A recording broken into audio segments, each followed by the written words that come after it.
Initially there was a panic amongst the common men, especially in the western Rajasthan, Jodhpur, Jaisalmer, Bardmer, that because of lumpy the quality of milk is being affected. But so far there has been no scientific study done in Rajasthan to prove that. Initially in August, in the second week of August, there were reports coming from different parts of state that the buyers are not buying milk, they are not purchasing milk because they think that they have heard that if they will buy, they'll get infected, and they will also their immunity will be weakened if they will purchase drink from an infected cow. So initially there were rumors, but then later the present government took on to social media to counter this rumors, and now there is no sense of fear as of now. But initially when the disease has outbroken, the fear was there among the common buyers. And of course, with the lumpy skin disease among cattle increasing, there is going to be a certain level of fear mongering, and that's what it appears has affected business for the farming community. This is quite tragic. The Rajasthan government has got to act on, but here is the BJP who's carrying out a huge protest condemning the Gehlot government for not taking this up on priority. Jai Kishan, thank you very much. We're going to continue tracking those developments. For now, we're slipping into a short break. News and updates coming up on the other side. Stay with us.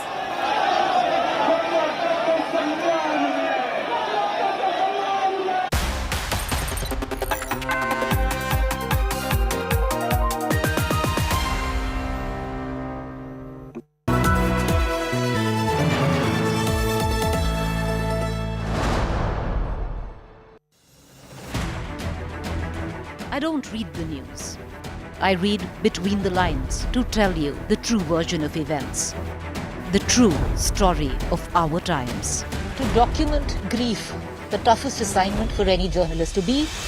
From those who matter. Women politicians going to stick up for each other. Of those who should matter. I document the truth. I don't distort the truth. I don't glamorize the truth. I don't gloss over the truth. The ghosts of India's contentious medieval history have come knocking again. I hustle for the truth. On the ground, in the newsroom, in the studio. I don't try to grab eyeballs. I inform you to make you see the point. To the Point with Preeti Chaudhary. At these times, only on India Today.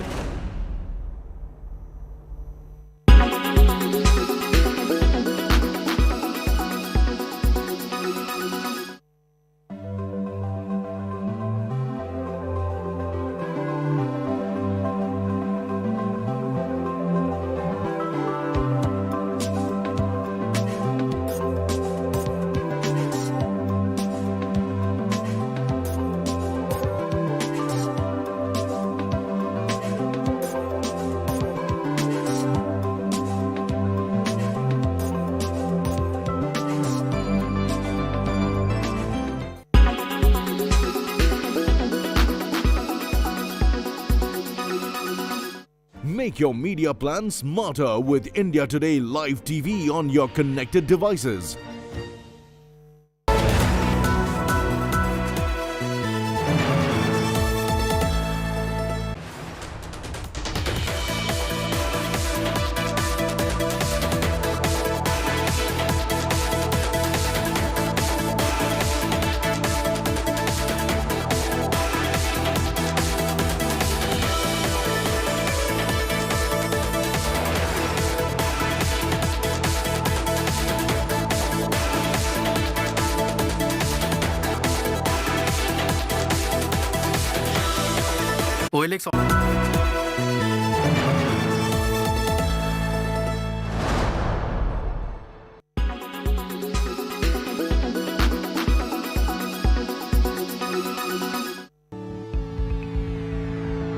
Students who plan to do that need to brace themselves up ahead of the immigration.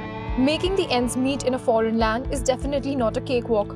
Hong Kong students are bracing themselves with skills that help them sustain on a foreign land. 啲基本嘅技能，起碼譬如話轉個窿啊，用啲電動工具啊，或者喺屋企漏水點樣處理啊，佢哋都要學咗先咯。Students are learning menial tasks so as to avoid hefty fees being charged. 過好多即係喺啲唔同 Facebook group 啊，嗰啲人講咧，可能你揾個人嚟整水喉啊，或者整電器，可能你等成2個禮拜，先有人嚟，仲要收費好貴嘅。咁即係我會想自己喺呢方面會起碼識少少。如果係啲簡單嘅嘢可以自己處理到，咁就更加好咯。A plumber charges £40 to £80 per hour in the United Kingdom, while $70 to $100 in Australia and $58 to $260 in Canada. A carpenter costs £20 to £40 per hour in the United Kingdom, $50 per hour in Australia, $18.50 to $39 in Canada. The average expense of a student in the United Kingdom is between £350 to £550. Australia is between $1,400 and $2,500 Australian dollars a month, and Canada is $2,600 per month. So it is a win-win situation for them. They do not have to share their money for a service. Also at the same time, they can earn from their skill. 其實我主要係想移民，俾自己有個工作咁樣咯。咁我就諗既然佢都有義展有門路，咁我就問下佢喺邊度學啊，或者點樣啊嘅資料，咁就上咗嚟報第一個 course。咁 total 我係讀咗4個班。An average salary of a fresher hairdresser in the United Kingdom is £1,400 per year. There were 25,900 vacancies for hairdressers in Canada in 2019. An average haircut in Australia costs between $50 to $70 for a cut in a standard modern barber shop.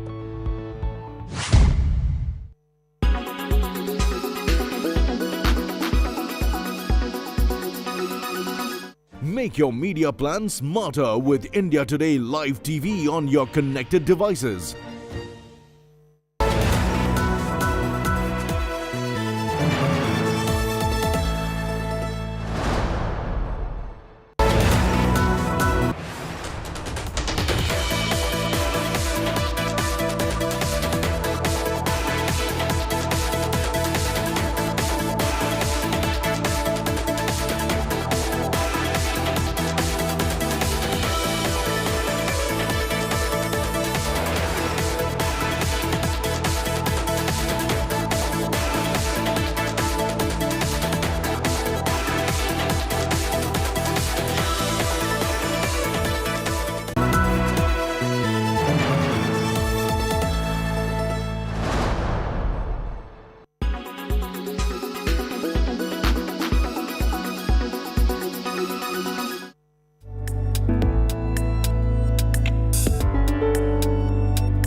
它呢可以大大的节约人力，可以节省我们这个核酸检测人员的劳动强度，同时呢，它也得大大提高了安全性和准确性。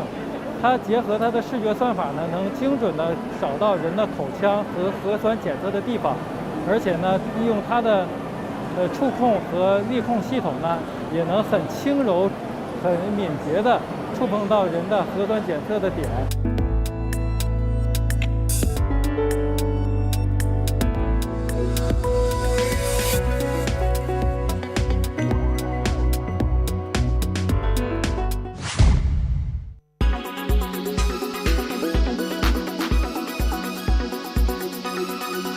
Make your media plan smarter with India Today Live TV on your connected devices. Powered by only OLX Autos gives the best price for your car. In association with Acco. Download the app now.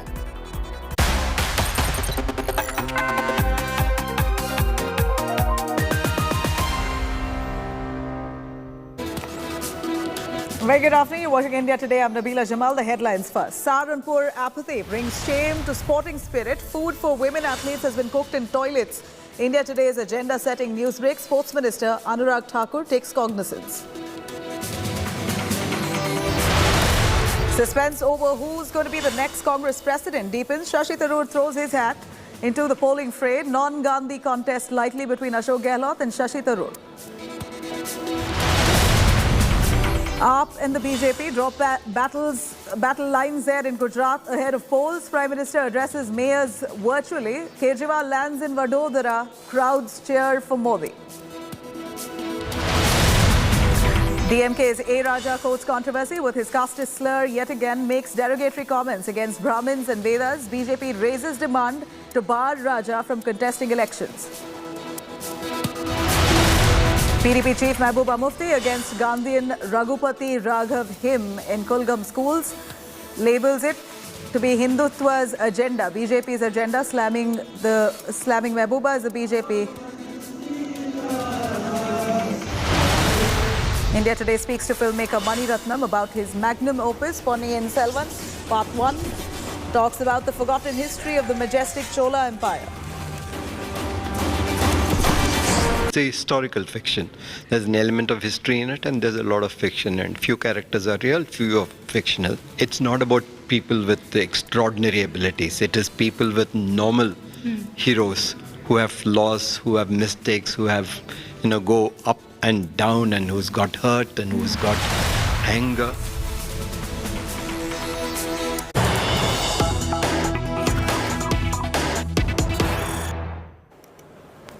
All right, now Union Sports Minister on Saharanpur incident. Anurag Thakur has taken cognizance in the matter.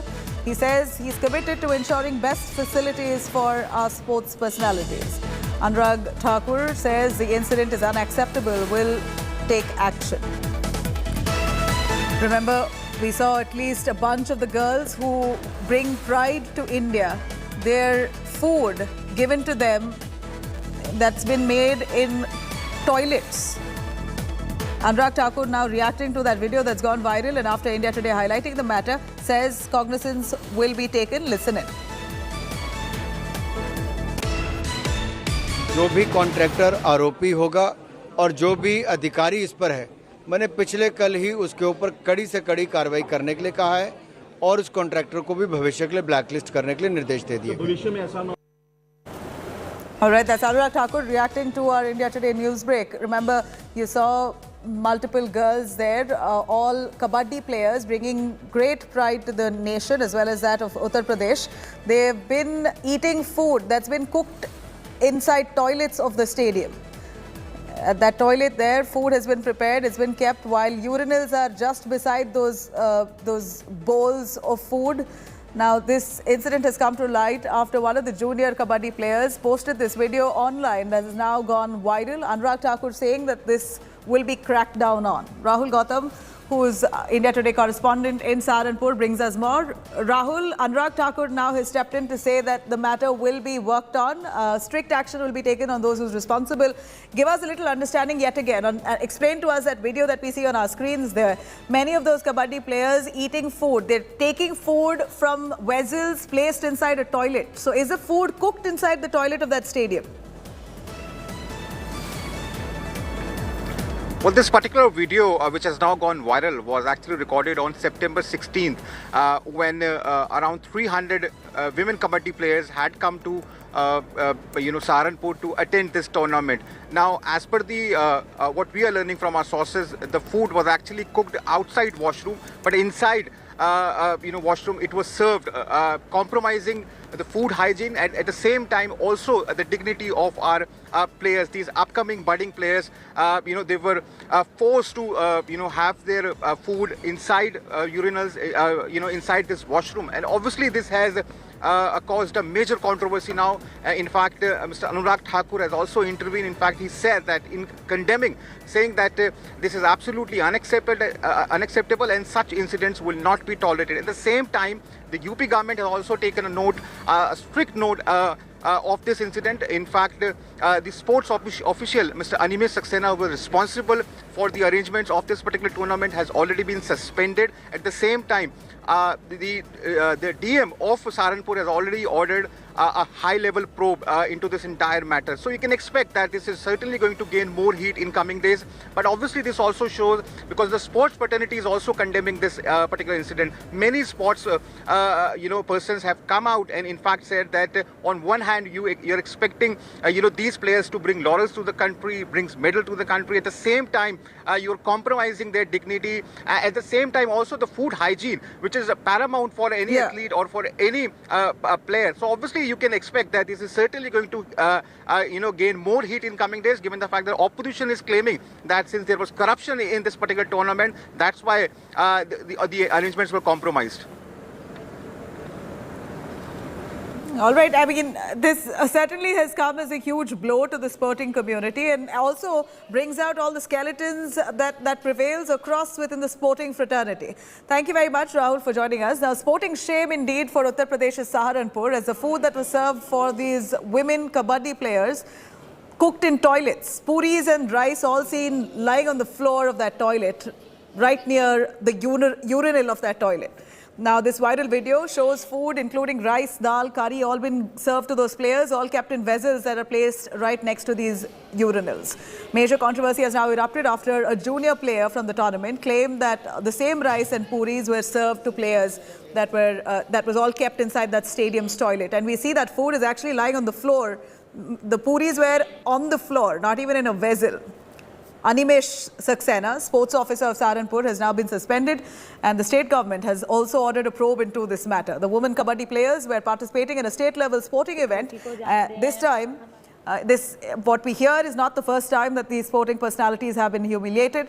In fact, just a few days ago, we saw Indian football team captain Sunil Chhetri also being pushed away by Bengal governor during an awards ceremony. That's the kind of respect our sporting personalities get, unfortunately.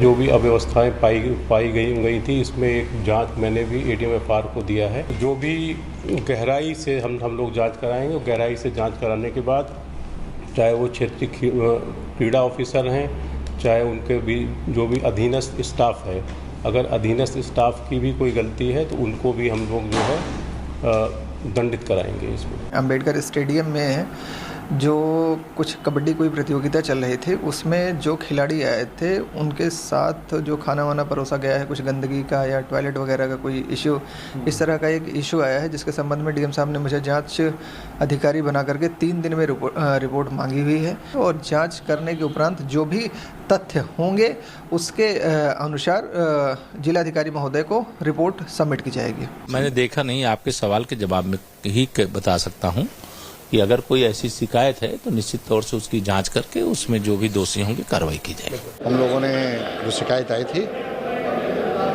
खेल अधिकारी को निलंबित कर दिया है और जांच के लिए आदेश दिया है। अतिथि देवो भवो की परंपरा वाले उत्तर प्रदेश में खिलाड़ियों को टॉयलेट में खाना देना, ये योगी सरकार का कौन सा कुकृत्य है? शासन और प्रशासन खिलाड़ियों को क्या समझ रहा है? क्या उत्तर प्रदेश सरकार का इकबाल इतना खत्म हो गया है कि यहाँ पर खिलाड़ियों का इस तरीके से तिरस्कार किया जाएगा जैसे सहारनपुर में किया जा रहा है? उत्तर प्रदेश की सरकार और उत्तर प्रदेश के अधिकारी कहीं न कहीं भ्रष्टाचार में लिप्त हैं, इसीलिए इस तरीके की कुव्यवस्था हो रही है। आदरणीय योगी जी, तत्काल प्रभाव से खेल मंत्री को बर्खास्त कीजिए और दोषियों के खिलाफ कठोरतम धाराओं में कार्रवाई कीजिए। बड़ी दुर्भाग्य की बात मानता हूं मैं तो ये कि कबड्डी आज इस मुकाम पे है, प्रो कबड्डी लीग आने के बाद, और आज कबड्डी एक नेम फेम से चल रही है, और इस लेवल पे चलने के बाद अगर किसी गेम के बच्चे हैं जो इस गेम को खेल रहे हैं, चाहे वो लड़के हों चाहे लड़कियां हों, और उनको अगर हम इस तरीके से ट्रीट करते हैं किसी गवर्नमेंट टूर्नामेंट में कि उनको टॉयलेट में उनको खाना परोसा गया, तो इससे दुर्भाग्य की बात हमारे लिए नहीं हो सकती।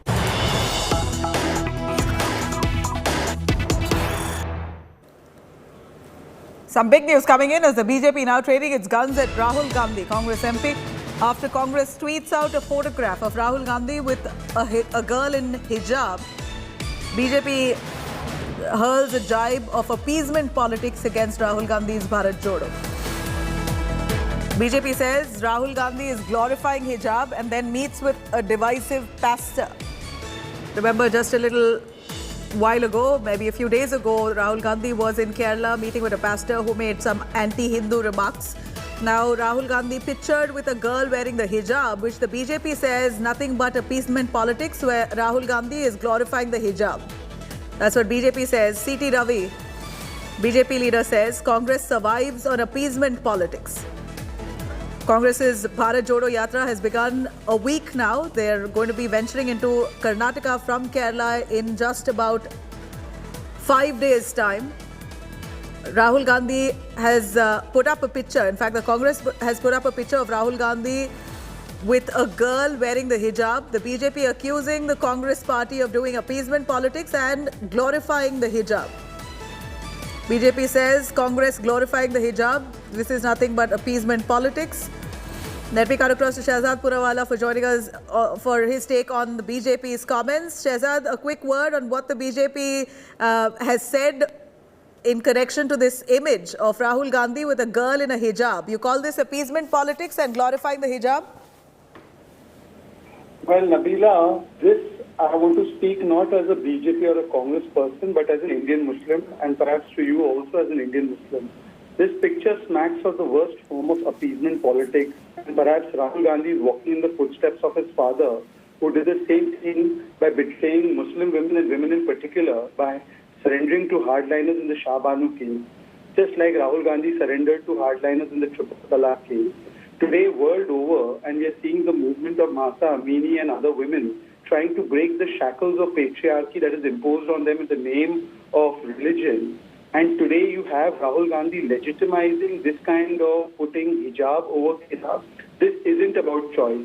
Go ask my mother if this is an essential religious practice in Islam. It isn't. Go ask the courts of law in this country, including the Karnataka High Court, if this is an ERP in Islam. No, it isn't.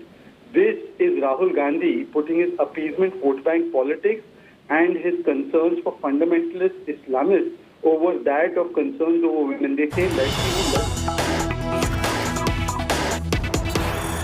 सड़कों के ऊपर है। उनकी main demand है old pension scheme लागू की जाए। मैं उन सब साथियों को आश्वासन देता हूं, गारंटी देता हूं कि आम आदमी पार्टी की सरकार बनेगी तो गुजरात के अंदर हम ओल्ड पेंशन स्कीम लागू करेंगे। कल ही पंजाब के सीएम ने ऐलान किया है कि उन्होंने पंजाब के अंदर ओल्ड पेंशन स्कीम लागू करने की तैयारी करने के लिए ऑर्डर दे दिए हैं। तो जैसे पंजाब में अब लागू करने जा रहे हैं, वैसे ही हम लोग गुजरात में भी ओल्ड पेंशन स्कीम लागू करेंगे।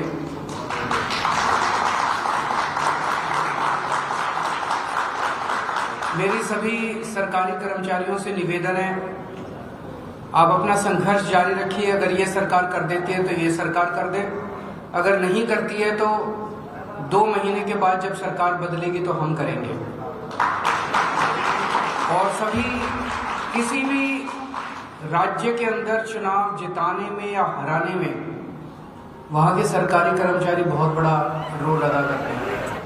उनसे मेरा निवेदन है कि ये सरकार भ्रष्टाचारी है, ये सरकार सारे गलत काम करती है, जन विरोधी है। इस सरकार को 27 साल हो गए, अब अहंकार आ गया इनके अंदर। एक बार इनको हटाना बहुत जरूरी है। सारे मिलके, सब लोग मिलके इनको हटाने की तैयारी करें, उस दिशा में काम करें। अब अगले 2 महीने छुट्टी लेनी हो छुट्टी लें, सब लोग उस दिशा में काम करें और इस सरकार को हटा के हम आप लोगों से एक ही मौका मांग रहे हैं। ये तो बार बार आके आपको कहते हैं एक मौका और दे दो, एक मौका और दे दो। हम तो अगली बार आएंगे तो आपसे यही कहेंगे कि अगर अच्छा काम किया है तो ही हमें दोबारा लाना, वरना मत लाना। तो एक मौका आप लोगों से मांग रहे हैं। सभी सरकारी कर्मचारियों से निवेदन है कि सब लोग लग जाएं प्रचार करने के लिए। अंदर खाने प्रचार करें, क्योंकि खुल के सरकारी कर्मचारी प्रचार नहीं कर सकते, लेकिन अंदर खाने प्रचार करें, सोशल मीडिया पे प्रचार करें, बाय वर्ड ऑफ माउथ प्रचार करें, ज़्यादा से ज़्यादा प्रचार करें। एक और चीज़ बड़ी इंटरेस्टिंग देखने को मिल रही है, ये दोनों पार्टियां हमारे खिलाफ इकट्ठी हो गई हैं। ये दोनों पार्टियां खूब मेरे को गालियां देती हैं, केजरीवाल कमीना है, केजरीवाल झूठा है, केजरीवाल आतंकवादी है, केजरीवाल ये है केजरीवाल, वो दोनों की भाषा भी एक है, दोनों के शब्द भी एक हैं। दोनों पार्टियां मिलके मेरे को गालियां दे रही है। मेरा कसूर क्या है? मैं कहता हूं कि हम गुजरात के लोगों की महंगाई दूर करेंगे। ये कहते हैं केजरीवाल कमीना है। ये पार्टियां नहीं चाहती कि गुजरात के लोगों की महंगाई दूर हो। मैंने कहा कि हम गुजरात के लोगों की बिजली मुफ्त कर देंगे। ये दोनों पार्टियां मिलकर मेरे को गाली देती हैं। ये नहीं चाहती कि गुजरात के लोगों की बिजली मुफ्त हो। मैंने कहा कि हम गुजरात के सरकारी स्कूल बहुत शानदार कर देंगे जैसे दिल्ली में किए। ये दोनों पार्टियां मिलकर मेरे पर अटैक करती हैं। ये नहीं चाहती कि गुजरात के स्कूल अच्छे हों, गुजरात के अस्पताल अच्छे हों। मेरा यही तो कसूर है कि हम गुजरात के लोगों की भलाई की बात कर रहे हैं और ये दोनों पार्टियां मिलकर खूब जबरदस्त तरीके से हमारा विरोध कर रही हैं। और अब देखना आने वाले दिनों में ये लोग खूब बड़े बड़े अपने राष्ट्रीय स्तर पे खूब बड़े बड़े नेता उतारेंगे, सारे आके मेरे को गालियां देंगे। केजरीवाल चोर है, केजरीवाल भ्रष्टाचारी है, केजरीवाल कमीना है, केजरीवाल ये है, केजरीवाल वो। और मेरा कसूर केवल इतना है कि मैं गुजरात के लोगों के भले की बात कर रहा हूँ। आज गुजरात में एक्स आर्मी वाले प्रदर्शन कर रहे हैं, फॉरेस्ट गार्ड प्रदर्शन कर रहे हैं। अभी वीडियो देखा जिसमें खाकी वर्दी वालों के खिलाफ लड़ रहे हैं। ये अच्छी बात नहीं है। फॉरेस्ट गार्ड प्रदर्शन कर रहे हैं, नेशनल हेल्थ मिशन के वर्कर्स प्रदर्शन कर रहे हैं, एलआरडी वेटिंग वाले प्रदर्शन कर रहे हैं, वीसी प्रदर्शन कर रहे हैं, गांव-गांव से वीसी आए हुए हैं, टीचर्स प्रदर्शन कर रहे हैं, किसान प्रदर्शन कर रहे हैं। ऐसे लगता है जैसे सारा गुजरात सड़कों के ऊपर है। इन सभी साथियों से, इन सभी दोस्तों से, भाइयों बहनों से मैं निवेदन करना चाहता हूं, उनको आश्वासन देना चाहता हूं, आपके जितने भी मुद्दे हैं, जैसे ही आम आदमी पार्टी की सरकार बनेगी हम आपके सारे मुद्दों का समाधान करेंगे। आपका कोई प्रश्न है तो 2-3 प्रश्न नहीं होता।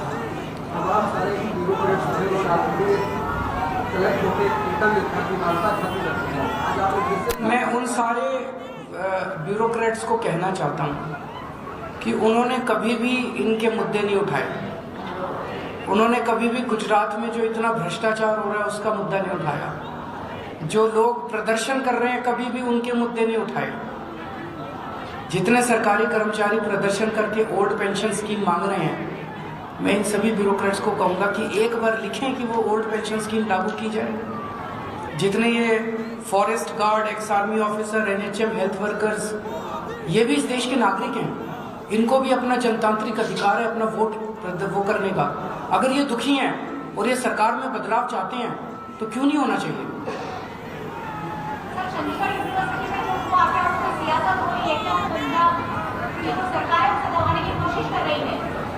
नहीं, कोई दबाने की कोई कोशिश नहीं की जा रही। और जो भी हुआ वो बहुत दुखदाई है, बहुत पेनफुल है।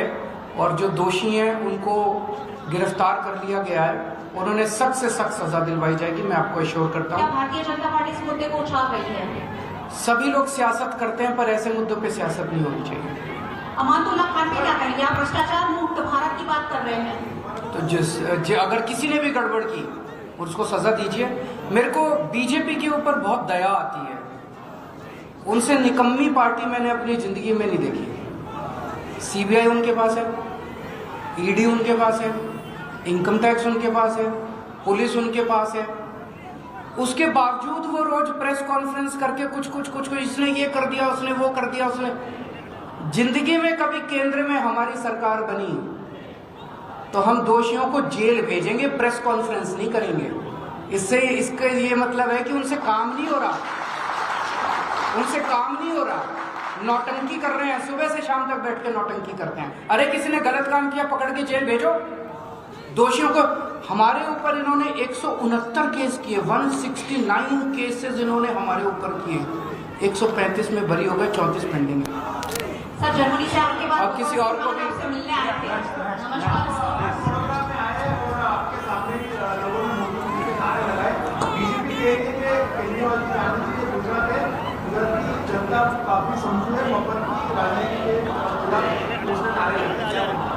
दो चीजें आपके, दो प्रश्न है अलग अलग। वडोदरा पे मैं एयरपोर्ट पे उतरा और वहाँ पे 30-40 लोग थे। उन 30-40 लोगों ने मेरे सामने नारे लगाए, मोदी मोदी मोदी। अभी गुजरात के अंदर माहौल ऐसा बन गया है कि भारतीय जनता पार्टी को बहुत जबरदस्त तकलीफ होने वाली है।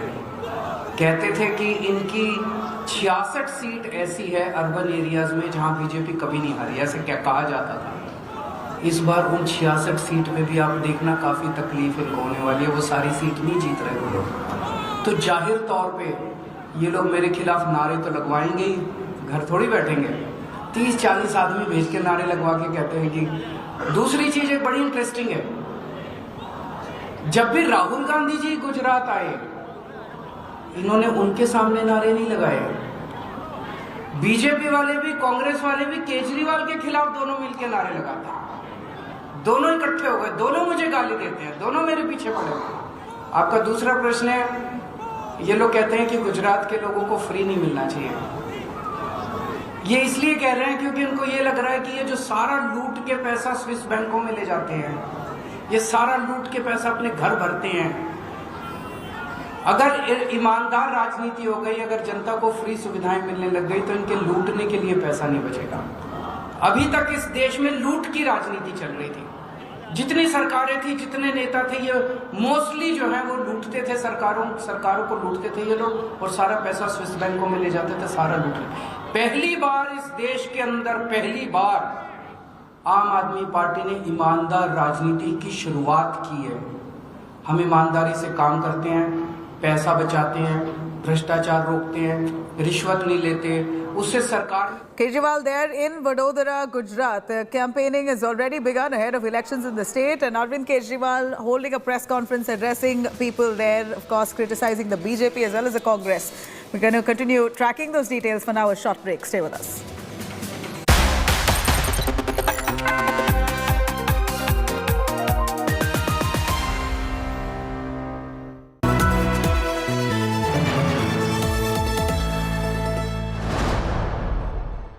Obviously, the biggest and most talked about story internationally right now is the death of Queen Elizabeth II. After a week of a particularly anti-colonialist drive taken by the government, strangely, a day of mourning was declared. I find it unnecessary, Shiv. You have messages that come in from the Prime Minister, which is, okay, fine. You know, he's the Prime Minister, he's sending out a message of condolence on behalf of the nation. But then you take that forward and then announce one day of mourning in India. What was the need for that? You want to reach out to the Raj in every way, or at least the United Kingdom as it stands today. Free trade packs, student partnerships. You want to build a stronger relationship with UK, but we will decolonize by changing the name from Rajpat to Kartavya. Change my name also tomorrow, Rajdeep to Kartavya. So what's bogus and hypocritical is not the name change. What's bogus and hypocritical is the mourning. You know, doing good Kartavya, you will be called Kartavya. We're going back to the topic. Prime Minister Modi himself has been very diplomatically correct when it comes to global relationship. I think Modi has aced it. So this is basically just protocol. A certain respect for Queen Elizabeth, the individual. And therefore, if the state decides to give one day mourning, theek hai yaar. Why debating? And that too in English. That too you are debating in English. The language of the Queen. My view, if you are getting rid of St. George's Cross, if you're getting rid of Rajpath and those things, which is why it looks a little jarring to me. Mourn the Queen, but don't show your allegiance to the empire like that by declaring state mourning. Fact remains, special relationship is a two-way street. Hand over Vijay Mallya, hand over Nirav Modi. Do not hide Indian fugitives in your country, and don't let the British Museum look like an active crime scene. All I'm going to say now, I personally believe that the India-UK relationship is way beyond the royal family, and that's the way it actually should be.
London Fashion Week is underway.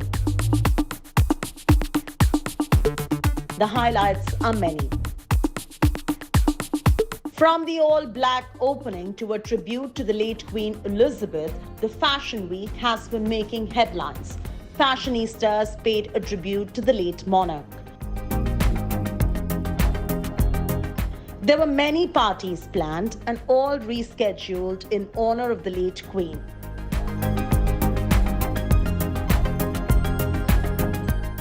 The Monday's shows are also rescheduled due to the late Queen's funeral. There was an outpour of tributes coming in from designers. From Stella McCartney to Paul Smith, all of them reflected on the impact the Queen had on the fashion community throughout her reign.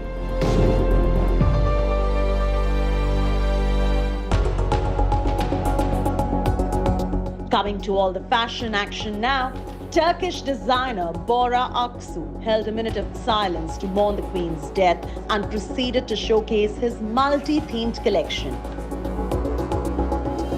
Edward Crutchley's Spring 2023 collection was inspired by the Greek god Proteus. Harris Reed, who made a debut at the London Fashion Week, featured demi-couture collection. His show too concluded with a tribute to Queen Elizabeth II. Indians made a splash as well. A 28-year-old designer, Harry, not really known in India as such, made his debut at the London Fashion Week. He's best known for these balloon pants, and we must say they're quite headline-grabbing quirky. Ridhima Kapoor Sahni, sister of actor Ranbir Kapoor, walked the ramp, and that too as a showstopper. The jewelry designer turned showstopper to showcase her own creations. Lifestyle Bureau, India Today.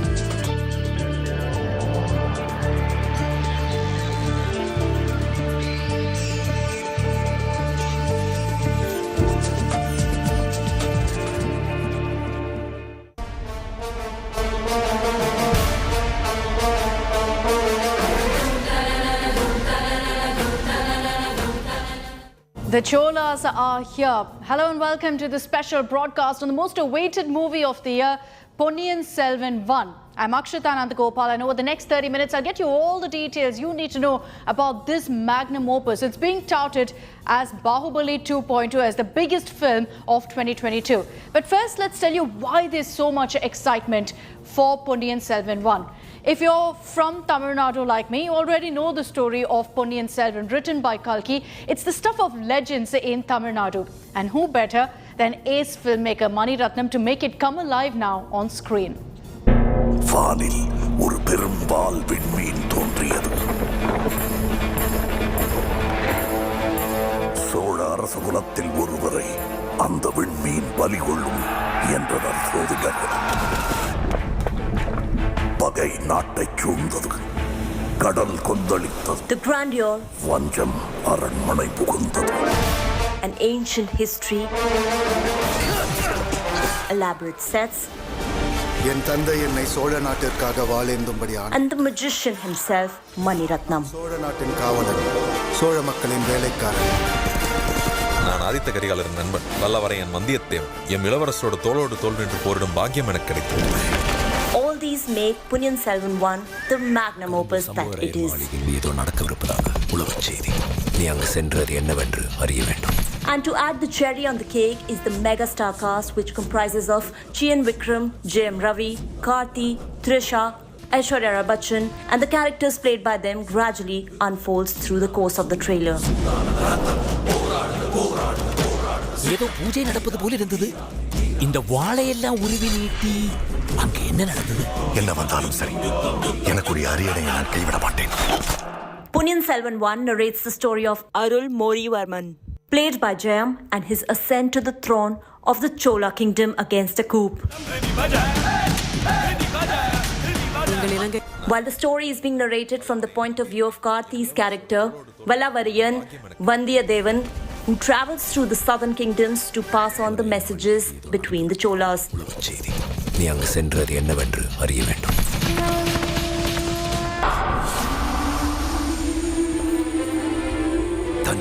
The trailer of the film also hinted at a romance between Aditya Karikalan, which is played by Vikram, and Queen Nandini, essayed by Aishwarya Rai. With Gyanisha Malik, Entertainment Bureau, India Today. So we've just given you glimpses of the trailer of PS1, of Ponniyin Selvan 1. It's got everyone talking. It's got millions of views already. And there's reason for that, because there's so much curiosity about the Cholas. No one's really captured that on screen before. It's the greatest dynasty India or the world really has seen. And this movie has sparked off a lot of talk about the legacy of the Cholas. Fittingly, it's got a stellar star cast boasting of some of the biggest stars of the country. There's the unbeatable music maestro A.R. Rahman and Mani Ratnam combo. And of course, the grandeur shown in every part of the trailer has got many calling this PS1 as Bahubali 2.0. Let's recap for you how the trailer was launched weeks ago, fittingly by two mega superstars. வானில் ஒரு பெரும்பால் விண்மீன் தோன்றியது. சோழ அரசகுலத்தில் ஒருவரை அந்த விண்மீன் பலி கொள்ளும் என்றனர் சோதிடர்கள். The video starts with a wide frame of the massive kingdom, followed by many fight sequences and the richness of the kingdom.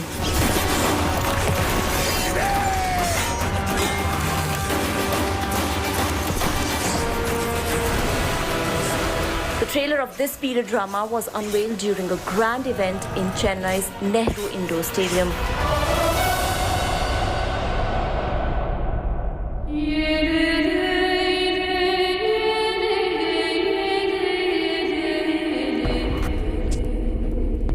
The star-studded evening was attended by the star cast and many big names from the industry.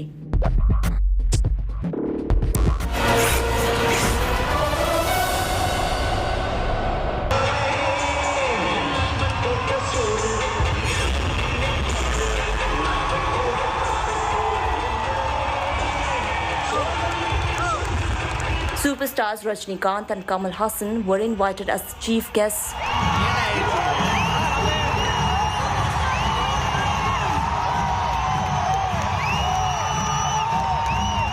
Several glimpses of the two from the evening have been doing the rounds ever since.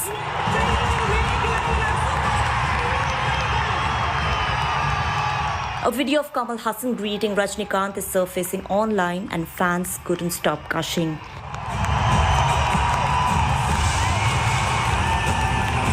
They also addressed the crowd, and in one of the moments, fans of Kamal Haasan started chanting Vikram, his last theatrical release.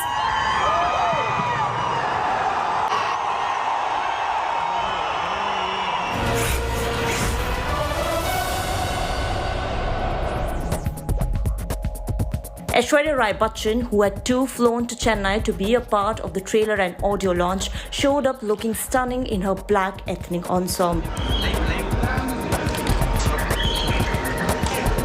Vanakkam. Namaskar, thank you. And while she addressed the media and greeted her co-stars,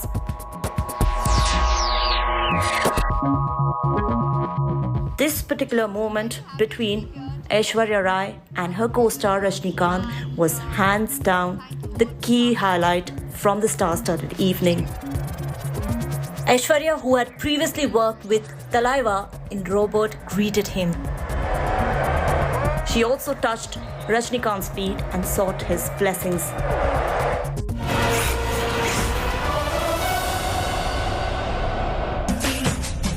While everyone arrived in style for the grand evening, it was two appearances that caught the attention of all the fans. That's right, Trisha, who plays Princess Kondavai, walked the red carpet in pink sari, and she looked stunning in her ethnic best. Sobhita Dolipala, on the other hand, stars as Vanathi in Mani Ratnam's film. She walked the red carpet in a yellow and gold ensemble with traditional jewelry, looking exactly like her part from Ponniyin Selvan Part 1.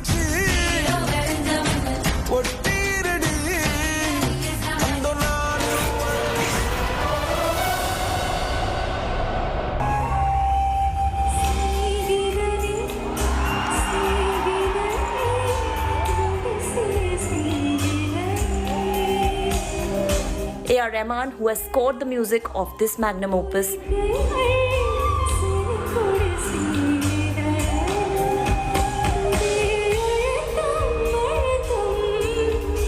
also set the tone for the evening with his team playing orchestra for the guests.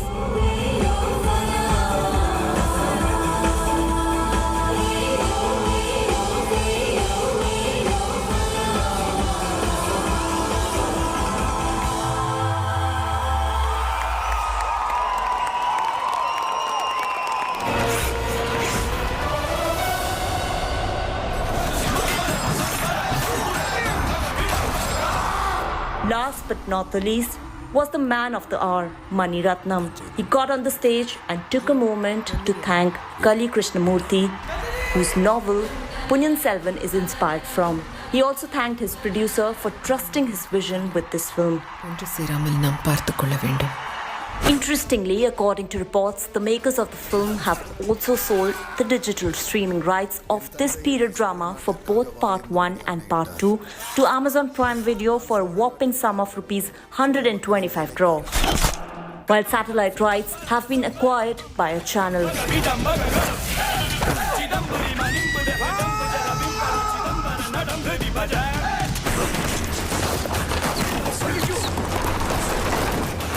So yes, gear up for the pan-Indian film which releases in multiple languages including Tamil, Telugu, Malayalam, Kannada and Hindi in theatres on September 30th.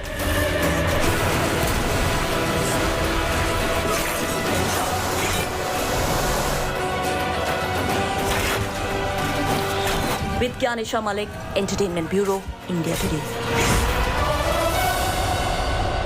Countdown is already underway to the release of PS1. But in our next report, we tell you about all of the challenges, the hurdles that went into the making of this magnum opus. And I'm sure you also have a lot of questions about when Part 2 will be out.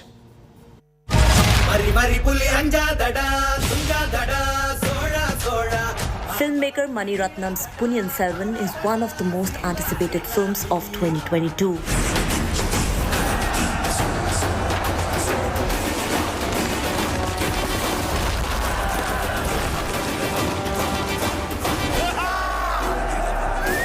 The first film in the franchise is all set to release on September 30th. We get you some interesting facts about this magnum opus.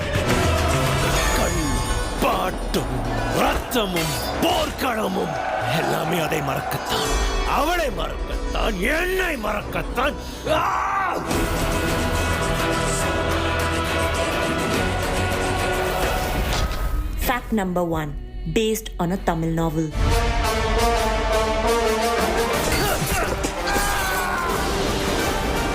என் தந்தை என்னை சோழ நாட்டிற்காக வாழேந்தும்படி ஆணையிட்டார். Ponniyin Selvan is a historical action drama adapted from the popular Tamil literary novel of the same name, written by Kali Krishnamurthy. The story is set in the 10th century under Chola rule. Fact number 2, mounted on a mega budget. The two-part franchise has reportedly been shot on a budget of rupees 500 crore, making it one of Laika's most ambitious projects.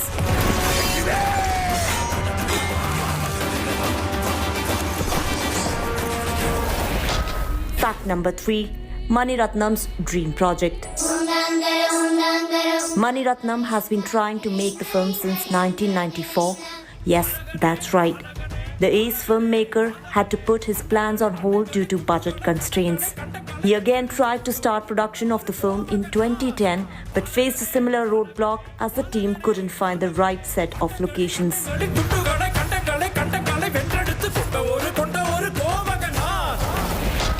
Fact number 4, original adaptation. Before it was adapted by Mani Ratnam, M.G. Ramachandran had acquired the rights to make Ponniyin Selvan for a sum of ₹10,000 back in 1958. The film was shelved after MGR met with an accident and was then unable to produce the film. Fact number 5. Aishwarya wasn't the first choice to play Nandini.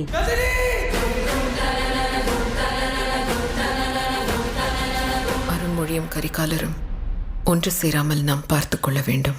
While Aishwarya Rai Bachchan has been cast as Nandini in the film, Mani Ratnam revealed she wasn't the first choice to play the character and he had thought of casting veteran actress Rekha. Fact number 6. First Tamil film to release in IMAX.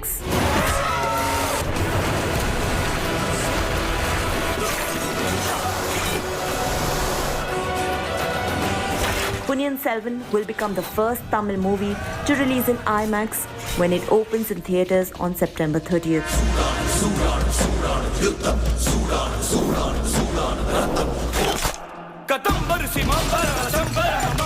Entertainment Bureau, India Today.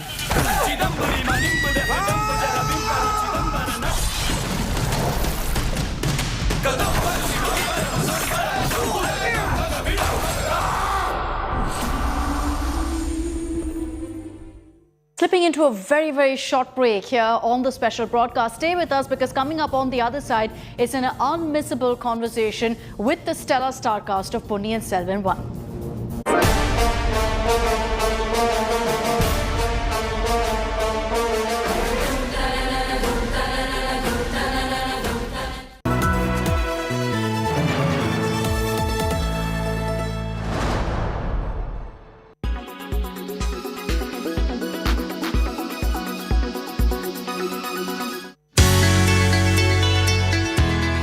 Parachuting into the highly competitive Indian cement space thanks to this mega acquisition of Ambuja Cements and ACC from the Switzerland-based Holcim, Gautam Adani is reportedly making big plans for the construction industry.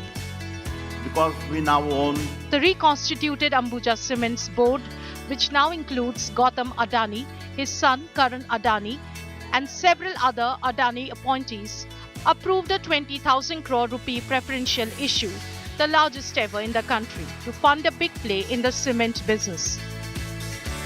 The Ambuja Cements ACC combined is currently the country's second largest cement manufacturers with a 70 million ton per year capacity. The Adani Group plans to double it over the next 5 years. We expect significant margin expansion to become the most profitable cement manufacturer in the country.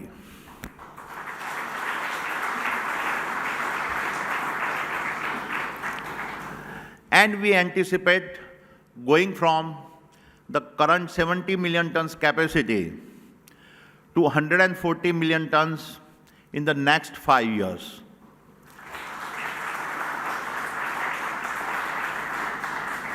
Needless to say, a large part of my confidence comes from the combined strength of the leadership we are getting from ACC and Ambuja. Currently, India's cement market is dominated by Ultratech, which has a 120 million ton per year capacity. The Aditya Birla Group owned company has already announced its plans to boost this capacity to around 160 million tons by 2024-25 and is also looking at acquisitions. However, with a war chest of 20,000 crore rupees, which analysts feel can easily be increased to 60,000 crore if Adani takes on even more debt, the newcomer has enough firepower to absorb. Small players will find it hard to beat the cost structure of their bigger competitors. Reports put cement companies like Nuvoco Vistas with a capacity of 25 million tons, India Cements with a capacity of 15 million tons, and the 6 million ton capacity Sanghi Cement as the most suitable acquisition targets for Adani.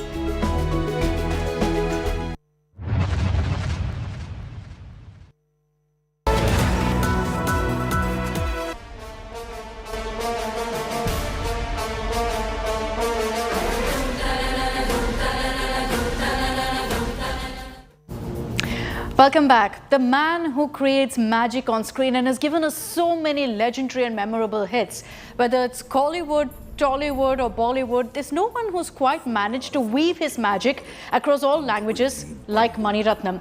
He did it way back in the 90s too. Here's Akshay Nath in conversation with the legendary filmmaker on his ambitious next on Ponniyin Selvan. On 30th of September, Ponniyin Selvan Part 1 is going to be released, and I have with me none other than the man of the movie, the director, Mani Ratnam. Thank you for joining us, sir. It's a big movie. It's something that has been dreamt by many people, MGR, Kamal Hassan, Rajnikant, and then the man who gets to do it is Mani Ratnam. How have you brought it out? I'm the lucky one, I guess. I got it, and I've done my best. That's all I can do. You know, we had a great team, both in terms of both in front of camera and behind the camera. It was just outstanding team, and I had all the support, and they put in the best. And so bringing in a period drama, how does that work, sir? Because, you know, of late, a lot of South Indian films bring in period dramas, and Bahubali has set the standard, and, you know, it's become that commercial film that South faces brings in. So in Ponniyin Selvan, what was that will make it different from the others? I think hopefully it'll be, because it'll be true to the real life, to the story that was written, and to characters on which it is based, roughly. You know, it's a fiction, it's a historical fiction. There's an element of history in it, and there's a lot of fiction, and few characters are real, few are fictional. That's the way Kalki has written it. So the film has to be real. It's not about people with extraordinary abilities. It is people with normal heroes who have flaws, who have mistakes, who have, you know, go up and down, and who's got hurt and who's got anger. You know, so it has all the emotions that you and I face in today's world. So it's a reflection of us in the 10th century. And do you think there will be like lessons that the current system in the place can learn from these rulers and the movie that you've put forward? See, the Cholas were so far ahead. They had achieved so much. They had, you know, created so much that it still stands today. I think all the water bodies in Tamil Nadu are built by Cholas. It's still there. It is our main source, you know, and the first administrative system was formed during that period. So there's a lot of amazing amount of progress that was there in that period. So if you're able to, you know, somewhere, you know, become aware of them and read a little bit on them, and, you know, we know that there's been a lot of predecessors who have done so much, who have achieved so much, who have conquered so much, who had an amazing naval, you know, force and things like that. So it's something that we can put out. And 30 years of A.R. Rahman, Mani Ratnam collaboration, and this one is the epic. Tell us more about the musical journey. Yeah, I think it hasn't changed. A.R. hasn't changed at all. I mean, I still remember this is the same way he was in the first film. He will not let go. He will try to do something different, and he'll add value to the film, tremendous value to the film, and he treats it almost like his first film. So it's fantastic to have somebody like that with you. All the best for Ponniyin Selvan Part 1. That was Mani Ratnam, the man of the minute, with camera person Daniel from Chennai. This is Akshay Nath for India Today. You've got some of the biggest stars of the country, Aishwarya Rai Bachchan. You've got Vikram, Karthi, Trisha, Jayam Ravi, Parthiban. I can go on and on. All of them are a part of PS1, essaying once-in-a-lifetime roles in this magnum opus. And here's what some of the stars had to say about their experience. We spoke particularly with Karthi, Trisha and Jayam Ravi.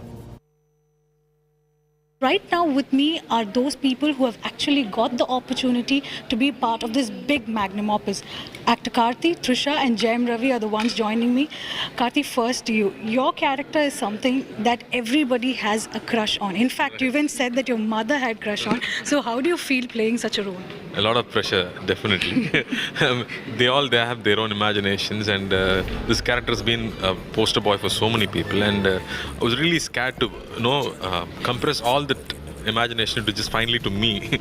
It is quite a responsibility, but I think Mani has said, finally it's you. There's no other choice. So start living the character and try to make it as real as possible.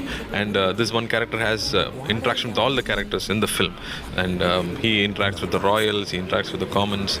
So you have to show this difference and how he is able to get his way through by just as a gift of his gab or his smartness in the way he thinks. So, though it's written well, maintaining the continuity and making sure that the emotional baggage is continued was quite a challenge, because the what all happens in the film you cannot just remember in one flow, unlike any other regular film. So it's quite challenging but fun. And Kundavai, the lady lead, I could say, how was it playing the princess, that too, of that era? And, we were told that all the jewelry that we were wearing were real. So how was it donning all that? It was crazy. But first of all, it was it's very overwhelming to be part of a Mani Ratnam film by itself, and that too, this is his baby, this is his magnum opus, and to play Kundavai, which is like one of his leads in the film. So this is like, what do you call it, a triple bonus or whatever, it's a bit of everything. And it's also my dream to be part of a period film and play a princess. So I mean, honestly, the whole experience of it was a bit surreal, and I'm still very overwhelmed with Ponniyin Selvan. I still am. And I mean, it's a stellar cast. Everywhere you walk in, there's a superstar on one corner and there's a superstar on the other corner. It's like that, and it's like so nice. But the best part was, as someone had said it before, when you walk in, we only saw characters.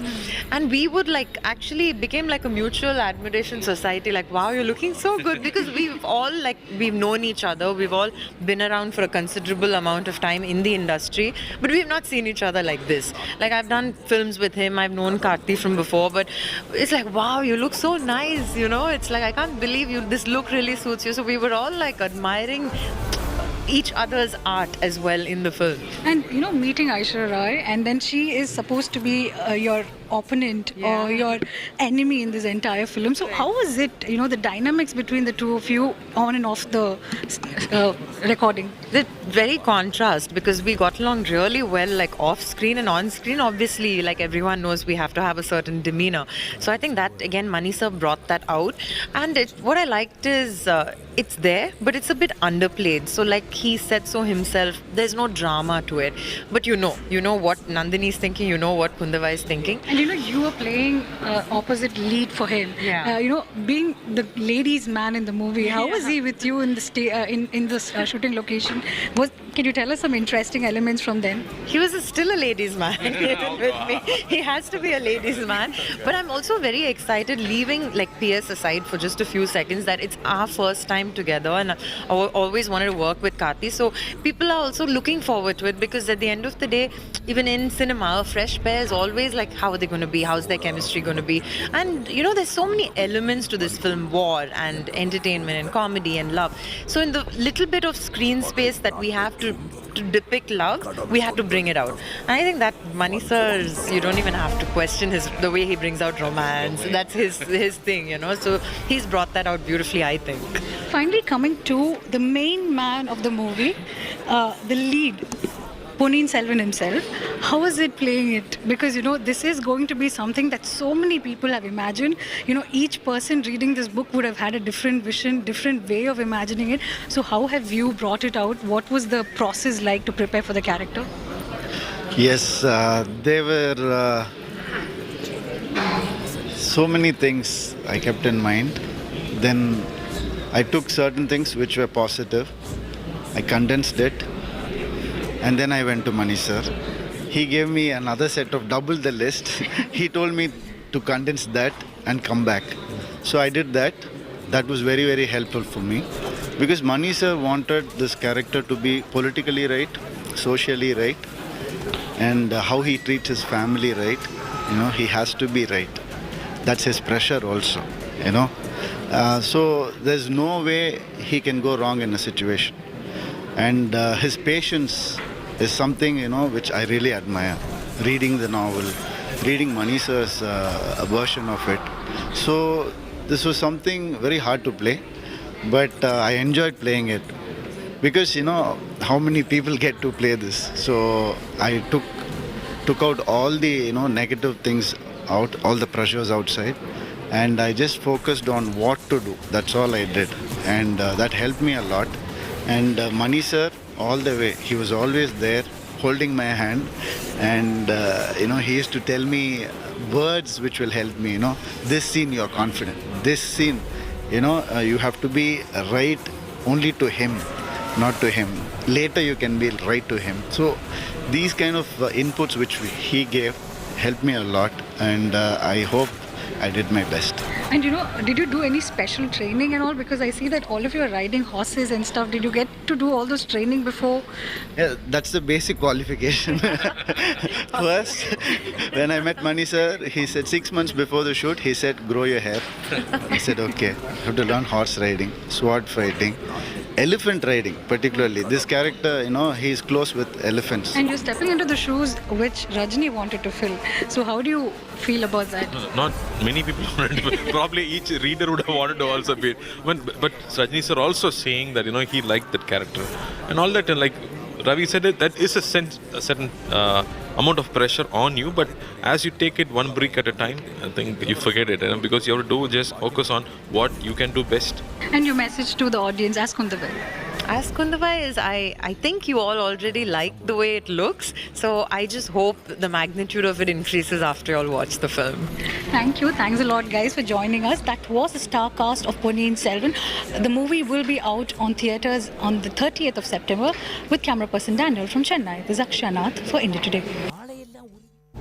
And we promise to get you every single update that comes in on this magnum opus on Ponniyin Selvan 1 here on India Today. Thanks very much for tuning in. The news and updates continue right here.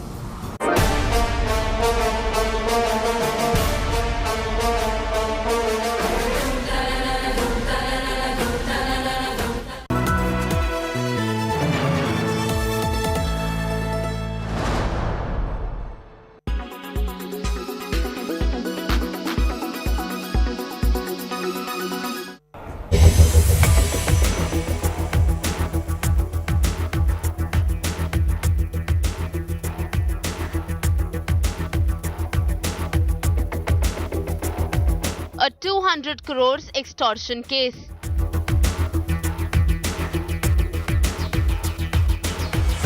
Bollywood divas in the dock. Trouble is mounting for actor Jacqueline Fernandez.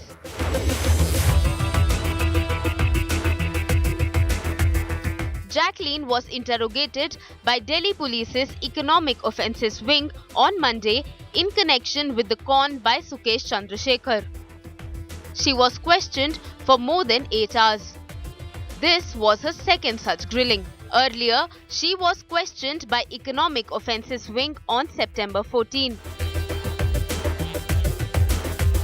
Sources say that actor had allegedly provided the police with the list of gifts she received from Sukesh during her first round of questioning.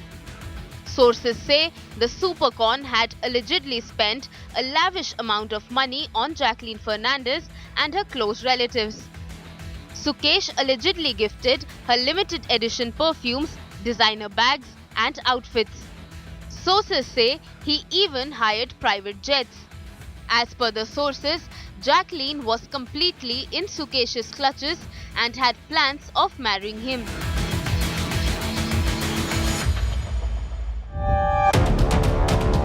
The Economic Offences Wing had summoned Jacqueline's designer Lipakshi along with her, but she skipped the questioning, citing ill health. The police wanted to confront Lipakshi and Jacqueline together as the investigation had allegedly revealed that Sukesh had given a huge amount to Jacqueline's designer. Now Lipakshi has been summoned again on Wednesday. Meanwhile, sources say Jacqueline has cooperated with the investigation. She has been asked to be present for further questioning. Bureau Report, India Today.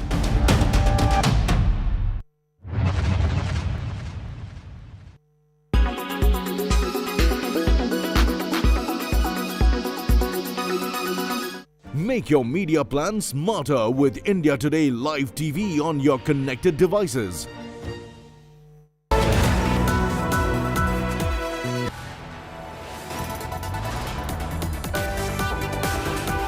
You are watching India Today.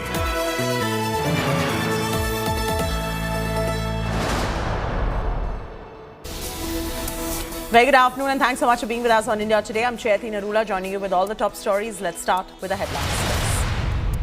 Bomai government blames PFI for hijab showdown in Karnataka during Supreme Court hearing. Claims social media campaign by PFI to build agitation of people's religious sentiment. Saharanpur apathy brings shame to sporting spirit. Food for women athletes cooked in toilet. India Today's agenda setting news break. Sports Minister Anurag Thakur takes cognizance. Arvind Kejriwal comes out in support of Bhagwant Mann, calls allegations of him being deplaned for being drunk fake. Civil Aviation Minister orders probe. Suspense over who's going to be the next Congress president deepens. Shashi Tharoor throws his hat into the polling fray. Non-Gandhi contestant and the contest is likely to be between Gehlot and Shashi Tharoor now.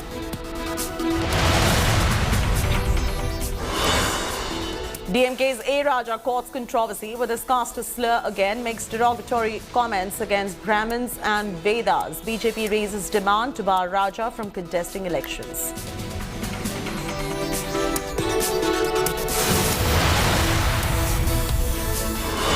PDP Chief Mehbooba Mufti against Gandhian Raghupati Raghav hymn in Kulgam schools labels it BJP's Hindutva agenda. BJP slams Mehbooba Mufti.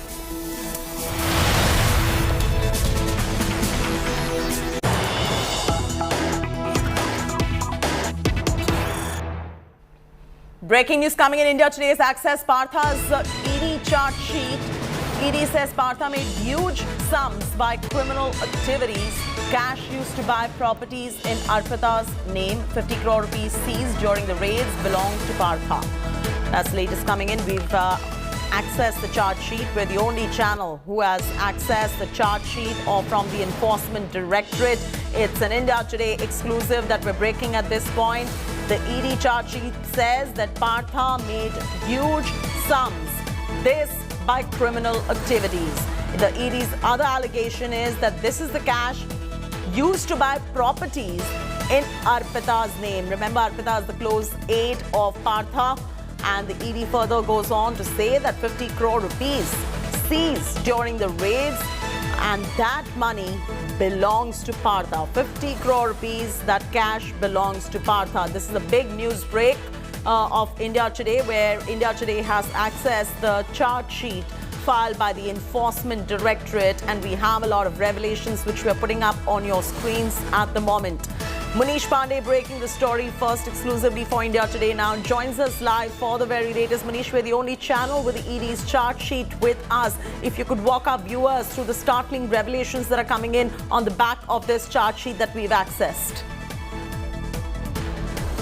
Well, Chaiti, India Today has accessed the copy of charge sheet which was filed before the Kolkata court yesterday, in which Partha Chatterjee, the former TMC minister, he has been named as accused number 1, and there is Arpita Mukherjee, his associate, among the other accused in the case. Now, as far as this charge sheet is concerned, there are few important points. Number 1 is that Partha Chatterjee was not only involved in the SSC recruitment scam, but also he was getting money through the criminal activities. And ED has elaborated on this point that the money of around 50 crore rupees of cash, which was recovered from the residence of Arpita Mukherjee, that money was indeed of Partha Chatterjee, which he was collecting from several years as a TMC minister in the state.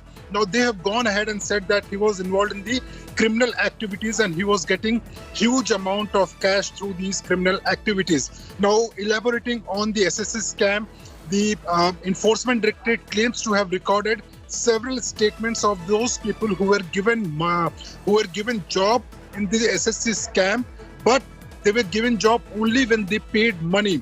On one instance, there was a person who didn't qualify the recruitment examination, but still he was given a job in the SSC recruitment scam only after he paid 7 lakh rupees. So there are some instances where, the Enforcement Directorate had gone ahead and said that Partha Chatterjee was very much involved in the SSC recruitment scam.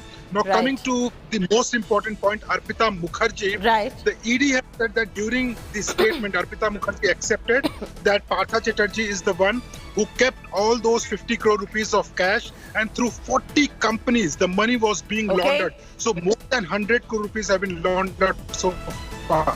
Absolutely, Manish. Thanks for joining us with those explosive details right there. We're getting more breaking news coming in, cutting straight across to it.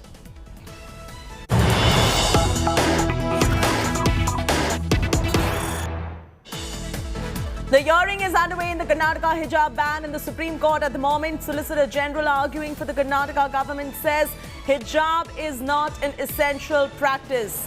The SG says even in nations where Islam is state religion, women are rebelling against the hijab.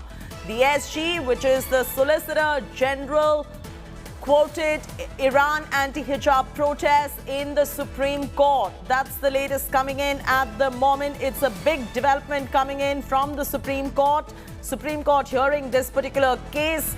You do know that a couple of days ago as well, a woman was butchered and murdered in Iran. All of that for not wearing a hijab. And contextually now, let's see what's happening in India. Anisha Mathur joins us from the Supreme Court for the very latest. Anisha, it's going to be very interesting to see how the Supreme Court rules vis-a-vis hijab. Well, yes, the important hearing is going on. The petitioners have concluded their arguments that it is now the turn of the government of India and the government of Karnataka to put their points across. Solicitor General Tushar Mehta, on behalf of the government of Karnataka, is currently arguing, and as we speak, the crux of the Solicitor General arguments is twofold. One, that hijab is not an essential practice of Islam, and therefore these students cannot claim that they have any fundamental right to wear it. He also cited the example of Iran, where there are protests going on currently against the mandatory practice of hijab. And he's saying that even in the countries where Islam is the national religion, is the state religion, hijab is not mandatory and is being protested against. Second thrust of his arguments has been that these women who are the women students who are now saying that they are being prevented from wearing the hijab have raised this issue suddenly in 2021-22, and there was no such problem previously because the uniform has been imposed in Karnataka PU schools since 2014. What the Solicitor General has alleged is that it was a concerted campaign by the Popular Front of India in 2021 asking more and more Muslim girl students to wear the hijab and insist on wearing the hijab. What the Solicitor General has argued is that this is a controversy that has been created, and it is not something that most women or even most Muslim women in the country follows. And as we speak, the arguments are going on. The threefold argument of the government is: one, it is not an essential practice. It is not practiced normally across the country or even in the world. Two, that the government does have the right to prescribe a uniform, and if a uniform is prescribed, nobody can object to it. And three, the government saying that it is not something that the students have raised on their own. It is a concerted campaign by the organization PFI. Which Very is interesting developments. We'll continue tracking these arguments that are taking place and currently underway in the Supreme Court. For now, thanks Anisha for joining us. There's a big development that has taken place in the Karnataka hijab row. The Supreme Court is continuing to hear as we speak the petitions challenging the Karnataka campus hijab ban. The Karnataka government has blamed the PFI for the hijab showdown in Karnataka. Karnataka government has told Supreme Court that PFI ran social media campaign influencing the protesters. The SG has told Supreme Court that the copy of the charge sheet against PFI is going to be submitted before the court. Meanwhile, BJP leader Shehzad Poonawalla blamed the Congress and PFI for engineering hijab controversy right before the elections. On the other hand, Congress MLA Rizwan Arshad blamed the government for closing doors of education on girls for wearing hijab in hopes that the Supreme Court would come out and say that whoever is comfortable with a piece of scarf can also get access to education.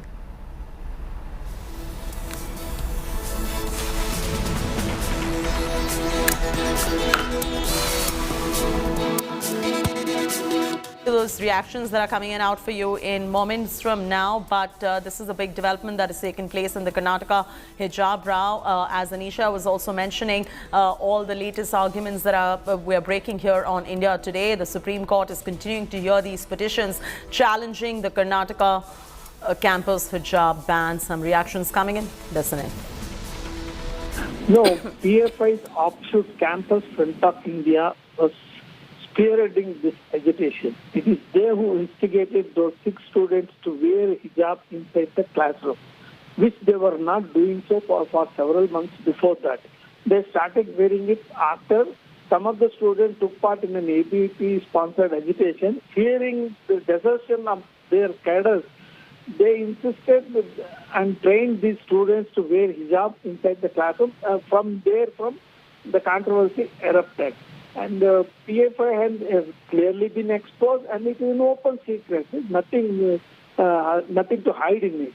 And PFI offshoot Campus Front of India is squarely responsible for this controversy.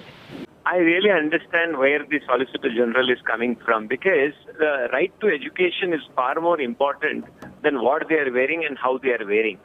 Because once the right to education part would be established in the Honorable Supreme Court, the state government representative would definitely be defeated.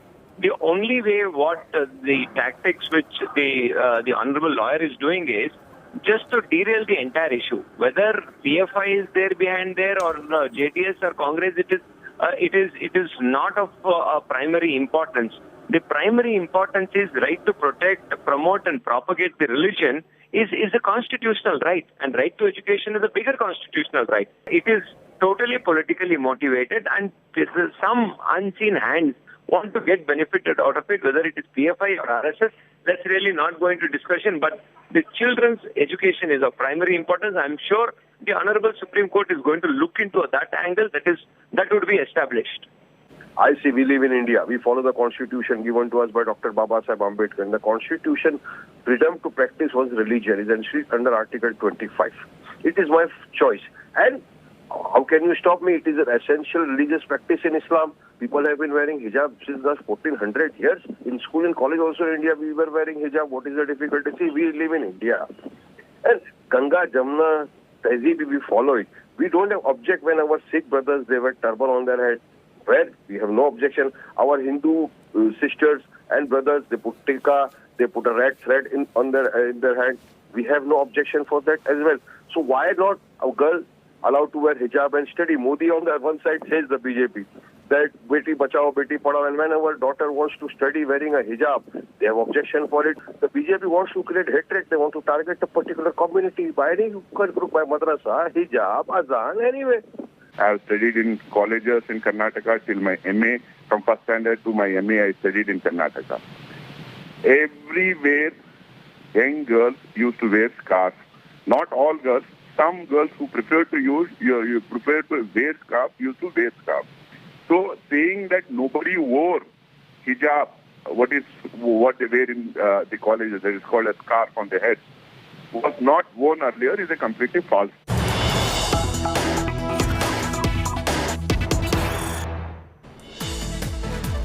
Breaking news coming in on the hijab row. Senior JDS leader draws Pallu parallel.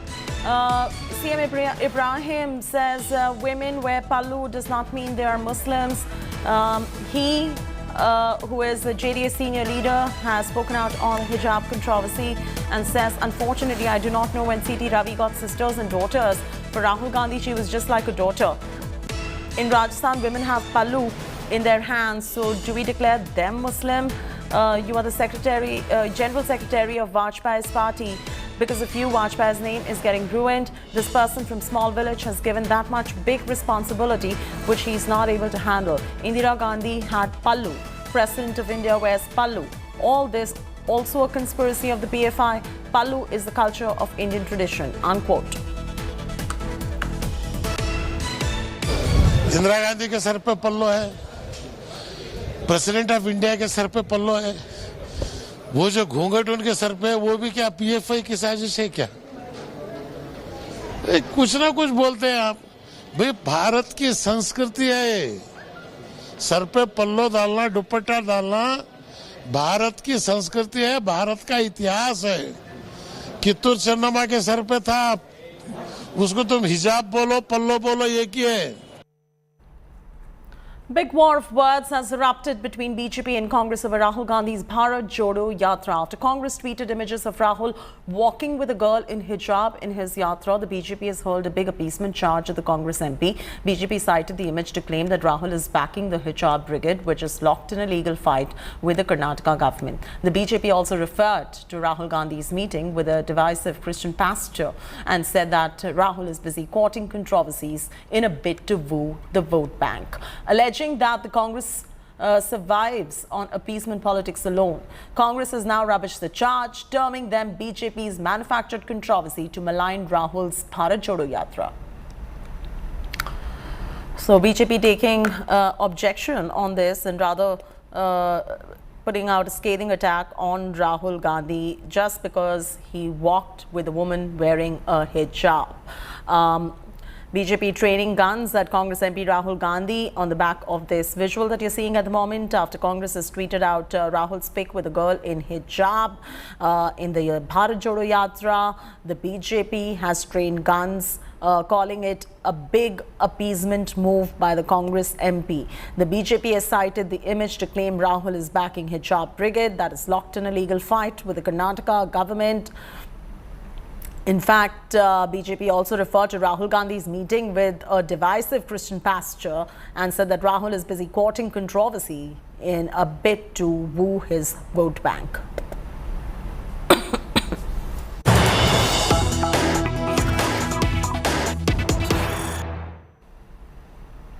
TMC national spokesperson gives Hindu extremism twist to Leicester. Saket Gokhale has put out a tweet and I quote, after the shocking events in Leicester, it's time the UK and other countries flag the threat of Hindutva extremism.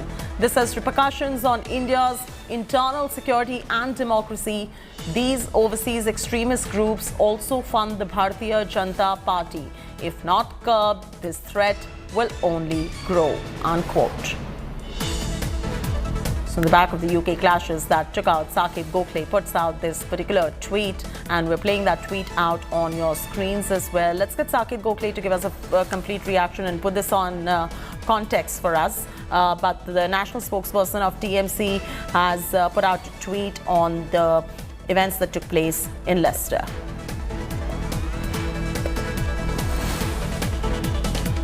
Sporting shame in UP's Saharanpur. Food served for women kabaddi players was cooked in toilet. Puris and rice were seen lying on the floor of the toilet, bang near the urinal.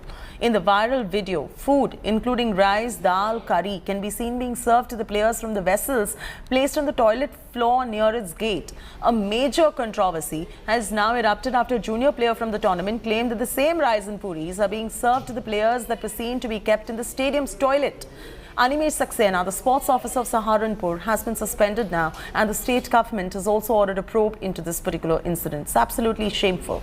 The women kabaddi players were participating in state-level sporting events. This isn't the first time that sportspersons have been humiliated in this country. A few days back, Indian football team captain Sunil Chhetri was pushed away. If you remember, that video has even gone viral by the Bengal governor during an award ceremony. Hockey को जानते हैं हमारे जो भी contractor आरोपी होगा और जो भी अधिकारी इस पर है, मैंने पिछले कल ही उसके ऊपर कड़ी से कड़ी कार्रवाई करने के लिए कहा है और उस कॉन्ट्रैक्टर को भी भविष्य के लिए ब्लैकलिस्ट करने के लिए निर्देश दे दिए। जो भी अव्यवस्थाएं पाई गई थी, इसमें एक जांच मैंने भी ADM-FR को दिया है। जो भी गहराई से हम लोग जांच कराएंगे, गहराई से जांच कराने के बाद चाहे वो क्षेत्रीय क्रीड़ा ऑफिसर हैं, चाहे उनके भी जो भी अधीनस्थ स्टाफ है, अगर अधीनस्थ स्टाफ की भी कोई गलती है तो उनको भी हम लोग जो है दंडित कराएंगे। इसमें अम्बेडकर स्टेडियम में जो कुछ कबड्डी कोई प्रतियोगिता चल रही थी, उसमें जो खिलाड़ी आए थे उनके साथ जो खाना वाना परोसा गया है, कुछ गंदगी का या टॉयलेट वगैरह का कोई इशू, इस तरह का एक इशू आया है, जिसके संबंध में डीएम साहब ने मुझे जांच अधिकारी बना करके 3 दिन में रिपोर्ट मांगी हुई है और जांच करने के उपरांत जो भी तथ्य होंगे उसके अनुसार जिलाधिकारी महोदय को रिपोर्ट सबमिट की जाएगी। मैंने देखा नहीं, आपके सवाल के जवाब में ही बता सकता हूं कि अगर कोई ऐसी शिकायत है तो निश्चित तौर से उसकी जांच करके उसमें जो भी दोषी होंगे कार्रवाई की जाएगी। हम लोगों ने जो शिकायत आई थी खेल अधिकारी को निलंबित कर दिया है और जांच के लिए आदेश दिया है। बच्चों के लिए कोई इंतजाम नहीं है, इंफ्रास्ट्रक्चर नहीं है, रुकने रुकाने का, ठहरने का, खाना दिलाने का। बताओ आज के समय पर कौन टॉयलेट में खाना खाएगा? ये सरकार की इनकॉम्पिटेंट सरकार है, सरकार कोई उसका इंतजाम नहीं कर पा रही है। इसकी वजह से खिलाड़ियों को, मरीजों को इस तरह का सामना करना पड़ रहा है। ये केवल एक जगह की बात नहीं है, पूरे प्रदेश के हर जिलों में आए गए दिन कानून की धज्जियां उड़ाई जाती रहती हैं और ये सरकार गूंगी बहरी अंधी बन करके तमाशा देखती रहती है। अतिथि देवो भवो की परंपरा वाले उत्तर प्रदेश में खिलाड़ियों को टॉयलेट में खाना देना, ये योगी सरकार का कौन सा कुकृत्य है? शासन और प्रशासन खिलाड़ियों को क्या समझ रहा है? क्या उत्तर प्रदेश सरकार का इकबाल इतना खत्म हो गया है कि यहां पर खिलाड़ियों का इस तरीके से तिरस्कार किया जाएगा जैसे सहारनपुर में किया जा रहा है?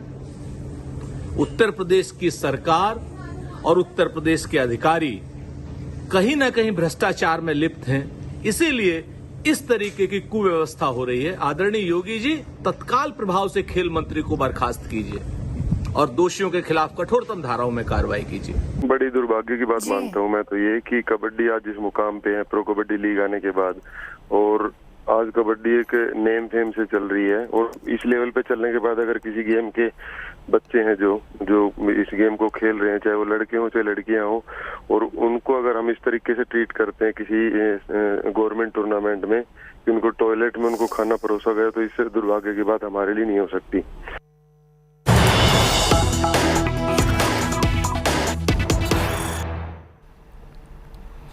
Breaking news coming in. Punjab Chief Minister Bhagwant Mann is doing great work in the last 6 months. Now they don't have anything against him and therefore trying to tarnish his image. All allegations against Bhagwant Mann are false and baseless. I think this is a tweet that has been put out, which we are breaking for you on our screens right now. Let's get you who has said this. This is Arvind Kejriwal who's saying this. Punjab Chief Minister Bhagwant Mann is doing great work in the last 6 months and now they don't have anything against him and therefore tarnishing his image, and all allegations against Mann are false and baseless. They want to stop Bhagwant Mann from doing work. That is what Arvind Kejriwal says. Listen it.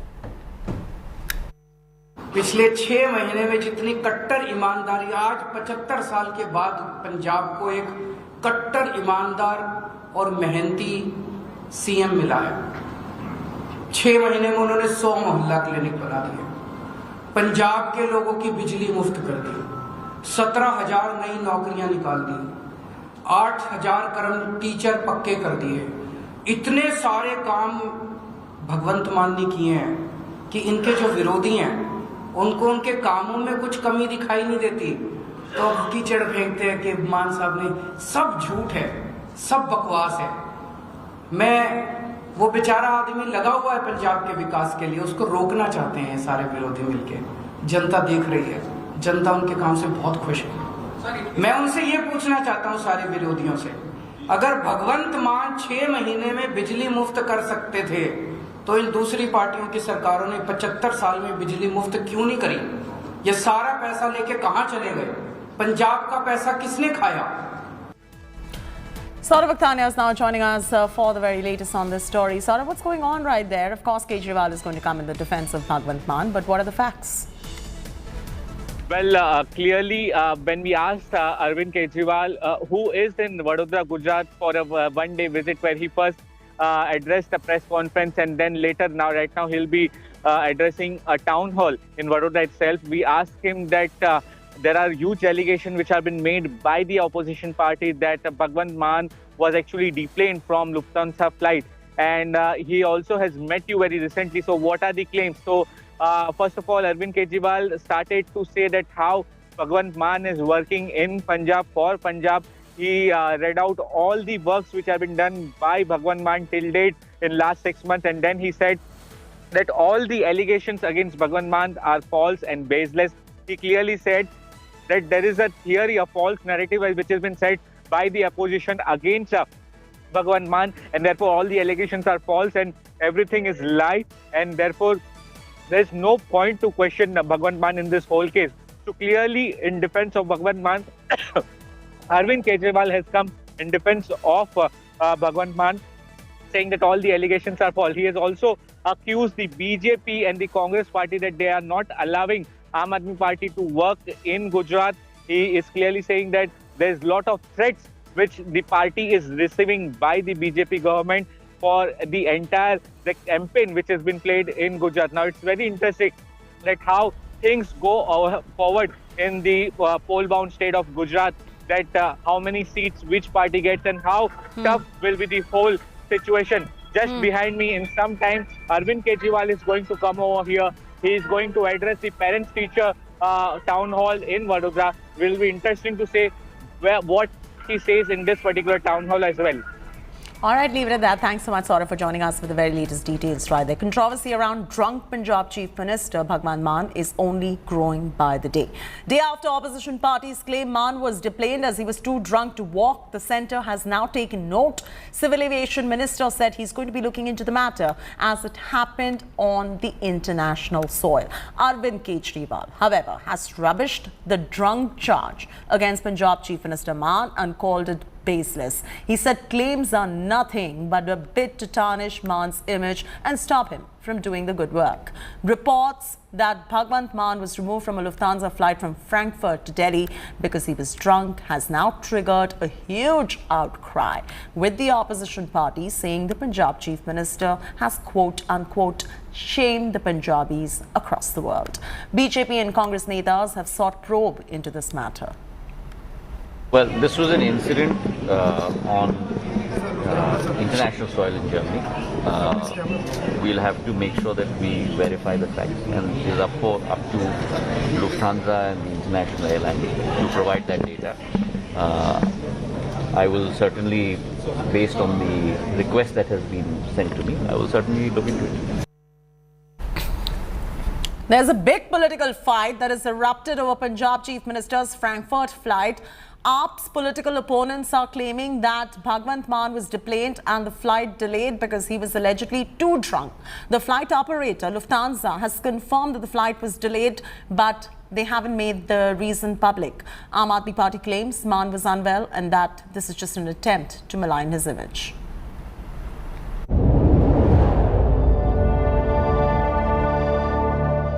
A politician who has long encountered the Bhagwant Mann nickname in his meteoric political career.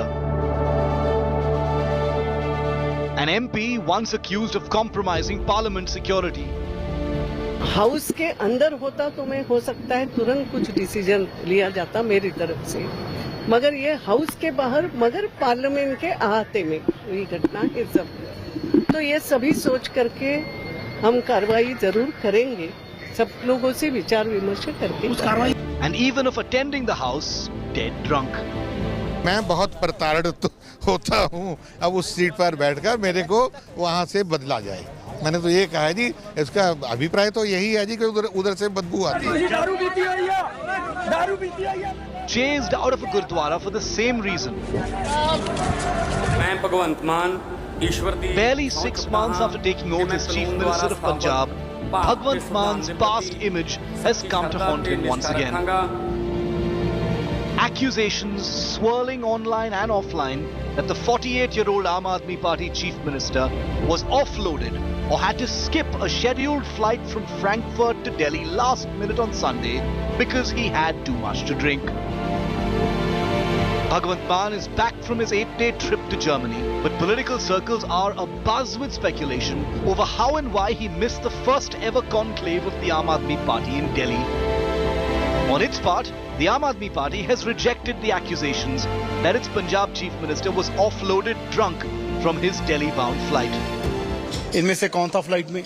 Akali Dal वाले थे या कांग्रेस वाले थे? Reason वही है कि आम आदमी पार्टी के अगेंस्ट और कोई मुद्दा नहीं है, इसलिए बेफालतू कैसे मुद्दे उठाए जा रहे हैं सिर्फ आम आदमी पार्टी को बदनाम करने के लिए। इन्ना को कोई मुद्दा है नहीं कांग्रेस अकाली दल वाले यार साडे सीएम साहब गए ही उन्होंने सेहत कोई प्रॉब्लम आ गई नहीं वो चढ़ सके जाए एक किड्डा बड़ा मसला जी दसो तुम असलियत यही है कोई मुद्दा नहीं है सारी पार्टी नाल है कोई इदा का चक्कर नहीं है समझ गई गल उन्होंने को कोई मुद्दा नहीं मिल जिदा मीत होना ने कहा इस करके कोई घबराने की लोड़ नहीं सब कुछ ठीक है वधिया सब अच्छा चल रहा है। But the Aam Aadmi Party and its government version offered no solace to the opposition parties in Punjab. Together they pounced on Bhagwant Mann and the Aam Aadmi Party leadership, armed as they were with the Chief Minister's past association with the liquor bottle. The leader of the opposition in Punjab has called for an investigation. Ke banda jehda si, he was fully not in a position, you understand what I want to say.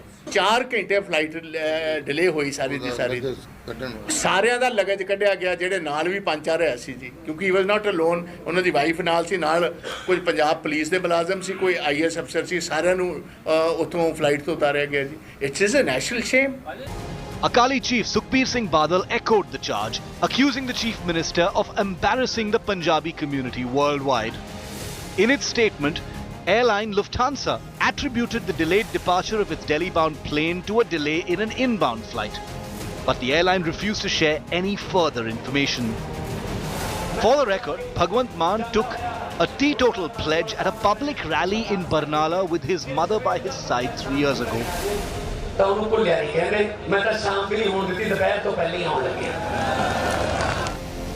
With his Aam Aadmi Party putting up a stout defence against a new round of allegations, the Chief Minister himself tweeted out a video on a different political subject. He announced taking a trust vote on September the 22nd, insisting there were attempts to bribe his party MLAs and bring down his new government.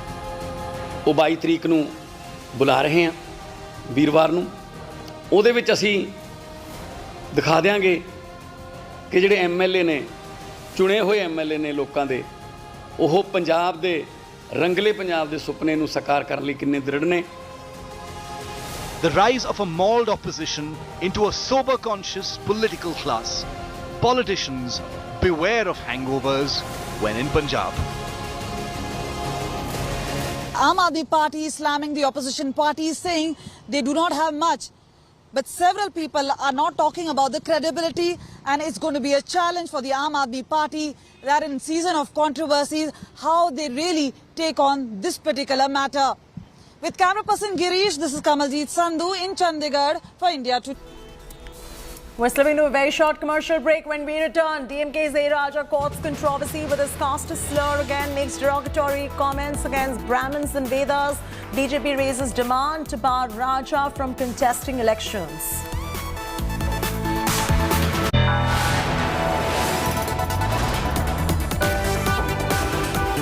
You are watching India Today.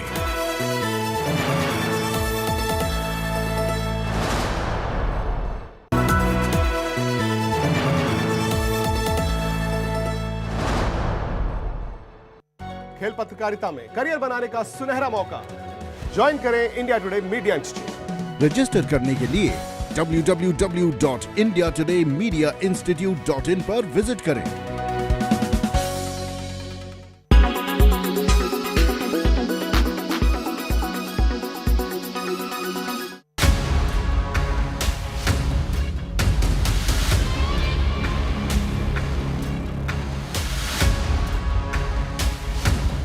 chopping off their hair, burning their headscarves in the streets. This is the movement against the hijab that has gripped Iran. And what started this campaign by women is the horrific death of 22-year-old Mahsa Amini at the hands of the morality police. Assaulted and killed for not wearing a hijab, Mahsa's demise has sparked a ferocious movement by women for change. No crackdown by forces stopped them. Security forces injured some of the peaceful protesters in Kurdistan, but people of Singhez and Sanandaj took to the streets with the message, "We are all Mahsa Amini."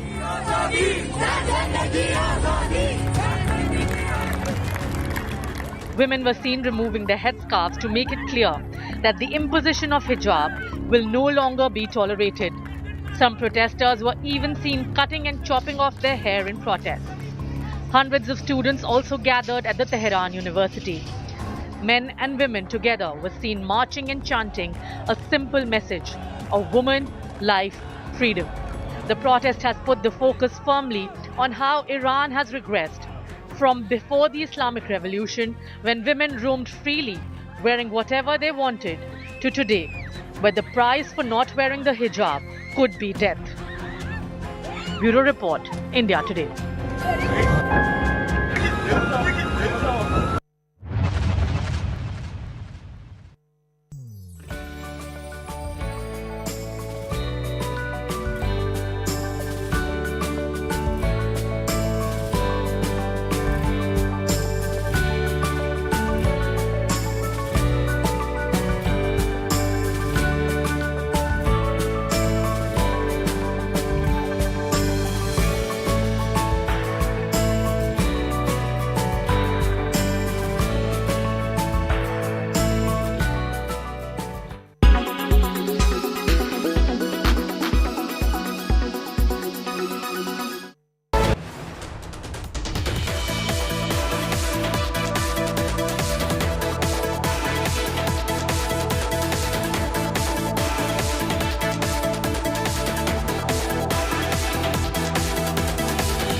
Karishma, regulation is much awaited. What are you picking up from your sources?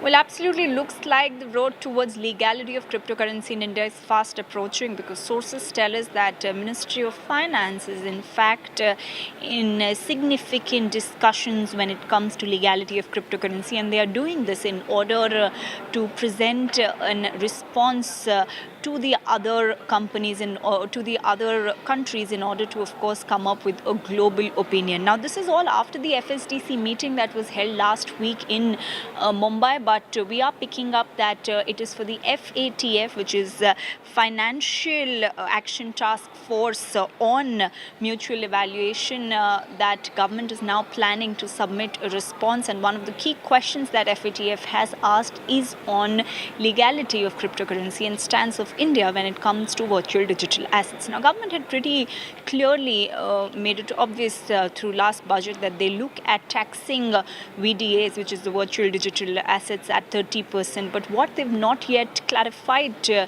the cryptocurrency users is the legality of cryptocurrency. And now, as per sources, Revenue Department has sent in their set of responses, and Department of Economic Affairs, which is a part of Finance Ministry, will be presenting a response that will go to FATF, and it is likely that this will happen by early next year, that is early 2023. Now, recently, Finance Minister also, in a series of meetings with IMF Managing Director, had mentioned that they are looking at the legality aspect of cryptocurrency, and it is clear that Finance Ministry, in a series of last few interactions, has been vocal that they're looking to come up with a decision that is going to align with all the other countries and is going to be aligned with the global perspective on cryptocurrency. Now, why is this going to FATF is because the FATF Mutual Evaluation Report is an assessment of countries' measures to combat money laundering and any terrorism-related activities. Now, Reserve Bank of India, the central bank, has been quite clear for a long time that they see cryptocurrency as a source of terror funding. So looks like the government will soon come up with a uniform decision and will be submitting their response on cryptocurrency soon. Thanks for that, Karishma.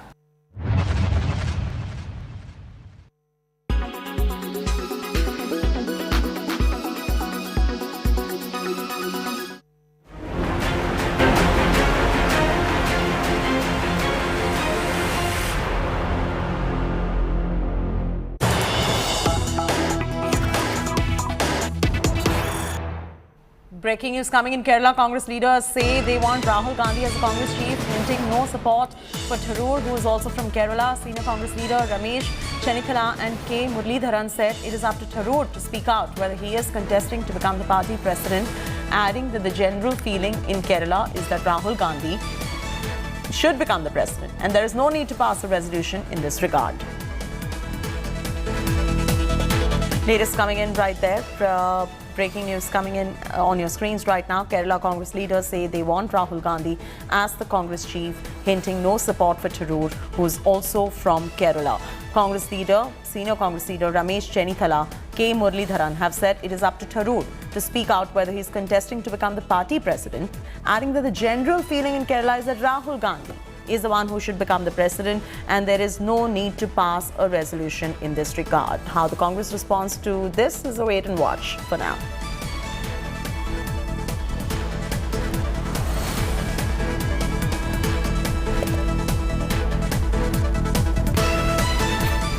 A reporter will join in just moments from now to tell us how the Congress has responded to this. But the Kerala Congress leaders going on to say they want Rahul Gandhi as the Congress chief.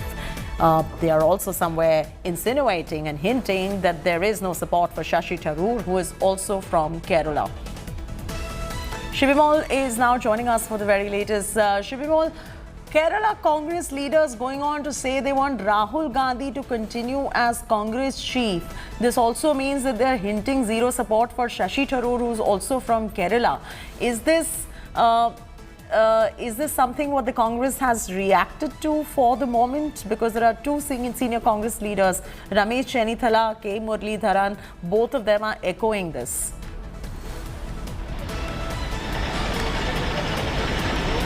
Well, Chaiti, yes. The question that was raised to all of them was about Shashi Tharoor's candidature, and all of them responded saying that it's his choice.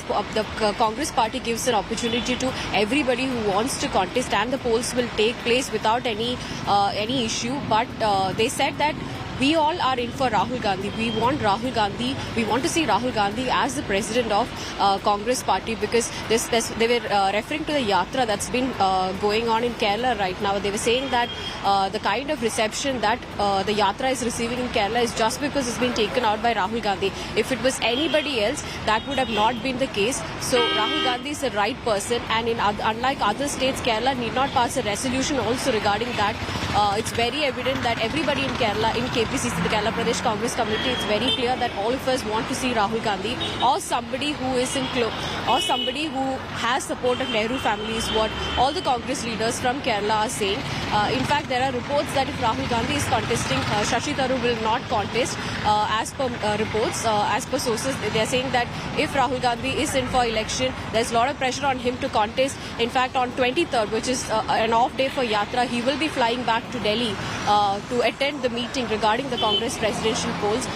But yes, in Tharoor's home state itself, it's looked like there's no proper or no actual support for Tharoor when it comes to Congress presidential polls, because they're all saying that they're in for Rahul Gandhi. They want to all right, thanks so much, Shibimol, for joining us with the very latest details.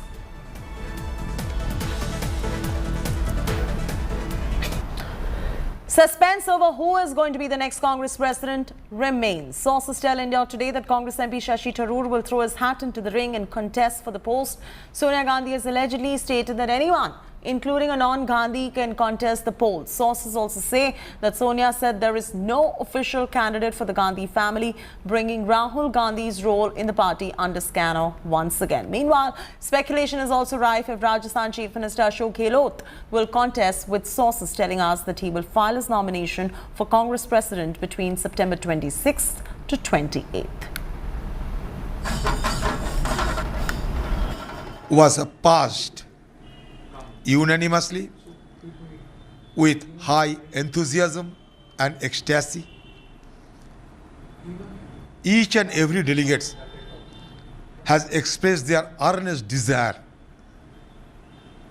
that Rahul Gandhi should resume the charge of presidency and take the reign of Congress party afresh. उनके यहाँ तो तय है कि अंतर्गतवा तो राहुल गांधी को ही अगला अध्यक्ष बनना है. पिछले 48 साल में लगातार, सिर्फ पिछले कोई 3-4 साल बीच में छोड़ दें तो लगातार तो कांग्रेस में परिवार के लोग ही रहे हैं, वो इंदिरा गांधी रही हो, राजीव गांधी रही हो. Rajdeep Sardesai now joins us for a quick perspective on this story. Rajdeep, the first question is, it looks like it's going to be Tharoor versus Gehlot for the post of Congress president. Does that mean that a non-Gandhi will finally head the Congress party? Yes, it appears at the moment that there will be a contest for the Congress president's post. And Shashi Tharoor and Ashok Gehlot are the two names being mentioned more frequently. Mr. Tharoor met Sonia Gandhi yesterday for about 40 minutes and came out of the meeting and gave the impression to those who spoke to him that Mrs. Gandhi was very clear.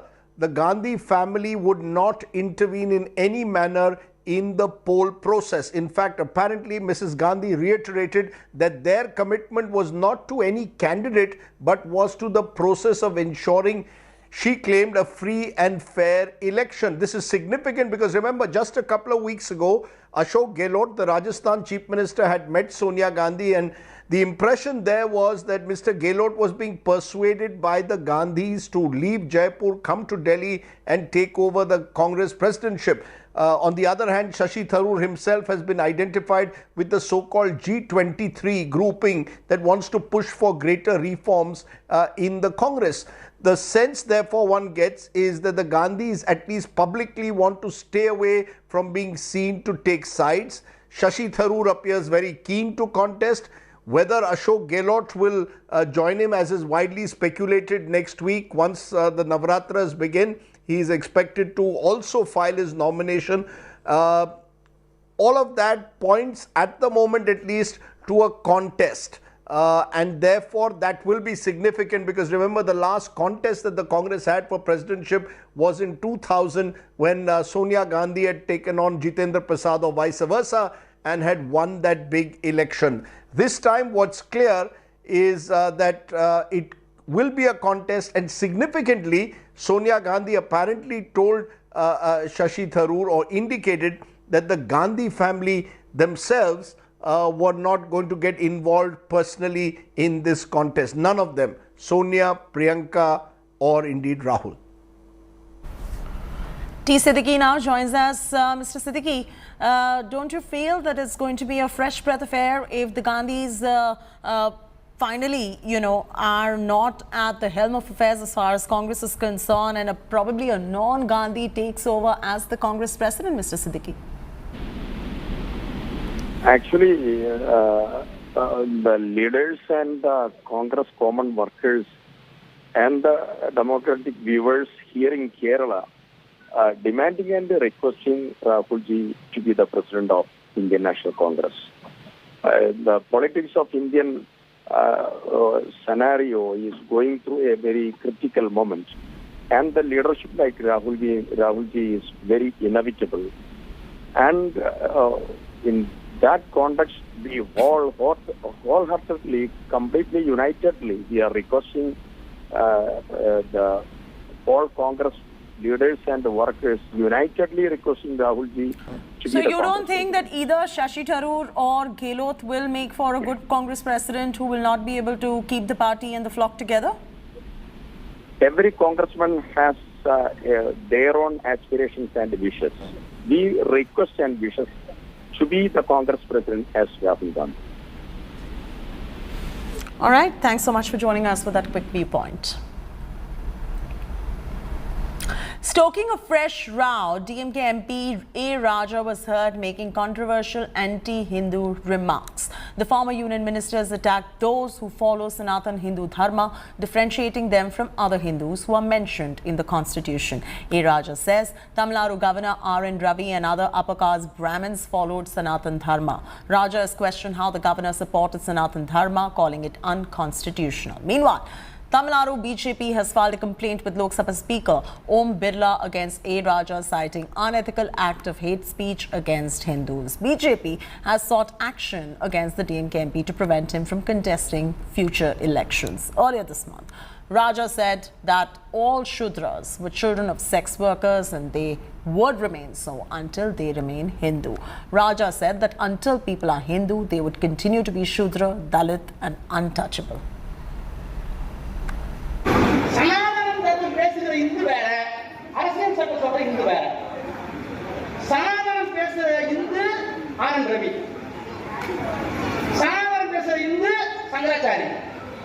சனாதனம் பேசுற இந்து அவள் சனாதனத்துக்கு வெளியில இருக்கிறது பாவம் அண்ணாமலை, பாவம் வானதி, பாவம் எடப்பாடி பழனிசாமி, பாவம் ஓ பன்னீர்செல்வம், பாவம் எல்லாம் பாவம். அப்ப அரசியல் சட்டத்தின் மீது எடுத்துக்கொண்ட கவர்னர் சொல்லுகிறார் சனாதன தர்மம் தான் சிறந்தது என்று சொன்னால், நான் சொல்லுகிறேன் அரசியல் சட்டத்தின் மீது நீங்கள் எடுத்த உறுதிமொழி உண்மையாக இருக்குமானால் அரசியல் சட்டத்துக்கு புறம்பாக இருக்கின்ற சனாதனம் எது தெரியுமா உங்களுக்கு? முதலமைச்சராக இருக்கிறார். திராவிட முன்னேற்ற கழகம் இதை ஏற்றுக்கொள்ளாது. அவர்கள் குறை பிரசவம் தான் எடப்பாடி பழனிசாமி, குறை பிரசவம் அது கள்ள வரவுல. சுதந்திர தமிழ்நாடு தான் நம்முடைய கடைசி நேர்வு என்று பெரியார் சொன்னார். பெரியாரை முழுமையாக. ஆனால் எடப்பாடி பழனிசாமிக்கு என்ன தகுதி என்ன? A. Raja in July implored Prime Minister Modi and Union Minister Amit Shah to provide state autonomy to Tamil Nadu and not push them to seek an independent country. Listen in. ஏதோ முதலமைச்சர் இருக்கிறார், நாங்கள் ஆளுங்கட்சியில் இருக்கிறோம் என்கின்ற திமிரோடு பேசவில்லை. தனித்தமிழ்நாடு கோரிக்கையை கைவிட்டு திராவிட முன்னேற்ற கழகம் மாநில சுயாட்சிக்கு வந்துவிட்டது. ஆனால் எங்களுடைய தத்துவத்தின் பிதாமகனாக இருக்கிற தந்தை பெரியார் சாகர வரை தனித்தமிழ்நாடு கேட்டார்.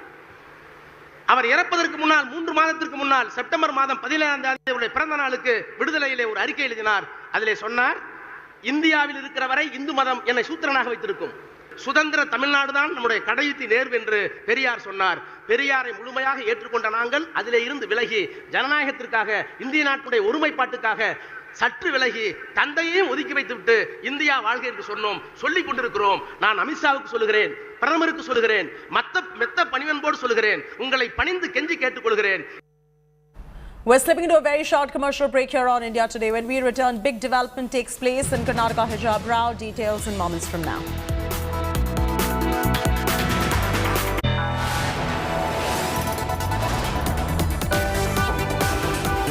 You are watching India Today.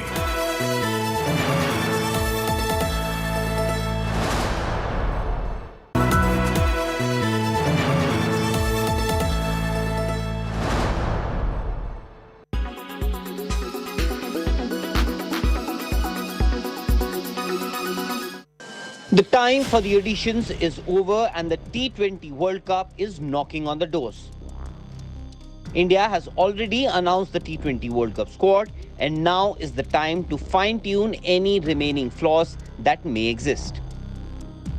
India will take on reigning world champions Australia in Mohali in the first T20 International, which could well give an indication of India's preparedness for the World Cup. India will be boosted by the return of Jasprit Bumrah and Harshal Patel, who are both coming back after lengthy injury layoffs. Apart from the game against Afghanistan, KL Rahul hasn't had runs under his belt ever since he returned to action in Zimbabwe. So he would surely be eager to make use of these opportunities and at better strike rates. Yes, it is something that I am working at. Obviously, the roles that have been defined to each player in the last 10-12 months have been very clear, and the player understands what is expected out of him, and everyone's working towards it. And I've obviously, like I said, I'm just working towards how I can better myself as an opening batter and see how I can have the most impact for my team whenever I go out to play in the middle. India also wished to toy with the idea of opening with Virat Kohli before the World Cup, just to have him as a backup option. मेरी और राहुल भाई की बात हुई थी कि विराट को हमको ओपन कराना पड़ेगा कुछ मैचों में, क्योंकि हमारे थर्ड ओपनर वही है. तो वो आई थिंक लास्ट मैच में हमने देखा और हम काफी खुश है उनके वो पोजीशन से.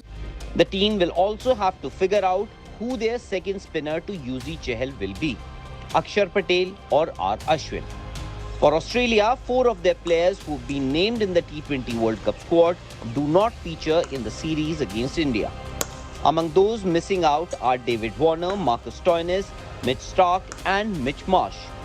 But the Aussie pace attack still looks very potent, especially in Mohali where the ball tends to do a bit for fast bowlers. Before the T20 World Cup, India will get 6 games to test themselves and they would be hoping to get a few answers and not the questions. Sports Bureau, India Today.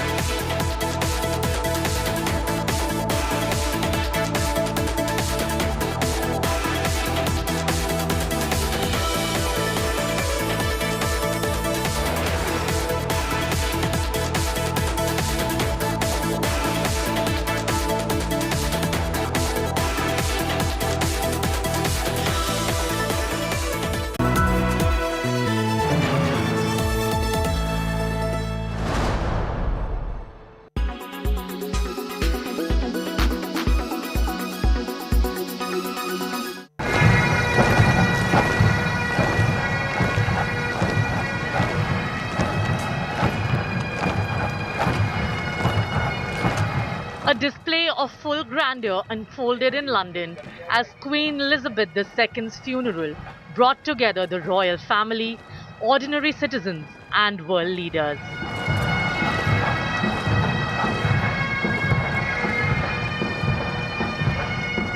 All eyes were on the Princess of Wales, Catherine.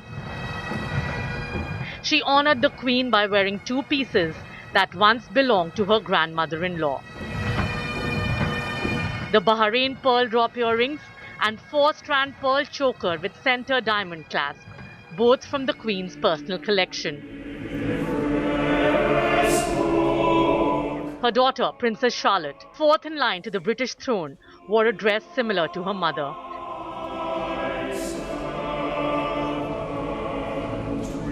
And a brooch in honor of her great-grandmother. The little diamond horseshoe brooch was a gift from the Queen herself that represented her love for horses.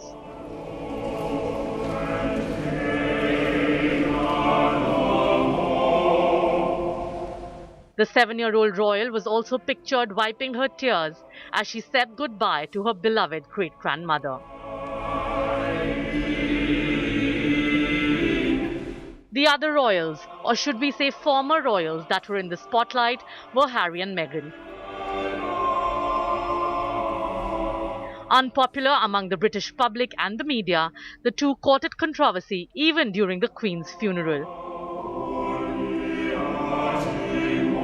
A video going viral showed Harry not singing the national anthem, even as the other royals mouthed the words at Westminster Abbey. Some social media users also pointed out how Meghan Markle was conspicuously hidden by a candle that blocked her view during the telecast.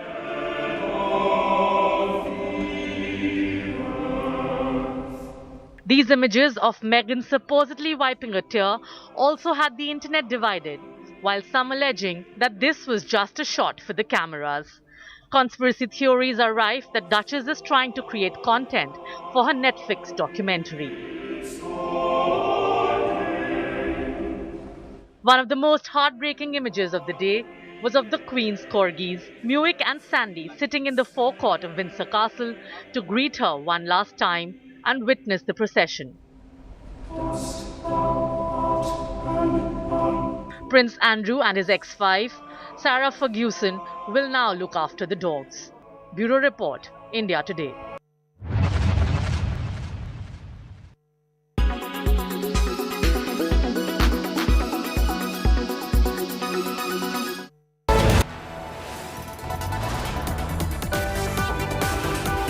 You are watching India Today.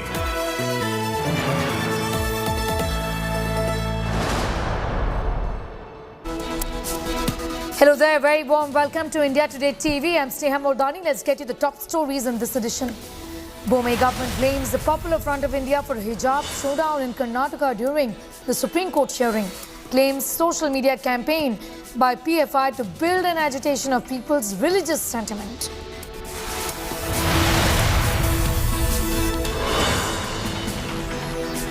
Saharanpur apathy brings shame to sporting spirit. Food for women athletes cooked in toilets. India Today's agenda setting newsbreak. Sports Minister Anurag Thakur takes cognizance.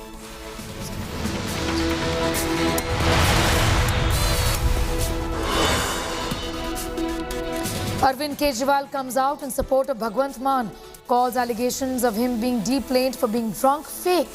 Civil Aviation Minister orders a probe.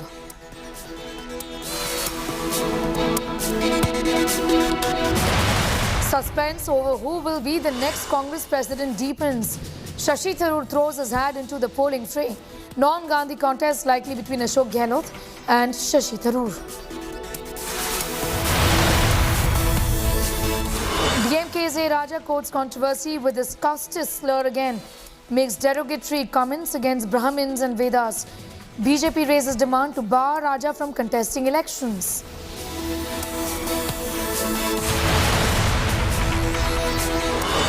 PDPG Mehbooba Mufti against Gandhi and Raghupati Raghav hymn in Kulgam schools labels it BJP's Hindutva agenda. BJP slams Mehbooba.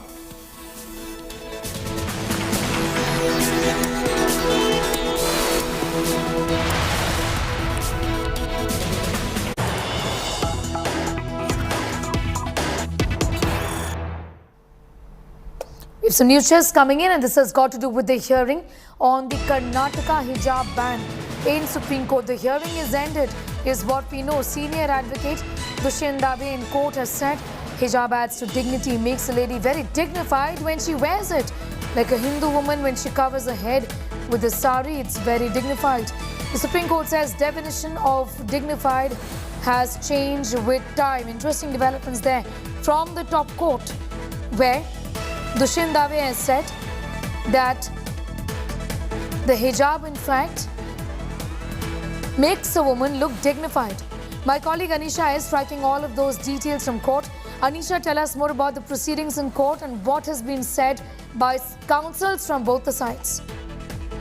Well, Sneha, detailed hearings have happened in the Supreme Court since about quarter to 11 a.m. and just ended about 5 minutes ago at 4 p.m.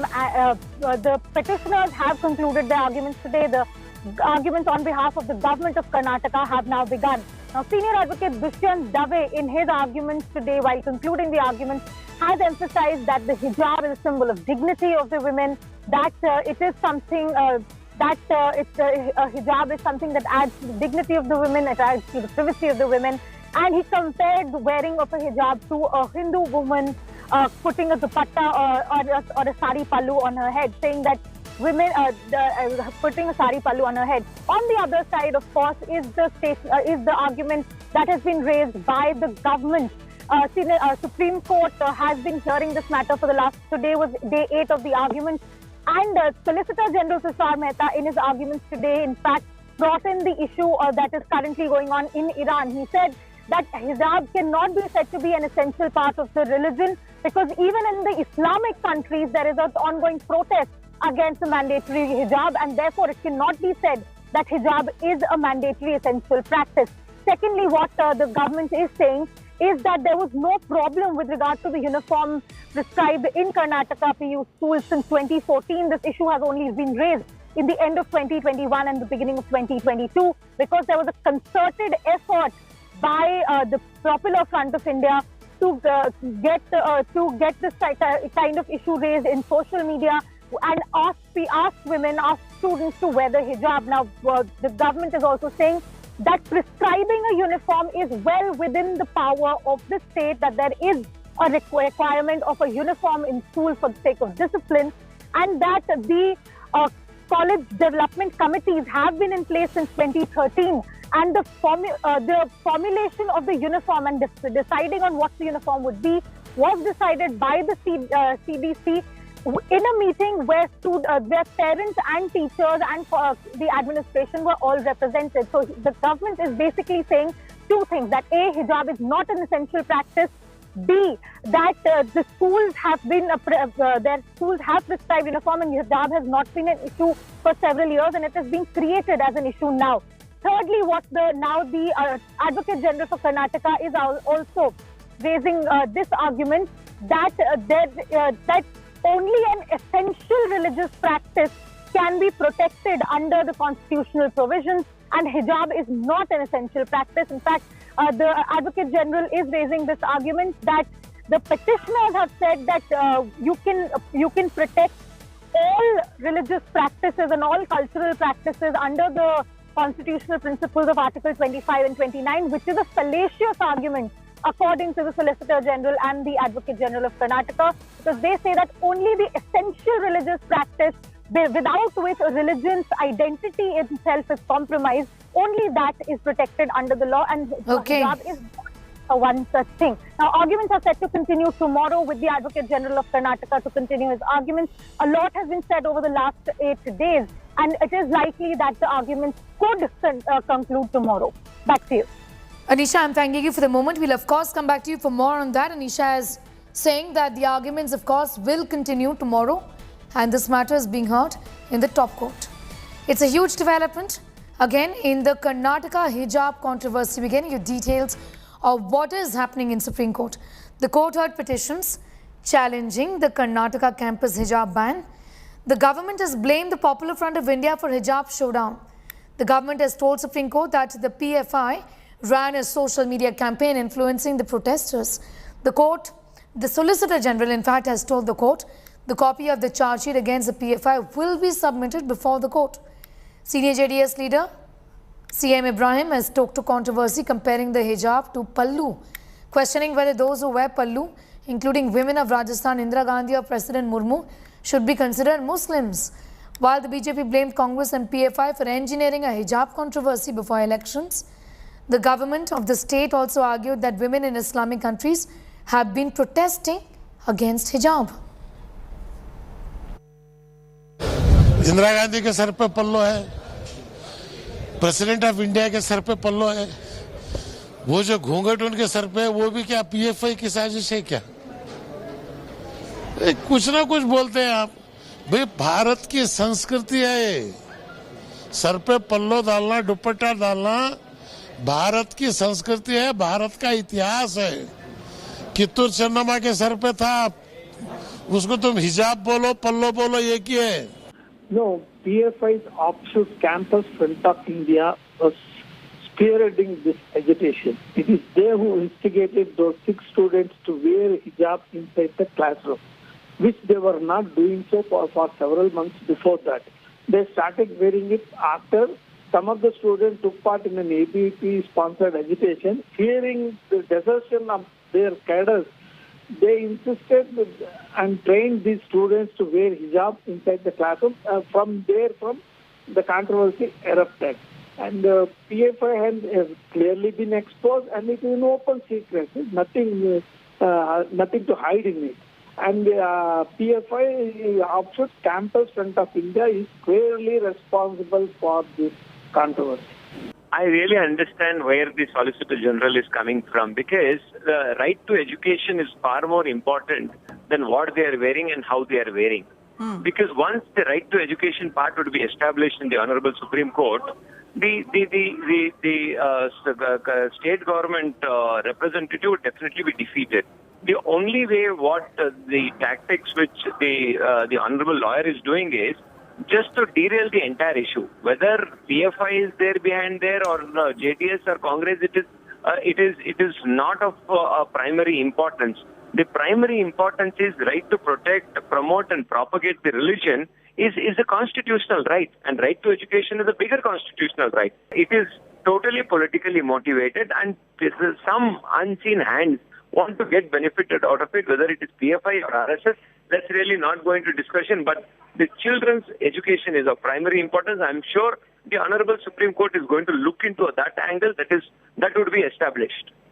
I see we live in India. We follow the constitution given to us by Dr. Baba Saheb Ambedkar. In the constitution, freedom to practice one's religion is enshrined under Article 25.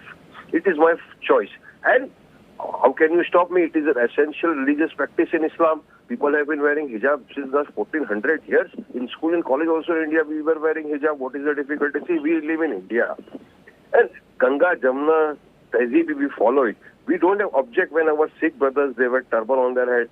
Well, we have no objection. Our Hindu sisters and brothers, they put tilka, they put a red thread in their hand. We have no objection for that as well. So why not a girl allowed to wear hijab and study? Modi on the one side says, the BJP, that beti bachao, beti padhao, and when our daughter wants to study wearing a hijab, they have objection for it. The BJP wants to create hatred. They want to target a particular community by any group, by madrasa, hijab, azan, anyway. I have studied in colleges in Karnataka till my MA. From first standard to my MA, I studied in Karnataka. Everywhere, young girls used to wear scarves. Not all girls. Some girls who prefer to wear scarf used to wear scarf. So saying that nobody wore hijab, what they wear in the colleges, that is called a scarf on their head, was not worn earlier is a completely false statement. Well, a big war of words has erupted between the BJP and the Congress over Rahul Gandhi's Bharat Jodo Yatra.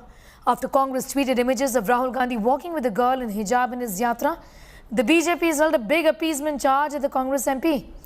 BJP cited the image to claim that Rahul is backing the hijab brigade, which is locked in a legal fight with the Karnataka government.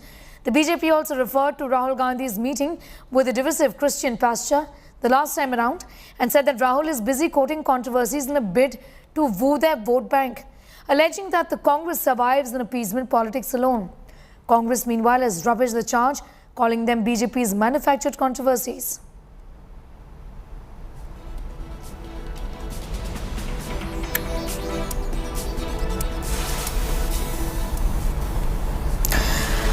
All right, now sporting shame in Uttar Pradesh's Saharanpur, where food served for women kabaddi players was actually cooked in a toilet.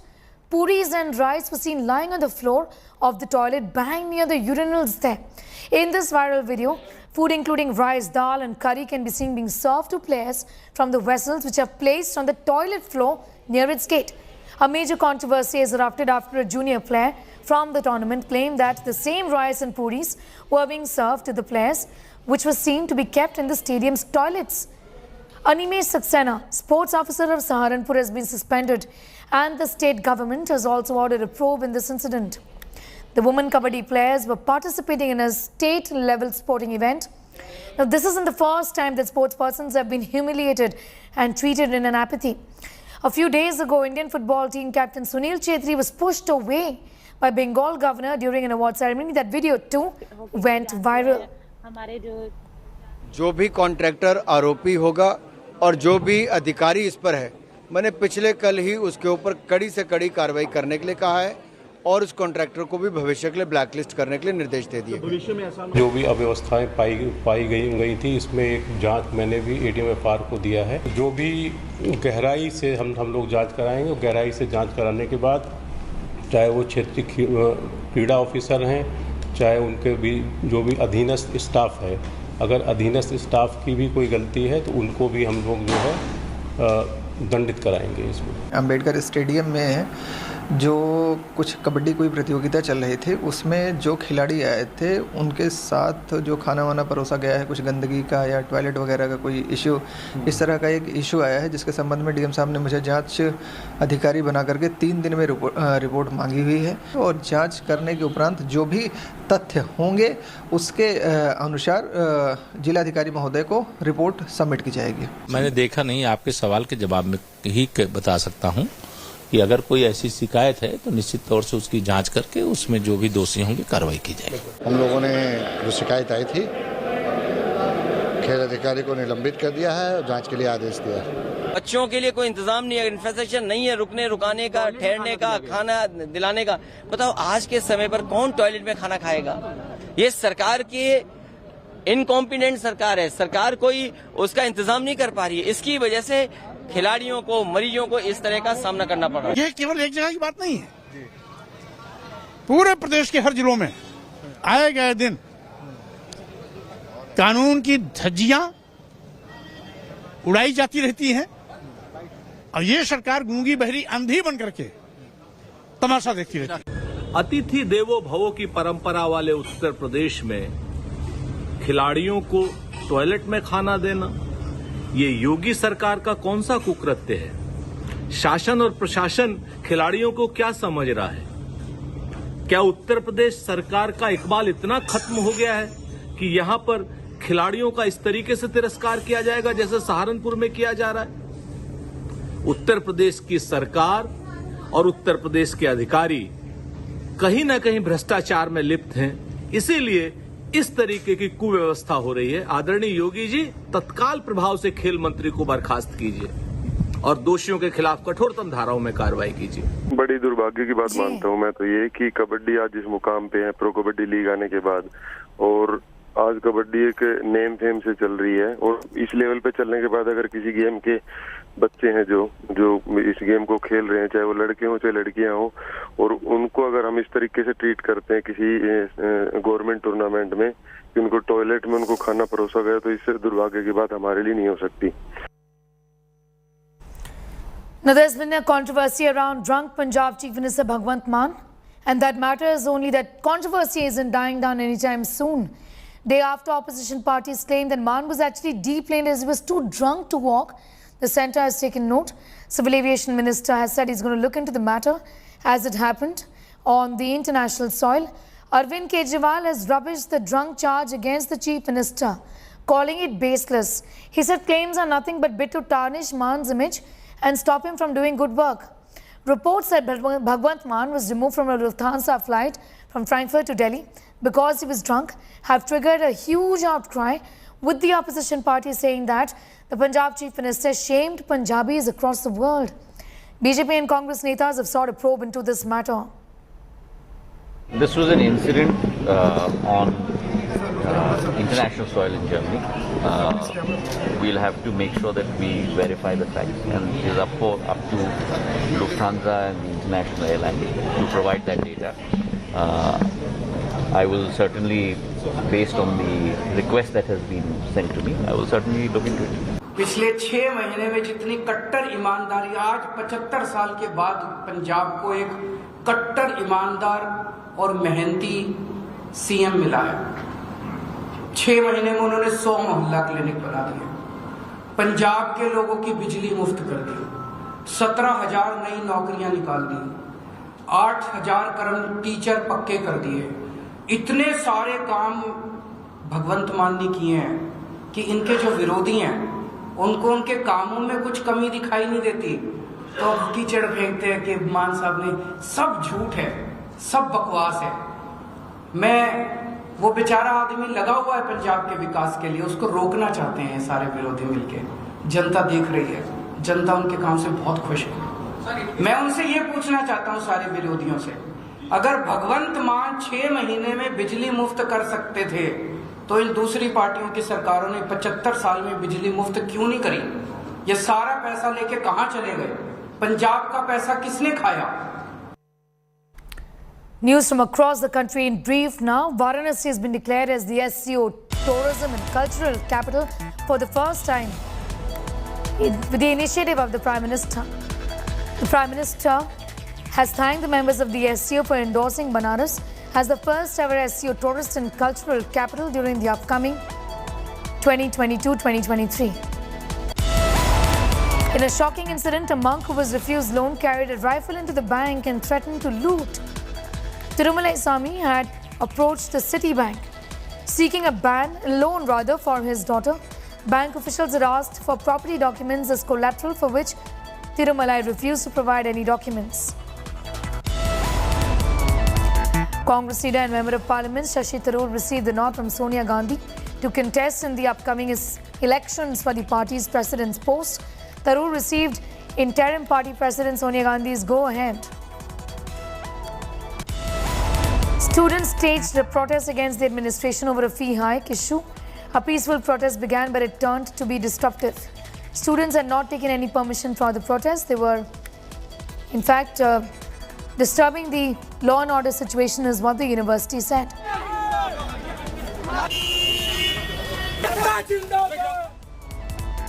29-year-old Tamil actor Pauline Jessica, popularly known by her stage name Deepa, died by suicide. She was found dead in her apartment in Chennai. According to the police, a suicide note had been found in which she had mentioned that a failed relationship was the reason behind her death.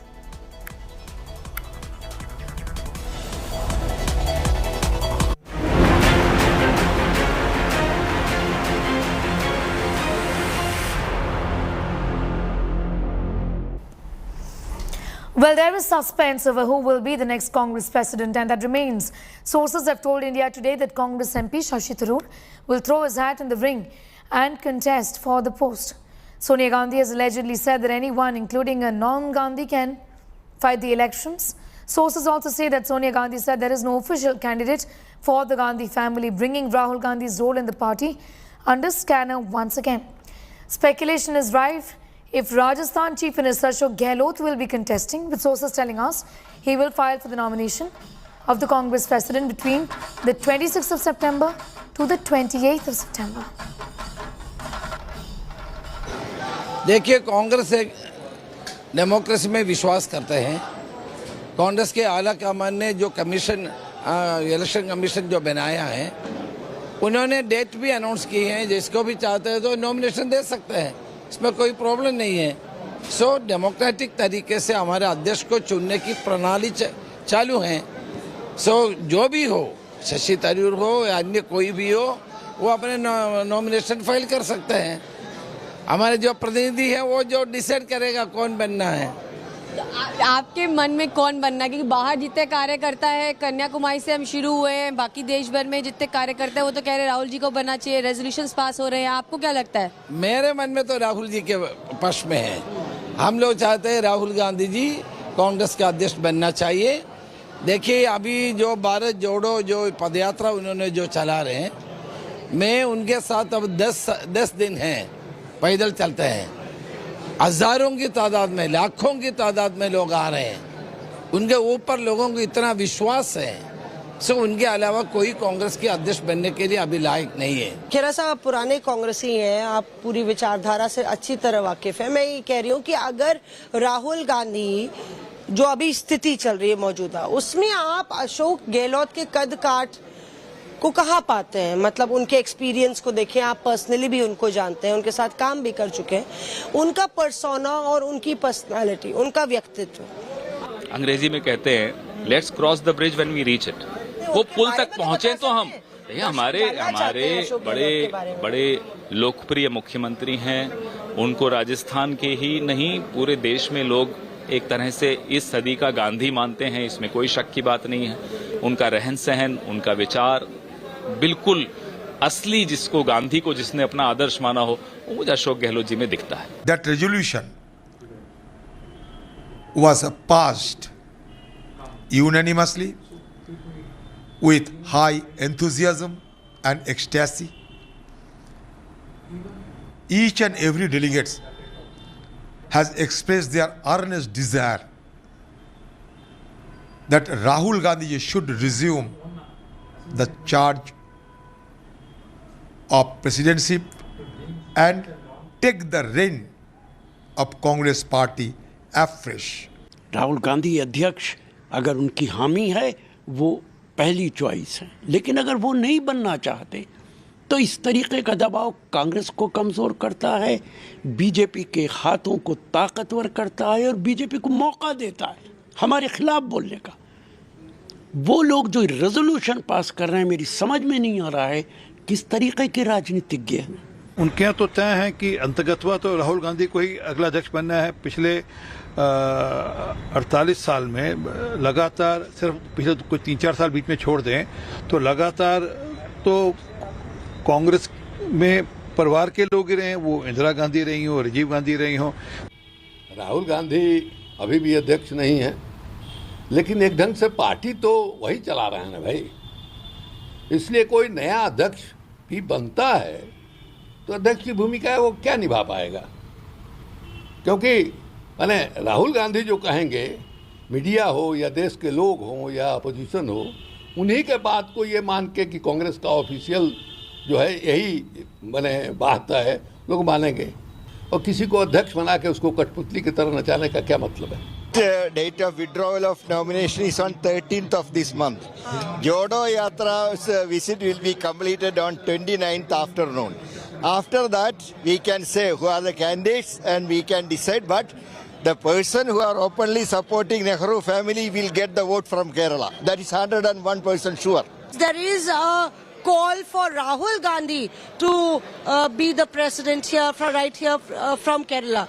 Will the party witness a contest, or is it going to be a consensus? We are on day 13 of the Bharat Jodo Yatra. We have done 275 kilometers till now, and by the end of the day today, we are in Alappuzha district. We will move over to Kochi district. We would have completed 283 kilometers. The entire party organization, the mighty Congress party organization, is immersed in making the Bharat Jodo Yatra a resounding success. Now, elections are going to be held. A schedule has been announced. Nominations begin on the 24th. Scrutiny takes place on the 1st. And if there is more than one candidate, elections will take place on the 17th. I don't understand what all this headlines and all this brouhaha is all about. Elections will be held. The Congress President, Mr. Rahul Gandhi, have repeatedly said anybody is free to contest. Anybody is welcome to contest. The Congress Party is the only political party in India which has a system for electing its president. And it has elected presidents in the past, unlike any other political party. So, bottom line, we are focused on Bharat Jodo Yatra. Election schedule has been announced. So let the schedule take its own course. In other news today, stoking a fresh controversy, DMK MP Raja was heard making controversial anti-Hindu remarks. The former union minister has attacked those who follow Sanatan Hindu Dharma, differentiating them from other Hindus who are mentioned in the constitution. Raja says Tamil Nadu Governor R.N. Ravi and other upper caste Brahmins followed Sanatan Dharma. He's questioned how the governor supported Sanatan Dharma, calling it unconstitutional. Meanwhile, Tamil Nadu BJP has filed a complaint with Lok Sabha Speaker Om Birla against Raja, citing unethical act of hate speech against Hindus. BJP sought action against him to prevent him from contesting future elections. Earlier this month, Raja had said Shudras were children of sex workers and that they would remain so until they remain Hindus.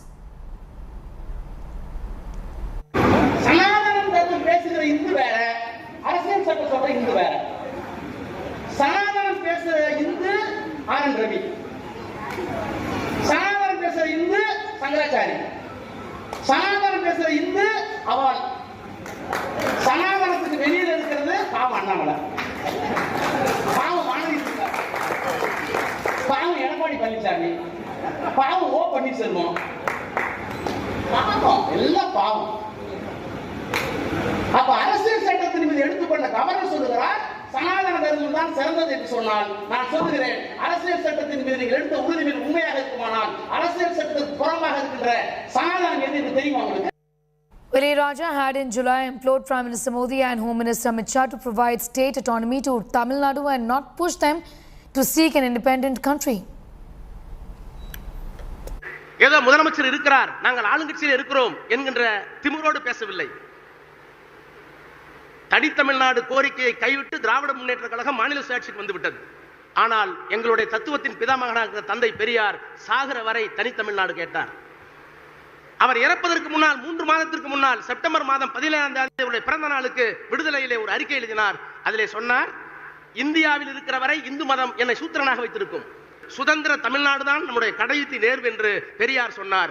பெரியாரை முழுமையாக ஏற்றுக்கொண்ட நாங்கள் அதிலே இருந்து விலகி ஜனநாயகத்திற்காக இந்திய நாட்டுடைய ஒருமைப்பாட்டுக்காக சற்று விலகி தந்தையையும் ஒதுக்கி வைத்துவிட்டு இந்தியா வாழ்க என்று சொன்னோம், சொல்லிக் கொண்டிருக்கிறோம். நான் அமித்ஷாவுக்கு சொல்லுகிறேன், பிரதமருக்கு சொல்லுகிறேன், மெத்த பணிவன்போடு சொல்லுகிறேன், உங்களை பணிந்து கெஞ்சி கேட்டுக்கொள்கிறேன்.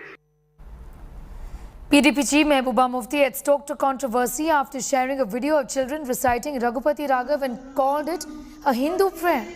The video shows a school in Kulgam in Jammu and Kashmir where Muslim children are singing the song, and Mehbooba used this to claim the centre has stolen Jammu and Kashmir people's identity and targeted their religion. BJP, however, has hit back at the PDP chief, accusing her of spreading fake news and resorting to rumour mongering. Sources claim that students reciting Raghupati Raghav was actually part of a series of activities that are taking place to mark the 153rd birth anniversary of Mahatma Gandhi. Raghupati Raghav was one of the favourite bhajans of Mahatma Gandhi, and it is a common practice of school children to sing the hymn while remembering Gandhi.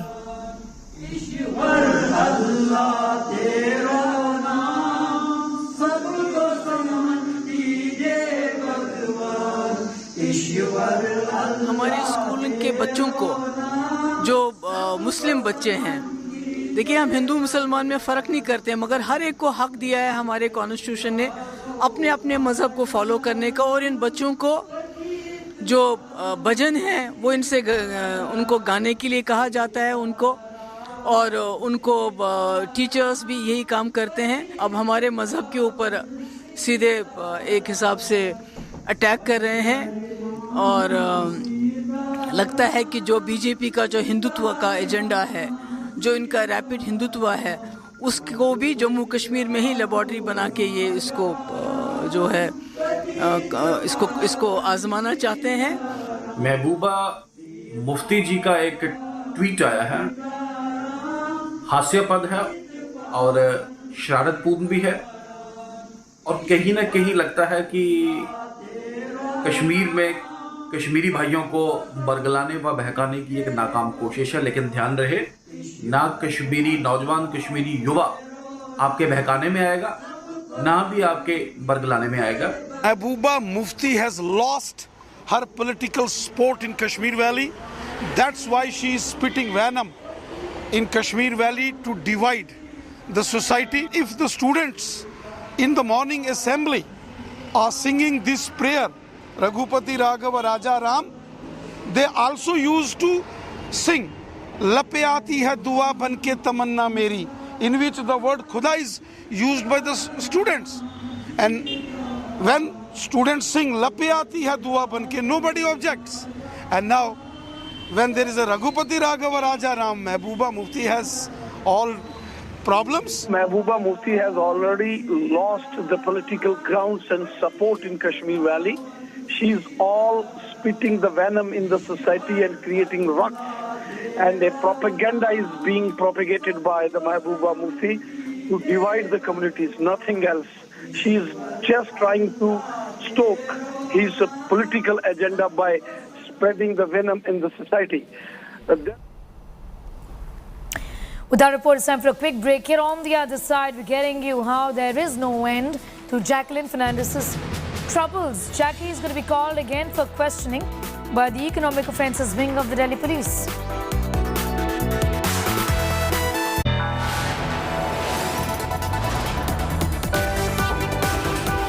You are watching India Today.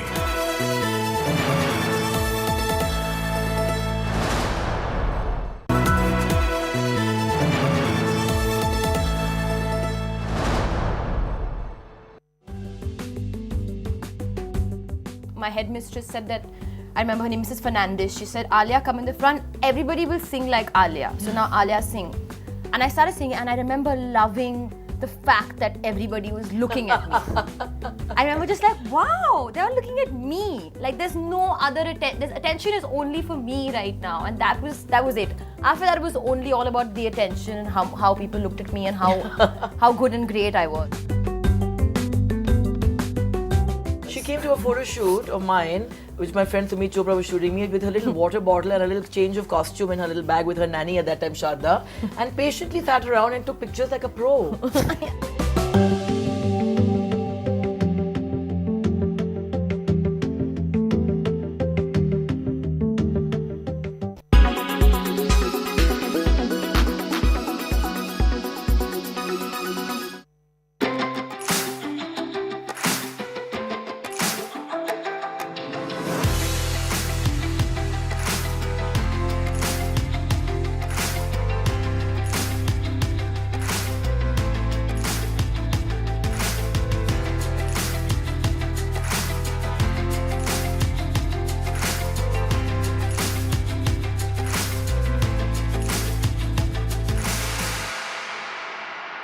We are humbled by this achievement. It gives us a great sense of responsibility to do more for the country. That has now seeped into the institution. All faculty, staff and students have this pursuit of excellence.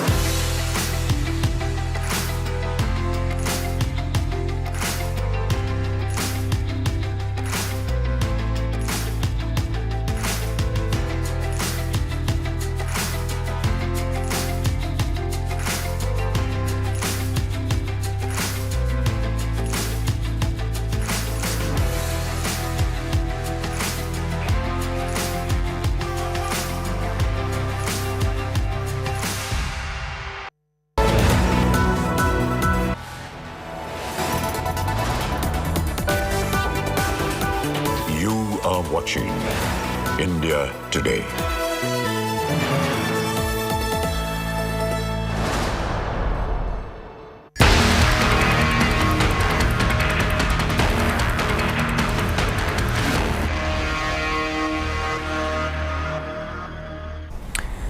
Bollywood actor Jacqueline Fernandez was questioned for over 7 hours by Delhi Police's Economic Offences Wing in connection with the 200 crore extortion case. This case is linked to alleged conman Sukesh Chandrasekhar. This was also the second time that the actor was summoned for questioning by the Delhi Police for her alleged role in this case. Here's more.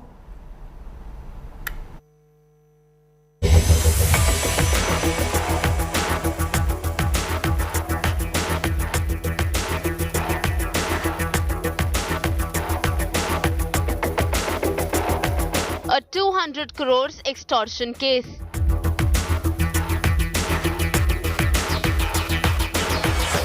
Bollywood divas in the dock. Trouble is mounting for actor Jacqueline Fernandez.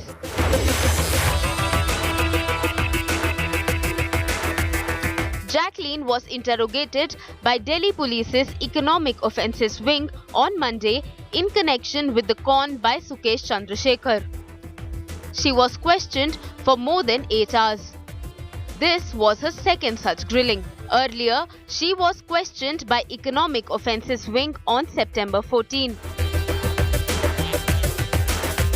Sources say that actor had allegedly provided the police with the list of gifts she received from Sukesh during her first round of questioning. Sources say the supercon had allegedly spent a lavish amount of money on Jacqueline Fernandez and her close relatives. Sukesh allegedly gifted her limited edition perfumes, designer bags and outfits. Sources say he even hired private jets. As per the sources, Jacqueline was completely in Sukesh's clutches and had plans of marrying him.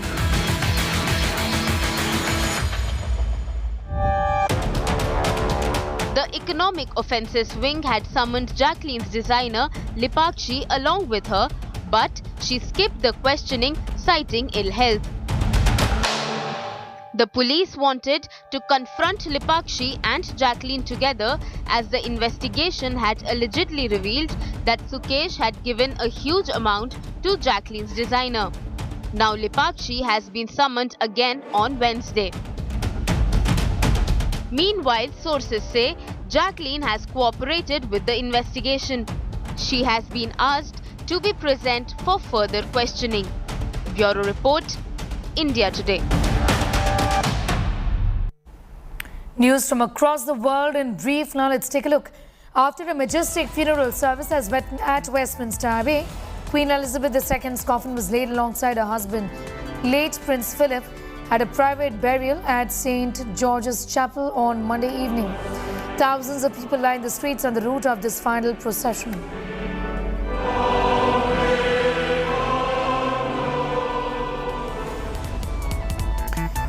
Ukraine condemns Russian attack close to the plant as nuclear terrorism. A Russian missile has blasted a crater close to a nuclear power plant in southern Ukraine, damaging nearby industrial equipment but not hitting its 3 reactors. A powerful earthquake with a preliminary magnitude of 7.6 has struck western Mexico. Local officials and witnesses say that tremors were felt as far away as Mexico City. A tsunami alert has been issued as well.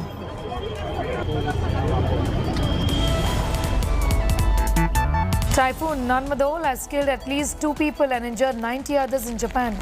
9 million people have been told to evacuate and more than 350,000 homes are without power. Forecasts predict up to 16 inches of rain over the next 24 hours.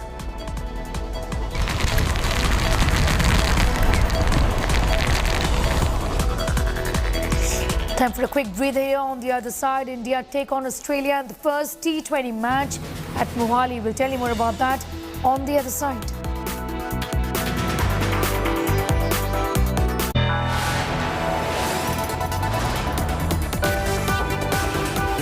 You are watching India Today.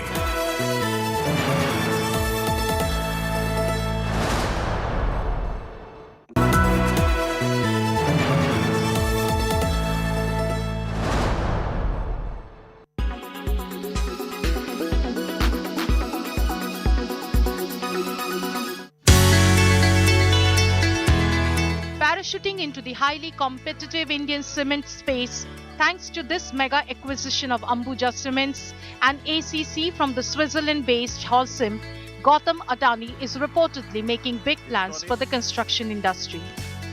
Because we now own the reconstituted Ambuja Cements board, which now includes Gautam Adani, his son Karan Adani, and several other Adani appointees, approved a 20,000 crore rupee preferential issue, the largest ever in the country, to fund a big play in the cement business.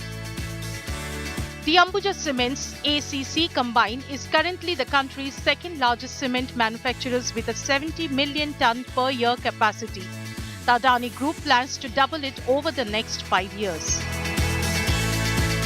we expect significant margin expansion to become the most profitable cement manufacturer in the country.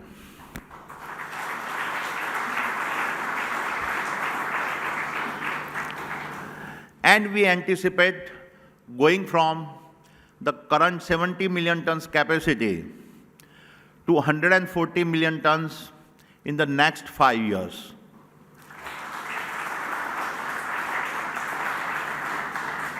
Needless to say, a large part of my confidence comes from the combined strength of the leadership we are getting from ACC and Ambuja.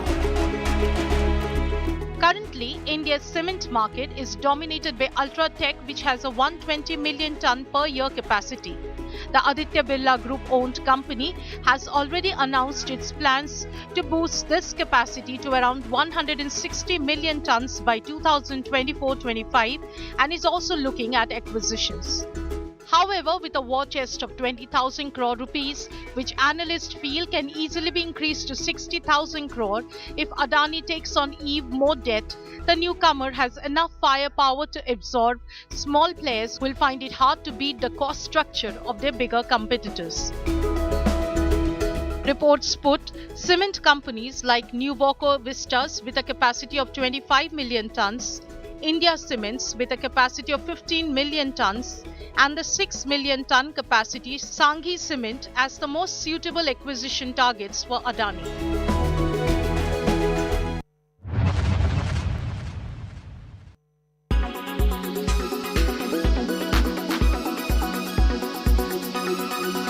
Make your media plan smarter with India Today Live TV on your connected devices.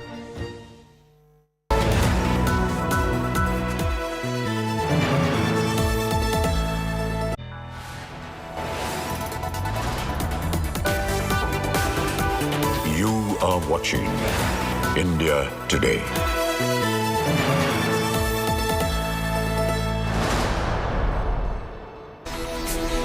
Well, it indeed is a historic moment for Jammu and Kashmir as cinema halls have reopened their doors for the first time since the last 32 years.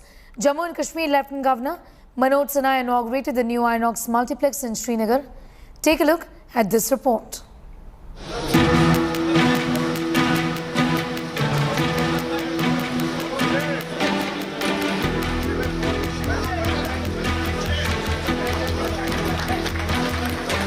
A long interval of 32 years is over.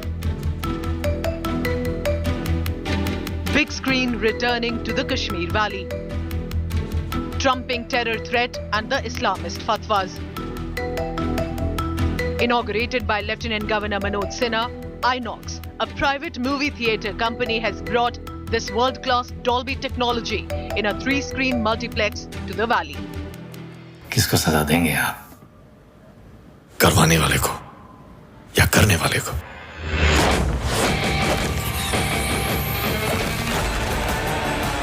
Hrithik Roshan and Saif Ali Khan starrer Vikram Vedha will be the first to be officially released on 30th September. After Pulwama and Shopian, Srinagar opened doors to cinema goers amid security precautions. इस किस्म के मनोरंजन के programme, मनोरंजन के अदारे खोलना अच्छी बात है ताकि हमारी नाईपुर मज़ीद तबाही से बच जाए। यहाँ जो छोटे बच्चे हैं जिनको अभी पता नहीं कि सिनेमा हॉल्स कैसे होते हैं, तो उनके लिए बहुत अच्छा रहेगा। खासकर जो यहाँ का यूथ वो बाहर जाते हैं मतलब फिल्में देखने के लिए, बहुत एक्सपेंसिव होता है, तो इससे ज़्यादा बेटर है कि यहाँ पे अब सिनेमा हॉल खुले हैं तो बहुत अच्छा है कि उससे क्या है कि यहाँ के मतलब बहुत सारे लोगों को रोज़गार भी मिलेगा। Opening a first multiplex cinema in the Kashmir Valley after the gap of 32 years will not only make the cinema possible for the locals but will also boost tourism in the Kashmir Valley. There was not any kind of facility for evening hours for the tourists visiting in the valley. Definitely this multiplex will be another entertainment for the tourists in Kashmir. And also the makers of this multiplex have assured that they are going to help the filmmakers in processing and making the films here in Kashmir. Kashmir-based businessman and prominent educationist Vijay Dhar is the mind behind the return of cinema to Kashmir. But politics broke out over the historic day. AIMIM's Asaduddin Owaisi took a jibe at the BJP government asking if the Jamia Mosque will remain shut on Fridays during the matinee show. Congress and National Conference are claiming if the ground situation will change with regard to the cinema opening. But the Bharatiya Janata Party has countered these charges. Cinema खोलने से या ना खोलने से जम्मू कश्मीर के इस वक्त जो हालात बने हुए आप समझते हैं कि ठीक हो जाएंगे?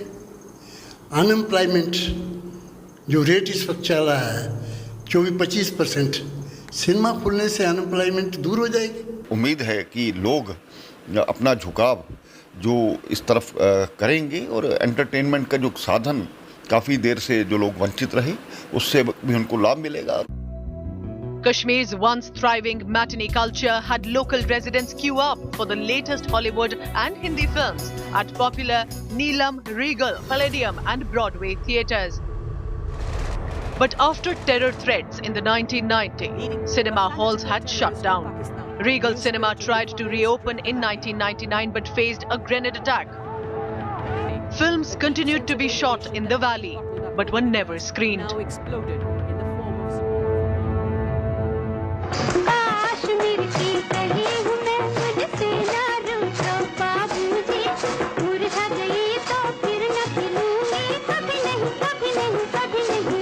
This unforgettable dance on the iconic Dal Lake by Saira Banu was an era of successful film shoot and screenings in the valley.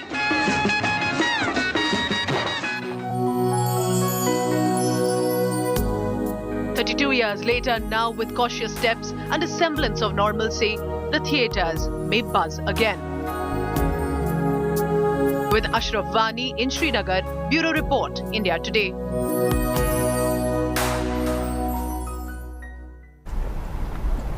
Some sporting action today. Team India will take on Australia in the first of the three-match T20 series in Mohali.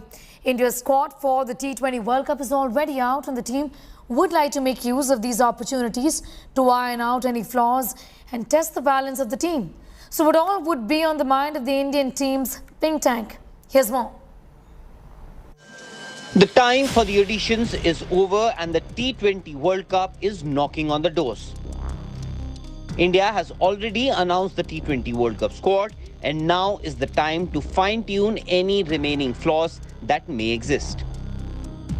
India will take on reigning world champions Australia in Mohali in the first T20 International, which could well give an indication of India's preparedness for the World Cup.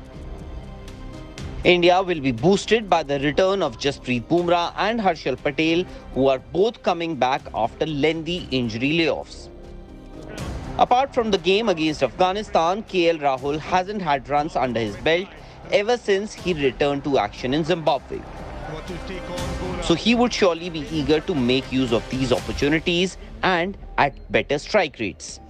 Yes, it is something that I am working at. Obviously, the roles that have been defined to each player in the last 10-12 months have been very clear, and the player understands what is expected out of him, and everyone's working towards it. And I've obviously, like I said, I'm just working towards how I can, better myself as an opening batter and see how I can have the most impact for my team whenever I go out to play in the middle. India also wished to toy with the idea of opening with Virat Kohli before the World Cup, just to have him as a backup option. मेरी और राहुल भाई की बात हुई थी कि विराट को हमको ओपन कराना पड़ेगा कुछ मैचों में क्योंकि हमारे थर्ड ओपनर वही है तो वो आई थिंक लास्ट मैच में हमने देखा और हम काफी खुश है उनके वो पोजीशन से. The team will also have to figure out who their second spinner to Yuzi Chahal will be, Akshar Patel or R. Ashwin. For Australia, 4 of their players who've been named in the T20 World Cup squad do not feature in the series against India. Among those missing out are David Warner, Marcus Stoinis, Mitch Starc and Mitch Marsh. But the Aussie pace attack still looks very potent, especially in Mohali where the ball tends to do a bit for fast bowlers. Before the T20 World Cup, India will get 6 games to test themselves and they would be hoping to get a few answers and not the questions. Sports Bureau, India Today.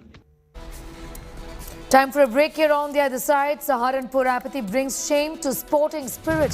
Food for women athletes cooked in toilets. India Today's agenda studying Newsbreak. Sports Minister Anurag Thakur takes cognizance.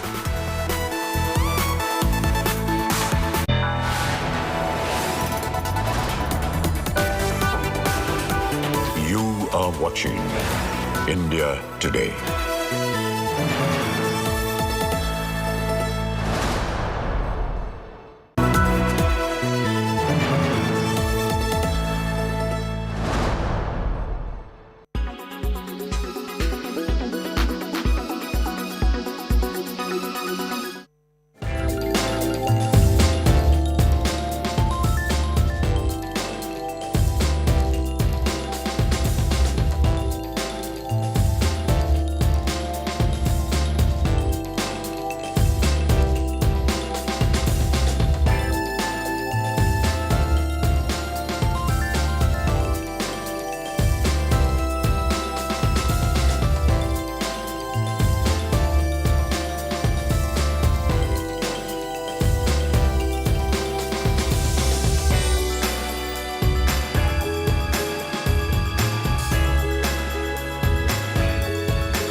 100 crores extortion case.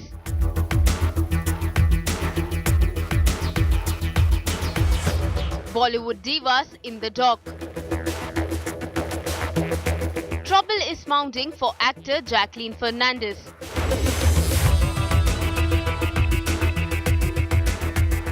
Jacqueline was interrogated by Delhi Police's Economic Offences Wing on Monday in connection with the con by Sukesh Chandrasekhar. She was questioned for more than 8 hours. This was her second such grilling. Earlier, she was questioned by Economic Offences Wing on September 14. Sources say that actor had allegedly provided the police with the list of gifts she received from Sukesh during her first round of questioning. Sources say the supercon had allegedly spent a lavish amount of money on Jacqueline Fernandez and her close relatives. Sukesh allegedly gifted her limited edition perfumes, designer bags and outfits. Sources say he even hired private jets. As per the sources, Jacqueline was completely in Sukesh's clutches and had plans of marrying him.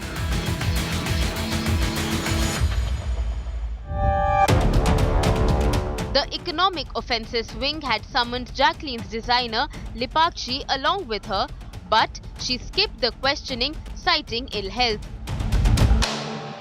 The police wanted to confront Lipakshi and Jacqueline together as the investigation had allegedly revealed that Sukesh had given a huge amount to Jacqueline's designer. Now Lipakshi has been summoned again on Wednesday. Meanwhile, sources say Jacqueline has cooperated with the investigation.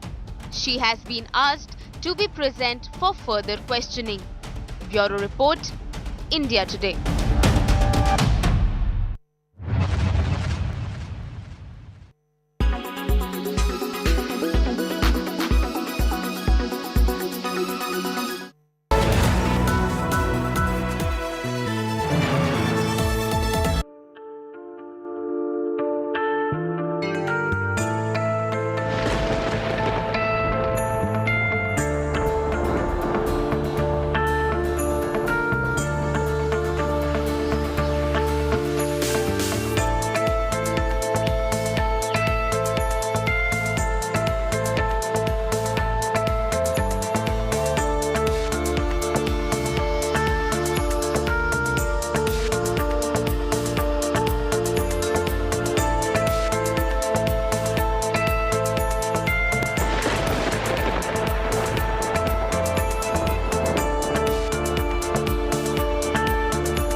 in association with LIC, हर पल आपके साथ।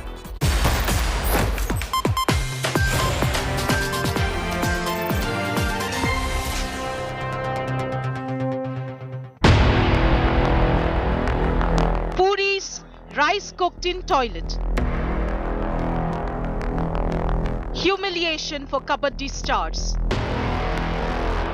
After Governor Shob's football hero, insult and apathy mar Khelo India. Royal treatment only for top cricketers. No country for non-cricketing athletes.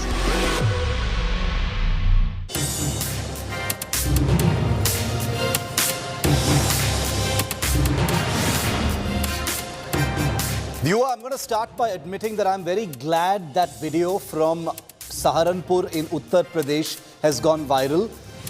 There's a good chance that people would have missed that entire incident, but it has come to become not only the most viral video today, but also representative of how our non-cricketing sports persons at any level are treated in this country. Second-class citizens, but this was the depths of shamefulness, of disgustingness and criminality even And we're going to tell you who's responsible in Uttar Pradesh for treating kabaddi stars in that manner. I'm Shiv Arur. This is 5 Live. These are the headlines. Karnataka government blames Popular Front of India for hijab showdown in the state during Supreme Court hearing, claims social media campaign by PFI to build agitation of people's religious sentiment. Suspense over who will be the next Congress president deepens. Shashi Tharoor throws his hat into the ring as India Today first reported. Non-Gandhi contest likely between Ashok Gehlot and Shashi Tharoor. But is it going to be a fixed match? DMK's A. Raja courts controversy with his casteist slur again, makes derogatory comments against Brahmins and the Vedas. BJP raises demand to bar Raja from contesting any election. Bapu's bhajan makes her see saffron. PDP chief Mehbooba Mufti is against Gandhi's hymn Raghupati Raghav. In Kulgam schools, labels it BJP's Hindutva agenda. BJP says this is Mehbooba's alarmist hypocrisy. Arvind Kejriwal comes out in support of Punjab Chief Minister, calls allegations against Bhagwant Mann of being deplaned for being drunk in Germany as fake and false. Civil Aviation Minister, however, has ordered a probe.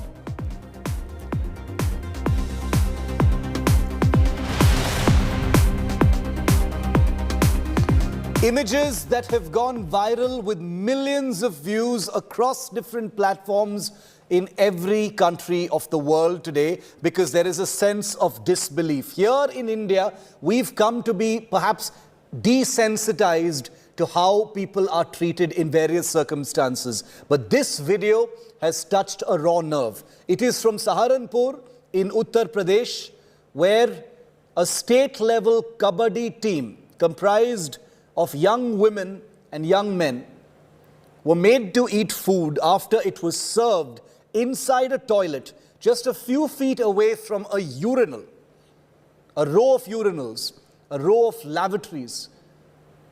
This is where they were served their food. They are still in their kabaddi uniforms.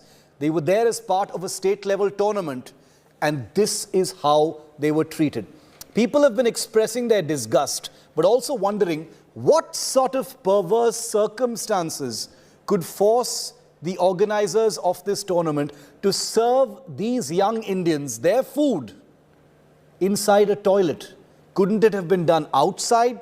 What were the pressing circumstances or indifference or negligence or apathy or criminality or lack of shame or all of the above to make them treat Indian future sports stars in this absolutely disgusting manner? No amount of condemnation is enough. And I wish it was only a one-off thing. But sadly, as you and I both know, viewer, this is hardly a unique event. Non-cricketing sports persons in this country have been treated like filth, like second-class citizens, like non-priorities over and over again over the years. Just look at what happened a few days ago. This is Sunil Chhetri. Watch how, as he was accepting a trophy after a tournament, watch how the Bengal governor, La Ganesan, pushes him aside. I hope you saw this video as well, viewer, because that's another video. A football star of India accepting a trophy after his amazing work on the field, pushed aside by the Bengal governor because he wanted to be in the photograph. That man, that shameless man there, is the governor, acting governor of West Bengal, the Honorable La Ganesan, who found it fit to use his hands to push aside young Sunil Chhetri so he could be in the frame. You can explain it in whatever way you want, but is this the way to behave with India's sport persons? Pushed aside for a photograph, served food from a toilet. Is this what it has really come down to? I think most people have made peace with the fact that cricket is lucky, cricketers are lucky, they've got a body looking after their interests, and nobody should find fault with cricketers because they've earned it. They are stars in their own right. So this is not about denigrating cricket or cricketers. But why are those who are not cricketers in this country treated in this shabby manner? Watch this report.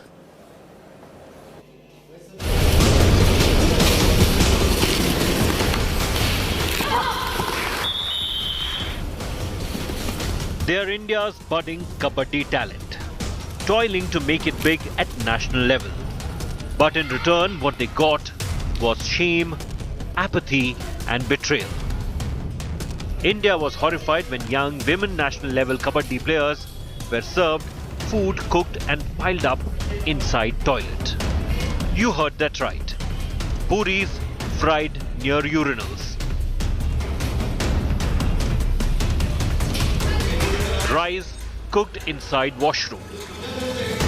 A deeply embarrassed UP government sacked top sports officials and ordered a probe.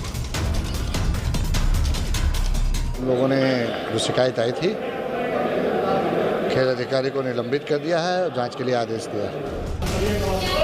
Sports Minister Anurag Thakur directed state government to take strict action against the accused contractor and officers. जो भी contractor आरोपी होगा और जो भी अधिकारी इस पर है, मैंने पिछले कल ही उसके ऊपर कड़ी से कड़ी कार्रवाई करने के लिए कहा है और उस कॉन्ट्रैक्टर को भी भविष्य के लिए ब्लैकलिस्ट करने के लिए निर्देश दे दिए. The opposition was quick to hit out at the Yogi government and called it incompetent. बच्चों के लिए कोई इंतजाम नहीं है, इंफ्रास्ट्रक्चर नहीं है, रुकने रुकाने का, ठहरने का, खाना दिलाने का. बताओ आज के समय पर कौन टॉयलेट में खाना खाएगा? ये सरकार की इनकॉम्पिटेंट सरकार है. अतिथि देवो भवो की परंपरा वाले उत्तर प्रदेश में खिलाड़ियों को टॉयलेट में खाना देना, ये योगी सरकार का कौन सा कुकृत्य है? Sports administration in India is notorious for unequal treatment, bordering on harassment when it comes to non-cricketing sports persons. Recently, India saw national football captain Sunil Chhetri getting insulted during the presentation of the Durand Cup. He was shoved aside by the Bengal governor, La Ganeshan, who was more interested in a better photo op. It was in 2017 when medal-winning para-athlete Suvarna Raj was forced to sleep on the floor of a train. Raj was allotted an upper berth despite being wheelchair-bound. In 2016, star para-athlete Aditya Mehta was forced to take off prosthesis at Bengaluru airport during a security check, which left him bleeding. While cricket is a religion in our country and cricketers are treated like God, it is unfortunate that other sports and their stars do not get the recognition they deserve. Bureau Report, India Today.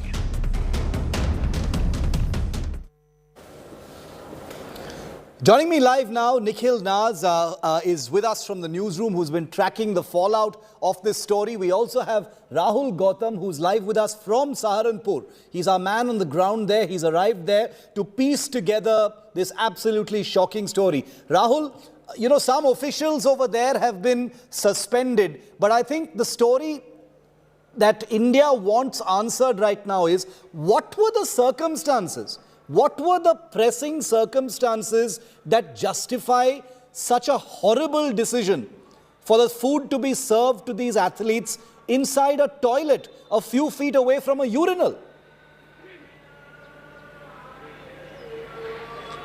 Well, Shiv, this shameful incident happened in Saharanpur at B.R. Ambedkar Stadium. And I'm coming live from that particular stadium. I'll ask my camera person, Mr. Mohan, to just show you around that this is the place where you can see this is an open kitchen where food was being prepared. Food was prepared for these female kabaddi players, and this is the same toilet.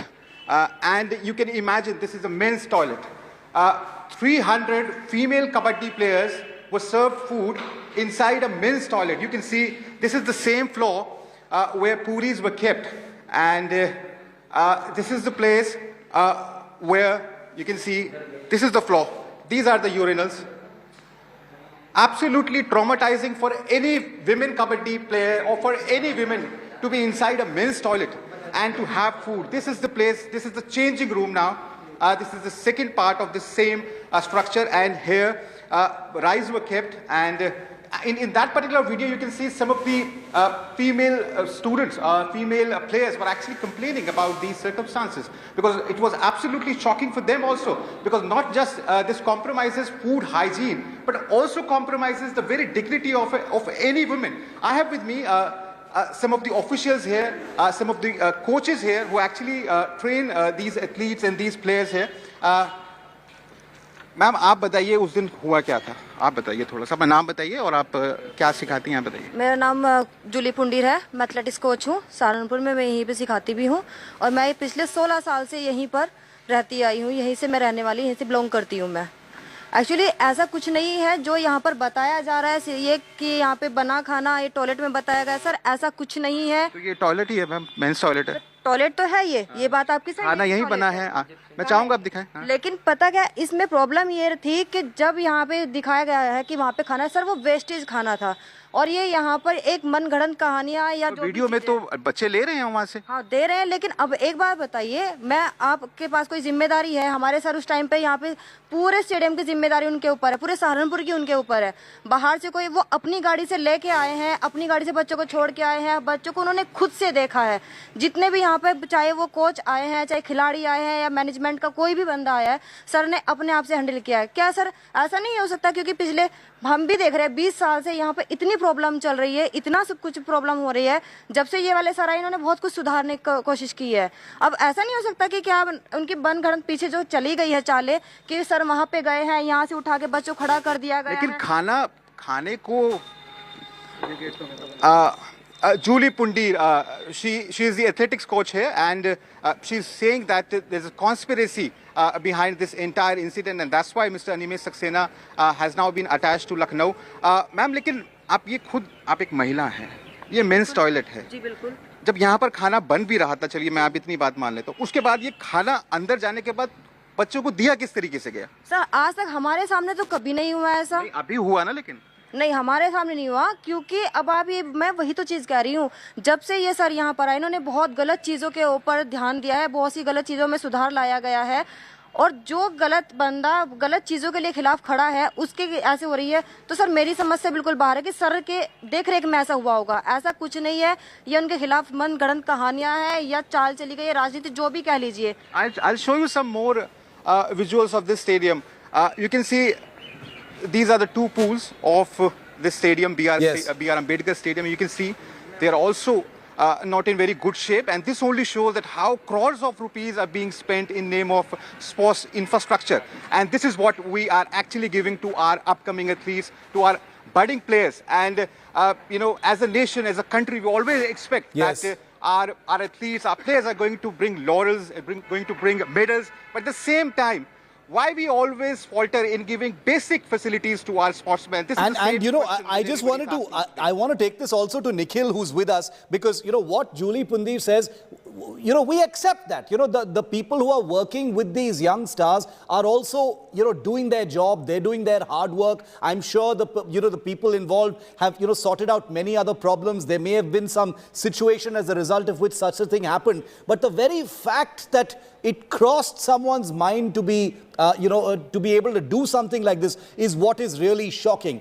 And, you know, like I said, this isn't the only story. Nikhil, there are so many examples. And, you know, I want to make it clear, here on India Today, nobody is denigrating cricketers and the amazing way in which, cricket is administered and how cricketers are treated in this country. That should be a template for all sports, hopefully, at some point of time. But, you know, with Sunil Chhetri a few days ago, Nikhil, with this young Kabaddi team in Saharanpur, scores of other examples of para-athletes and others in just the recent past, there is a problem, Nikhil. Well, Shiv, there is a problem. Actually, the visuals that you're showing right now, they do highlight the problem. But I think the bigger thing that really highlights the problem, and you've shown that example on air, is you hear a woman coach who's there at the venue, and what does she do? She comes out and defends the officer by saying that, you know what, this was the food that was left over, this was the additional food. The visuals are there for everyone to see. If that was leftover food, as is being said from the other side, that this was that leftover food and wasn't meant for the athletes, the visuals are clear. You could see the athletes there, the young Kabaddi players being served that food. But what does the coach do? She's a woman, she is a coach, she comes out and defends the officer. And I think that actually highlights what the problem is with the Indian sporting system, Shiv, because at the end of the day, you're at the mercy of administrators. You cannot move ahead in sport, and that's not just at this junior level. Even if you were to look at the national level, that's the problem that exists. Because there is a hierarchy that we've said, that is is why you have the governor of Bengal pushing aside the captain of the Indian team, because there's a hierarchy that we've set, whether it's at the junior level, at the senior level, where the sports person is the lowest common denominator. That's the problem with Indian sport. I often hear this argument that, you know what, we're a country of 1.3 crore people. Why can't we be the best team at the Olympic Games? We can't be, because we do not have a sporting culture. How many parents that would have seen these visuals of these young girls being served food in a male toilet would want their kids to become sports people? That is exactly the scenario in India, where you do not have parents wanting their kids to play sport. I'll tell you, Shiv, anyone who's played sport in this country at a district level, at a junior level, whatever sport that might be, I'd include even cricket at that, they've had to go through this, because they go in train compartments without reserved seats. They have to sleep next to the toilet. They go to hostels. We have about 20 people have to share one toilet. These are common stories of Indian sport at the grassroots level. Yes, we've got the Gehlot India. I know that there are new centers being set up for better infrastructure. All these things are happening, but the root cause still remains, and that's probably why we'll never be a sporting nation. It's incredible and such a sad commentary on how we treat our sports persons that this kind of thing happens. Nikhil, stay with me. Rahul, stay with me. Payal Chaudhary. Very honoured to have Payal Chaudhary, former captain of the Indian national kabaddi team, with us, who I'm going to go to in just a moment. But before that, just to remind all of our viewers once again that what has happened in Saharanpur is not a one-off. It's not a one-off. Sunil Chhetri is not a one-off. Athletes who are not cricketers have been treated like second-class citizens repeatedly. You're seeing the kabaddi story now. You've seen the Sunil Chhetri story pushed aside by the Bengal governor. In 2022, Sivasakti Narayanan, footballer, pushed aside also by the West Bengal sports minister. In that same event. 2021, last year, Vandana, hockey player, family was abused. 2017, Suvarna Raj, para-athlete, forced to sleep on the train floor. 2016, Aditya Mehra, para-athlete, made to remove his prosthetic leg. There is no priority. There is no sense of decency in which some of these people are actually treated. And that has made people very angry. And that's the reason why, as Nikhil said, this particular video of these young kabaddi stars being made to eat food inside a toilet just a few feet away from a row of urinals in Saharanpur has shocked people. And I hope the Chief Minister Yogi Adityanath will take strict action, not just against one or two people, but against any system that makes such a thing actually possible. Nikhil, very quickly, Anurag Thakur, the sports minister, has said action will be taken. Will something like this be followed up? Because it's a video that's viral today, will be forgotten tomorrow. Do you think something like this will actually trigger some deeper action? The action would be taken, Shiv. I'm certain of that. Anurag Thakur being a sports person himself, I know that immediate action would be taken. But will it bring about a cultural change? I'm not too sure. Because as you mentioned, there have been previous cases, and then, a lot of those cases, yet you keep having these incidents come again and again. And that's why I go to the core point that you need to have a cultural change, a change in the mindset of everyone, because it may not be possible for the higher ups. I'm saying, let's say at the central government level, to look at every little tournament that happens. That's why attitudes need to change. I'll give you a quick example. We keep talking about state funding. USA, one of the most successful countries in the world, the maximum funding that they get for their athletes comes from the general public. How many of us participate in organizing sporting events or contribute when it comes to monetary contribution or even voluntary contribution? It's when the general citizenship of the entire country comes together, participates in sporting activities, bring about that culture. Only then will you see certain things improve. One-off, action being taken against one-off officer will not bring about a big change. I think that's a really important point that you make. A part of that change lies in all of us as well. Small, short-term punitive measures will, have their place. But if there's going to be a systemic change, it is something that involves us all. Nikhil, continue to stay with me because Payal Chaudhary, former kabaddi captain of India, is also with us. Payal ji, आपने ये viral video जरूर देखा होगा अभी तक. ये जो पूरा इंटरनेट पे viral हो चुका है, जिसमें जो under 17 के kabaddi team, state level kabaddi team, एक टॉयलेट में खा रहे हैं. जो खाना उनको खिलाया जा रहा है, वो एक men's टॉयलेट में सर्व हो रहा है. आपको क्या लगा, पायल? मैं पायल चौधरी, इंटरनेशनल कबड्डी प्लेयर। जब मुझे वीडियो मिला और जब मैंने देखा, मुझे बहुत ही गंदा महसूस हुआ। इतने साल से मैं कबड्डी खेल रही हूँ, काफ़ी 15 साल से, और 7-8 मैं इंटरनेशनल कर चुकी हूँ अभी तक।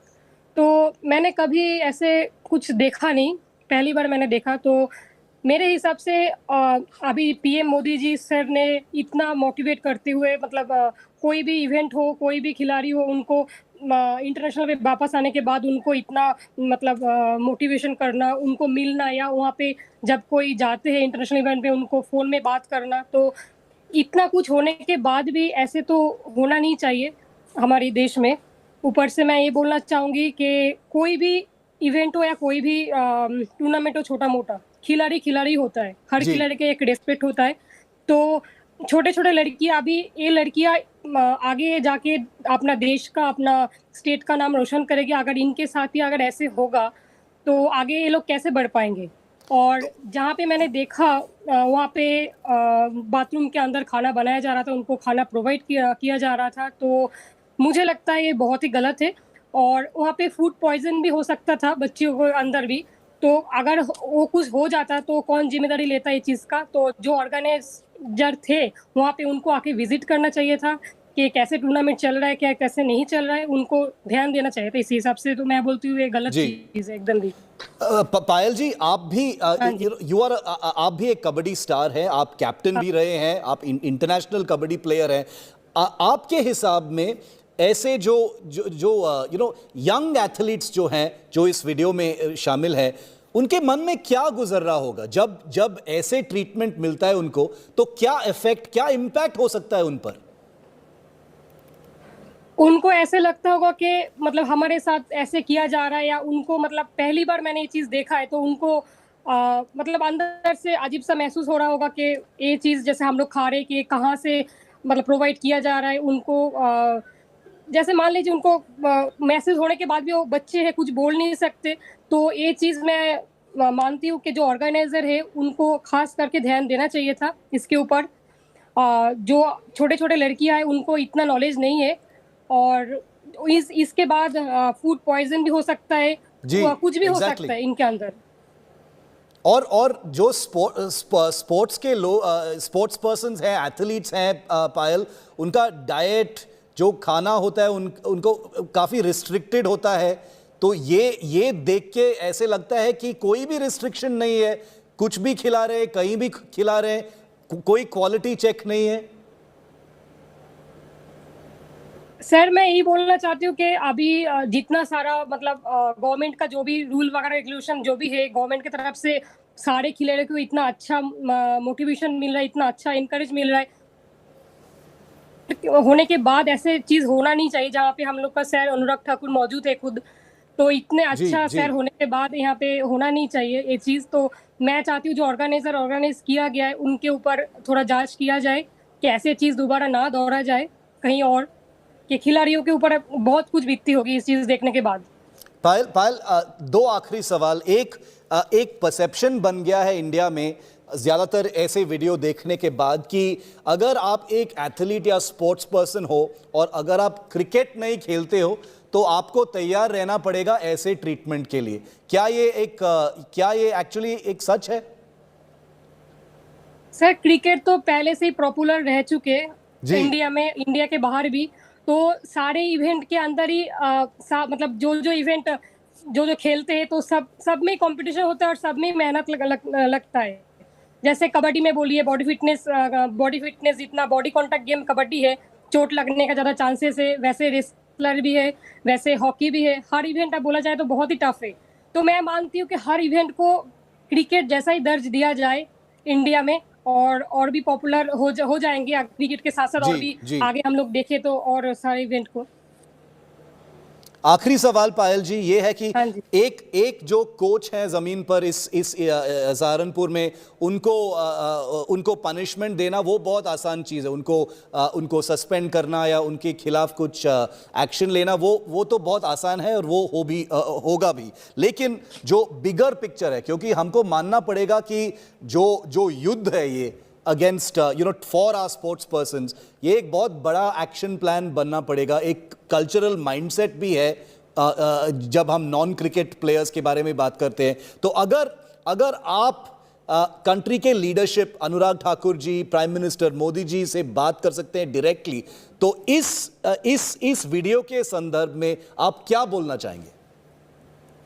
मैं यही बोलना चाहूंगी कि सर इंडिया में हर जगह में छोटे छोटे कुछ चीज खिलाड़ियों के साथ होते रहता है, तो जो भी बीच में मीडिएटर है वहाँ पे जाके एक बार छान करना या कुछ भी दिक्कत हो उनको तुरंत सॉल्व करना, जो भी बीच में ऑर्गेनाइजर है। तो ऐसे अगर ऑर्गेनाइजर हो तो उनको दिया मत जाए कोई भी चीज जिम्मेदारी के लिए।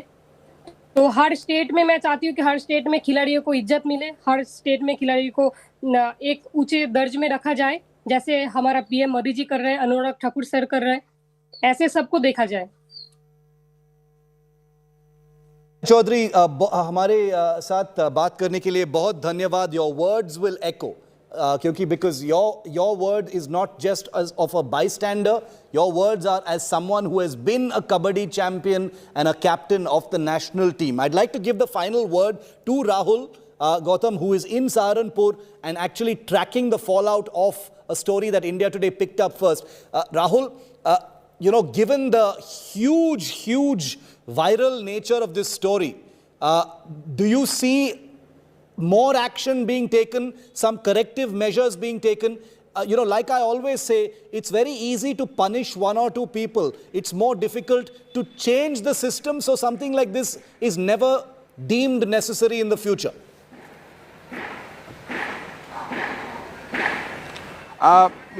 So far, only one person has been attached. In fact, a high-level probe has already been ordered by the district administration, and we've been informed that Chief Minister Mr. Yogi Adityanath has actually taken a very strong note of this incident, given the fact that this has brought bad repute, and a great shame to Uttar Pradesh, given the fact that female athletes, female kabaddi players being served lunch inside a men's toilet. Obviously, this is not how we should be treating our upcoming players. I'll just show you some very unfortunate visuals here. You can see this was the open pit where food was prepared. And when I spoke with the officials here, they said that they've been cooking here for past 20 years. So you can imagine how we've been treating our players. And this is the same men's toilet. You can imagine what trauma it has been for those female upcoming players to have lunch here. And obviously this has been a great harrowing experience for those female players. And that's why I'm sure, given the fact that we've been reporting extensively on this issue, you can expect that heads are certainly going to roll and things are certainly going to improve on ground zero. Rahul, thank you very much for getting us that ground report. The only reporter who's in that place where that food was served in that manner. Remember, here on India Today, I want to make it very clear here. This is not a witch hunt. We're not after one person or an individual or a coach. This is, as Nikhil said, about changing the system and a mindset. And if that doesn't happen, then viral videos of this kind that represent the rot in the system are going to be absolutely useless. They will come. We will obsess about them for a day. I will lead my show about it, and then everyone's going to forget about it tomorrow. I am not sitting here, remember, and saying things like, how dare they? I am saying we should really introspect about why a situation has ever been necessary where a video like this was ever possible. Why is it that that person, whoever took that decision, needed to do this? A lack of resources, a lack of facilities, a lack of place, for God's sake, to serve athletes some food, as a result of which it had to be inside a toilet. Let's think about it. It's not a black and white story. There are shades of grey and things need to be changed. We will try and effect that change and keep track of how this story unfolds. Nikhil Naz, Rahul Gautam, Payal Chaudhary, thank you very much for being with me on this very important story that my viewers wanted me to lead this show with, and that's what we have done here on 5 Live. Coming up on the other side, the Chola dynasty, one of India's ancient and arguably greatest indigenous dynasties, is all set to finally get its cinematic due, courtesy one of India's greatest filmmakers, Mani Ratnam. We tell you all about it next.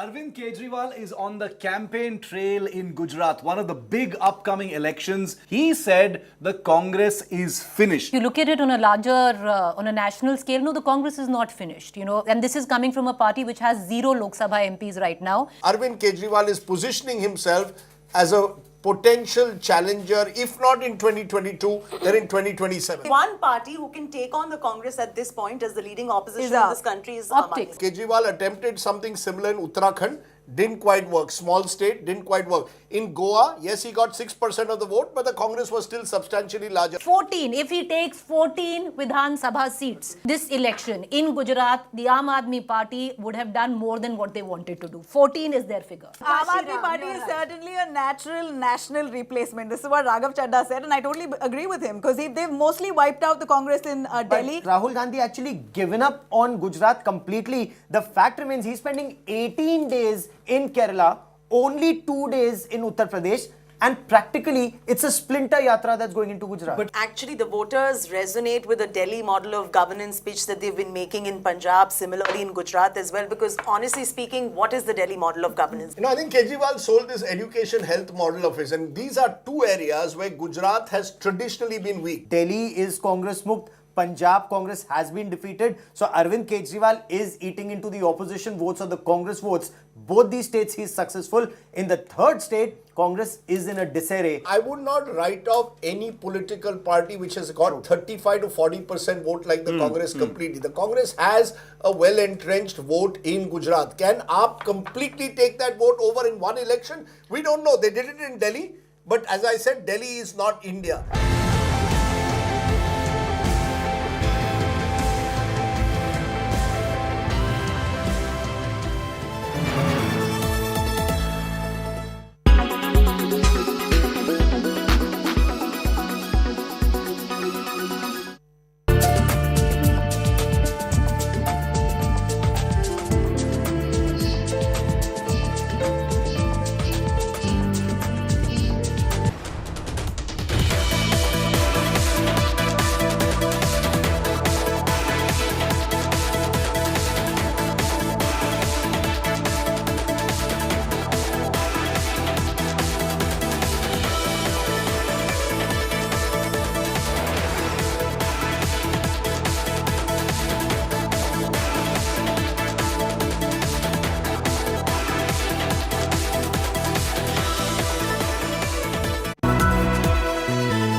Karishma, regulation is much awaited. What are you picking up from your sources?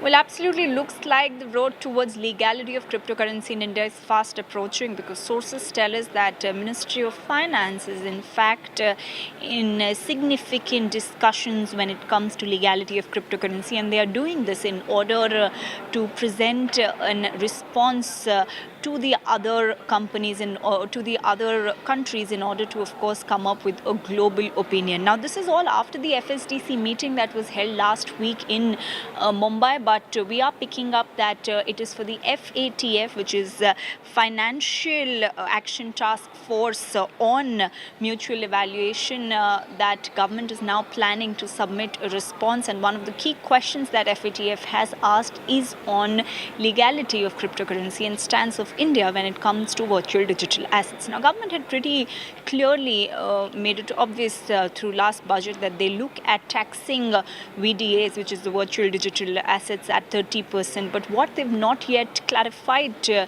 the cryptocurrency users is the legality of cryptocurrency. And now, as per sources, Revenue Department has sent in their set of responses, and Department of Economic Affairs, which is a part of Finance Ministry, will be presenting a response that will go to FATF, and it is likely that this will happen by early next year, that is early 2023. Now, recently, Finance Minister also in a series of meetings with IMF Managing Director had mentioned that they are looking at the legality aspect of cryptocurrency, and it is clear that Finance Ministry in a series of last few interactions has been vocal that they're looking to come up with a decision that is going to align with all the other countries and is going to be aligned aligned with the global perspective on cryptocurrency. Now, why is this going to FATF? Is because the FATF Mutual Evaluation Report is an assessment of countries' measures to combat money laundering and any terrorism-related activities. Now, Reserve Bank of India, the central bank, has been quite clear for a long time that they see cryptocurrency as a source of terror funding. So looks like the government will soon come up with a uniform decision and will be submitting their response on cryptocurrency soon. Thanks for that, Karishma.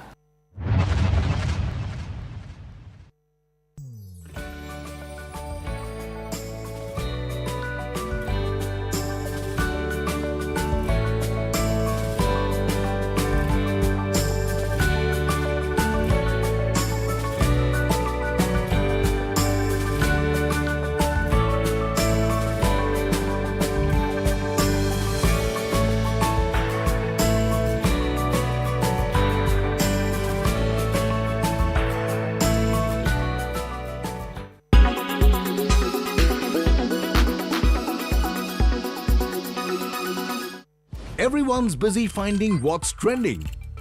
You're busy finding out why. India Today, for those who research before reacting. Download the India Today app now. Make your media plan smarter with India Today Live TV on your connected devices.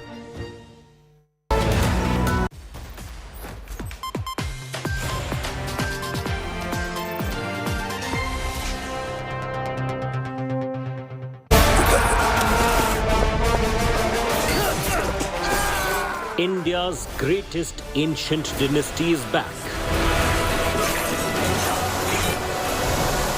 Finally, movie justice to the Cholas. Mani Ratnam's next is big brave history. Ignored for decades, the Cholas will shine now.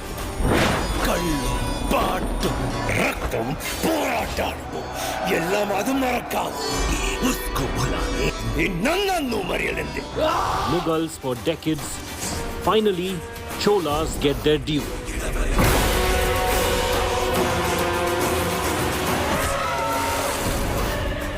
The dawn of Ponniyin Selvan.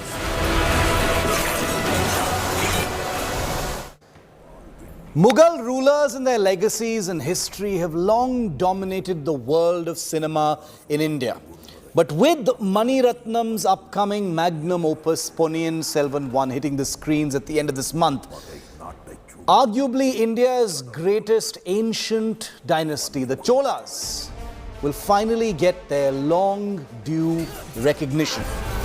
In an atmosphere where many believe that the Mughals have dominated Indian filmdom, and people and filmmakers have constantly chosen to tell the Mughal stories largely at the expense of dynasties like the Marathas or the Pandyas or the Cholas. This is a first big budget film, one of only a handful of films on the great Cholas that's coming out at the end of this month, and it is none other than Mani Ratnam that's giving this ancient Indian civilization a largely overlooked due. Take a look. வானில் ஒரு பெரும்பால் விண்மீன் தோன்றியது. சோழ அரச குலத்தில் ஒருவரை அந்த விண்மீன் பலி கொள்ளும். In an industry that has largely ignored it, India's greatest ancient dynasty, the Cholas, are all set for an epic correction. Amidst a wave of sentiment over the ancient southern dynasty being sidestepped by historians and filmmakers, one of India's greatest movie makers, Mani Ratnam, is all set to bring the Cholas back.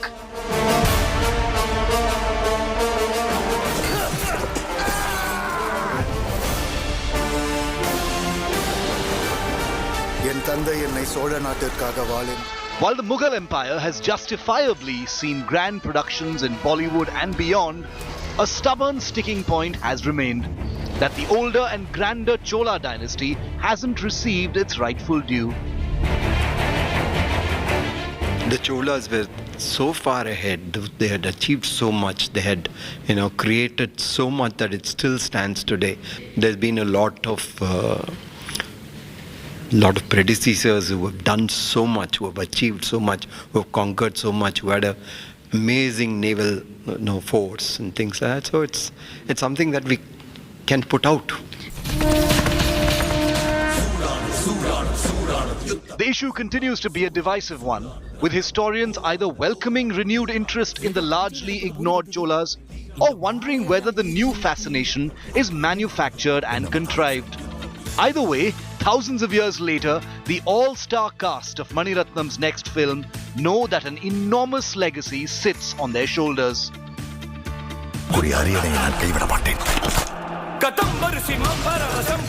The film comes at a time when the public and political discourse has become increasingly disenchanted over ancient indigenous dynasties like the Cholas and Mauryas, failing to attract filmmakers who have preferred to flock to subject matter over Mughals, perceived in this face-off as invaders. Obviously, the divide has been a point of politics too. India's Home Minister had this to say earlier this year. इतिहास लिखने वालों ने साम्राज्यों का जग भी झिकराया तो मुगल साम्राज्य की ही चर्चा करी। चालुक्य साम्राज्य 600 साल चला, मौर्यों ने 550 साल तक समग्र राष्ट्र पर अफगानिस्तान से लेकर लंका तक राज्य किया, मगर इस सब पर संदर्भ ग्रंथ नहीं लिखे। According to one estimate, Mani Ratnam's new magnum opus will be only the 6th Indian film ever made that's set in the Chola Empire. The number of films set in the Mughal Empire, including the blockbuster Jodha Akbar, is at least 5 times that number at over 30 films, many of them with their own enduring legacies.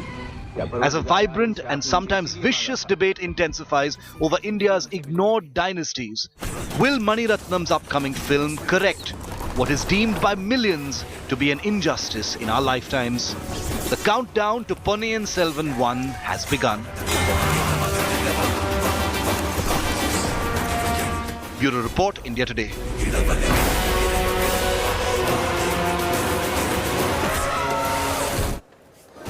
And my colleague Gaurav Sawant, who doesn't speak Tamil but is very, very excited about Ponniyin Selvan, joins me live because he believes, Gaurav, you believe, and I think we both agree, that the Cholas have been largely overlooked despite having an absolute wealth of, potential content, amazing stories to be told about an indigenous, dynasty that flourished in India all those years ago.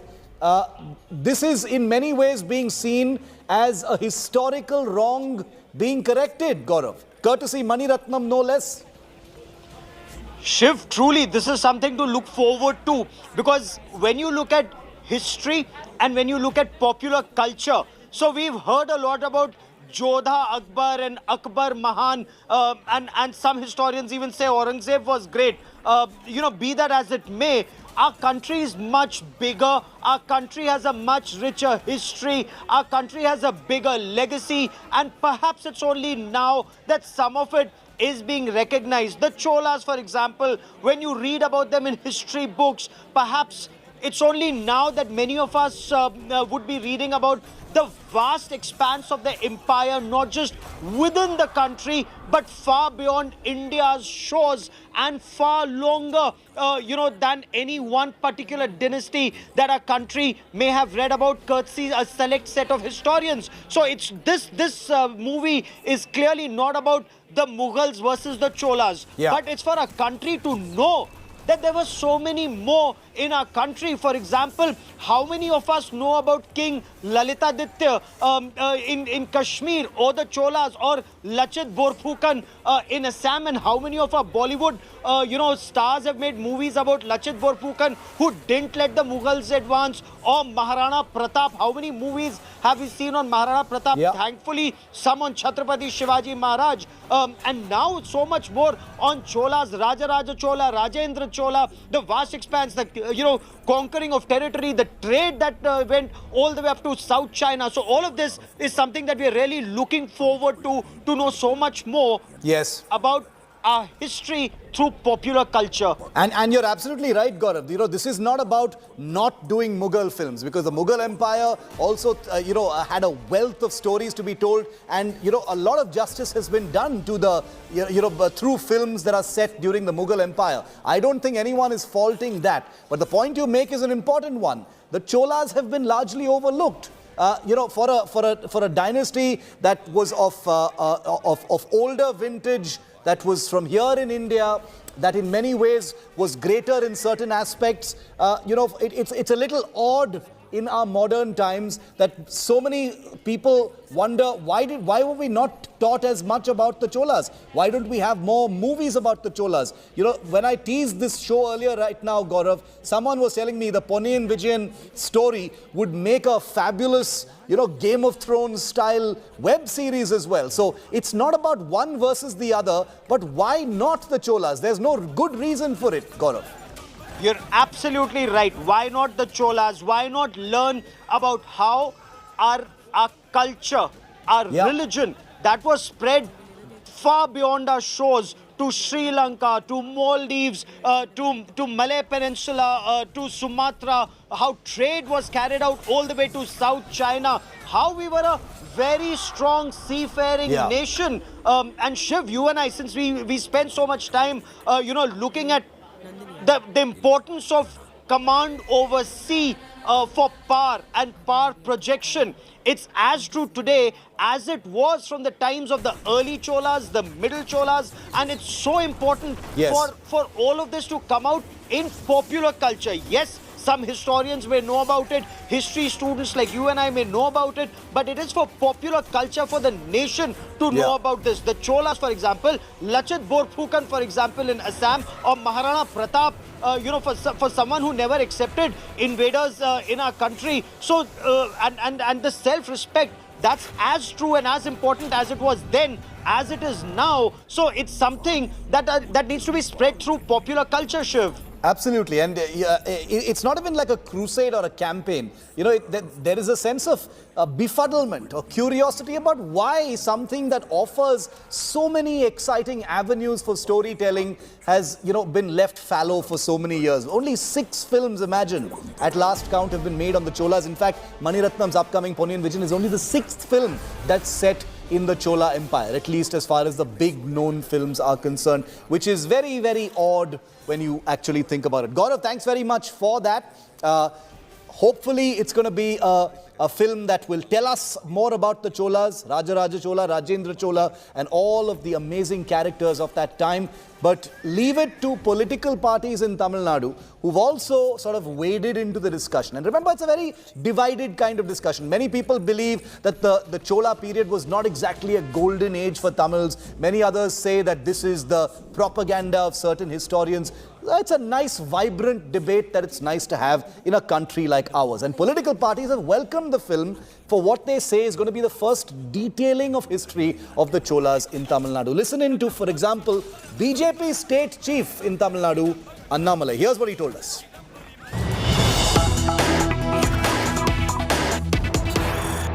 I am not privy to the way the movie is made, but looking at the cast of characters, great stars are there. There's a great filmmaker, amazing actors.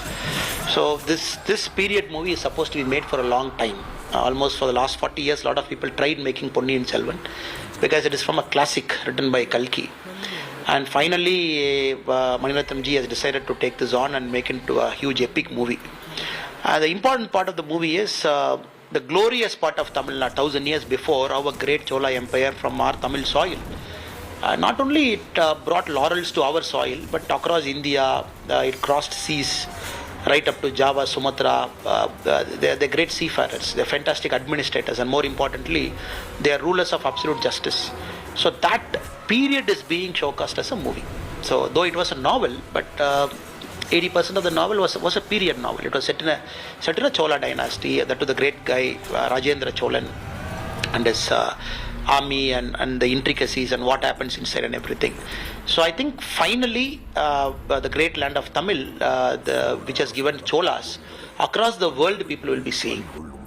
And you'll be seeing a lot about the buzz around The Cholas of Ponniyin Selvan, Maniratnam, his crew, all of the actors, they're going to be speaking to India today. They've already spoken to us. All the buzz, all the history, all that amazing Game of Thrones style detail of one of India's greatest dynasties. All of this week in the run-up to that movie right here on India Today. We're loving it. And we're loving the act of storytelling in bringing this story to all of our viewers. And we commit to telling you much more about the Cholas. So by the end of the next 10 days, you and I are going to know much more about one of India's oldest dynasties. That's a promise. Well,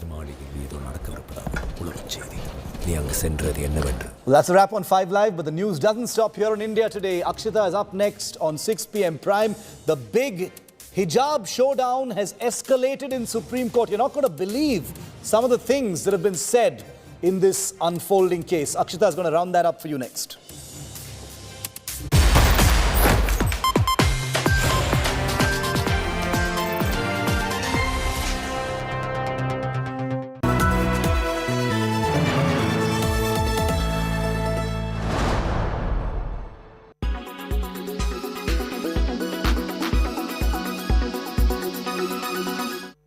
The time for the auditions is over and the T20 World Cup is knocking on the doors. India has already announced the T20 World Cup squad, and now is the time to fine-tune any remaining flaws that may exist. India will take on reigning world champions Australia in Mohali in the first T20 International, which could well give an indication of India's preparedness for the World Cup. India will be boosted by the return of Jasprit Bumrah and Harshal Patel, who are both coming back after lengthy injury layoffs. Apart from the game against Afghanistan, KL Rahul hasn't had runs under his belt ever since he returned to action in Zimbabwe. So he would surely be eager to make use of these opportunities and at better strike rates. Yes, it is something that I am working at. Obviously, the roles that have been defined to each player in the last 10-12 months have been very clear, and the player understands what is expected out of him, and everyone's working towards it. And I've obviously, like I said, I'm just working towards how I can better myself as an opening batter and see how I can have the most impact for my team whenever I go out to play in the middle.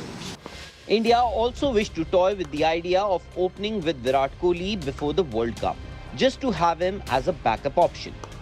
मेरी और राहुल भाई की बात हुई थी कि विराट को हमको ओपन कराना पड़ेगा कुछ मैचों में क्योंकि हमारे थर्ड ओपनर वही है तो वो आई थिंक लास्ट मैच में हमने देखा और हम काफी खुश है उनके वो पोजीशन से. The team will also have to figure out who their second spinner to Yuzi Chahal will be, Akshar Patel or R. Ashwin. For Australia, 4 of their players who've been named in the T20 World Cup squad do not feature in the series against India.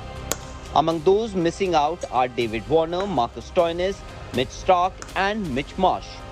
But the Aussie pace attack still looks very potent, especially in Mohali where the ball tends to do a bit for fast bowlers. Before the T20 World Cup, India will get 6 games to test themselves, and they would be hoping to get a few answers and not the questions. Sports Bureau, India Today.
A display of full grandeur unfolded in London as Queen Elizabeth II's funeral brought together the royal family, ordinary citizens, and world leaders.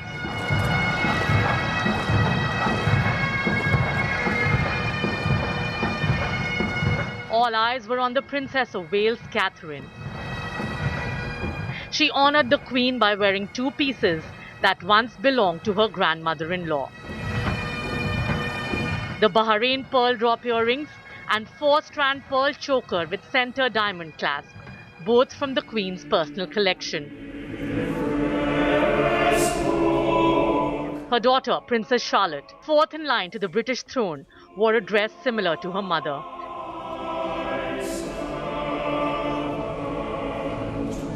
And a brooch in honor of her great-grandmother. The little diamond horseshoe brooch was a gift from the Queen herself that represented her love for horses.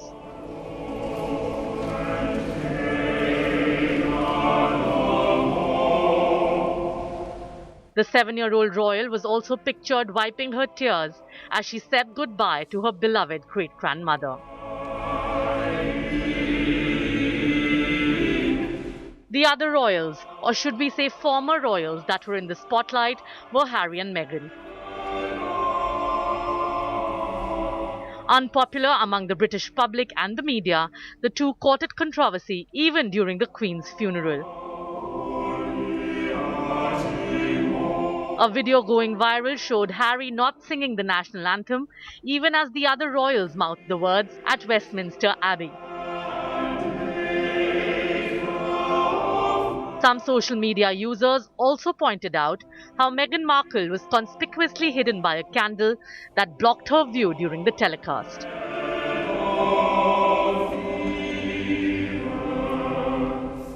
These images of Meghan supposedly wiping a tear also had the internet divided, while some alleging that this was just a shot for the cameras. Conspiracy theories are rife that Duchess is trying to create content for her Netflix documentary. One of the most heartbreaking images of the day was of the Queen's corgis, Muick and Sandy, sitting in the forecourt of Windsor Castle to greet her one last time and witness the procession. Prince Andrew and his ex-wife, Sarah Ferguson, will now look after the dogs. Bureau Report, India Today.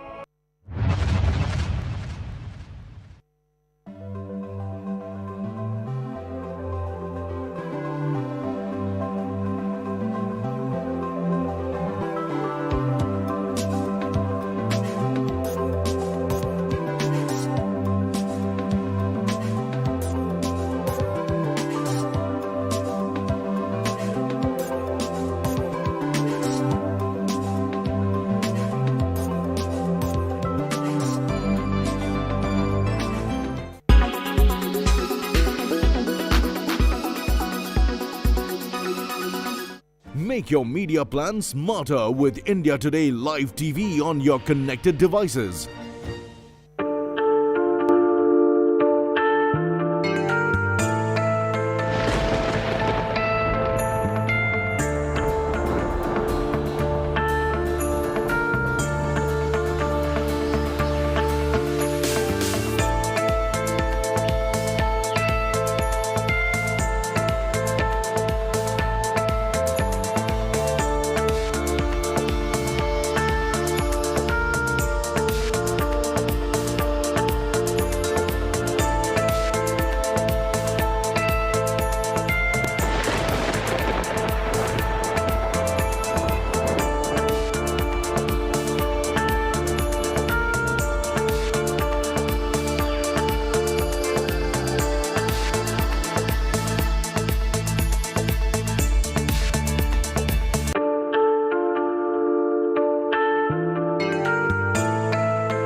Co-presented by PolicyBazaar.com. Co-powered by Buy, Sell, Rent on 99acres.com. Co-powered by Galaxy Z Fold 4. In association with LIC, हर पल आपके साथ. Bharti AXA Life Insurance. Do the smart thing.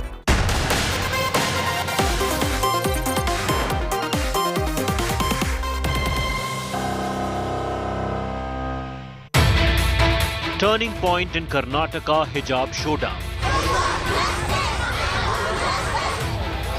Karnataka government names PFI in top court.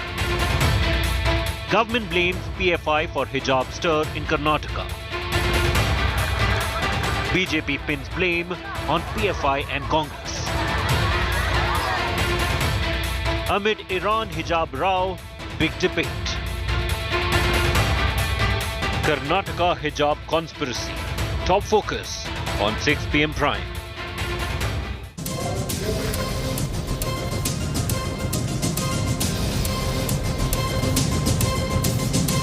Good evening. You're watching 6 p.m. Prime with me, Akshita Nandagopal. And this evening, we're going to be talking about what played out in the Supreme Court during the hijab hearing. The Karnataka government going on record in the court to say the PFI is to blame for the hijab drama that played out in 2021, images of which are still so fresh in our minds. We're going to be getting you all the details of what played out in the Supreme Court and the Karnataka government's version of what led to the entire controversy and the protests that rocked Karnataka. Here's a look at all the headlines first. Hijab showdown in Supreme Court. Definition of dignity has changed, says Apex Court, when petitioner side says hijab is associated with women's dignity.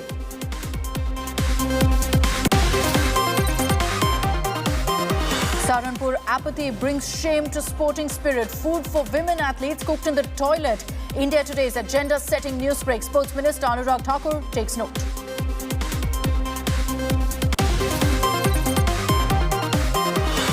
Suspense over who will be the next Congress president deepens. Shashi Tharoor throws his hat into the polling fray. Non-Gandhi contest likely between Ashok Gehlot and Shashi Tharoor.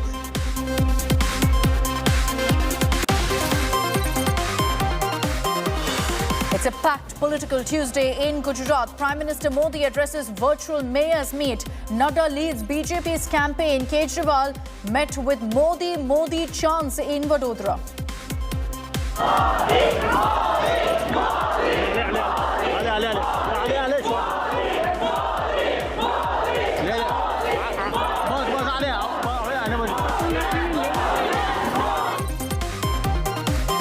DMK's A. Raja quotes controversy yet again with a casteist slur, makes derogatory comments against Brahmins and Vedas. BJP raises demand to bar Raja from contesting elections.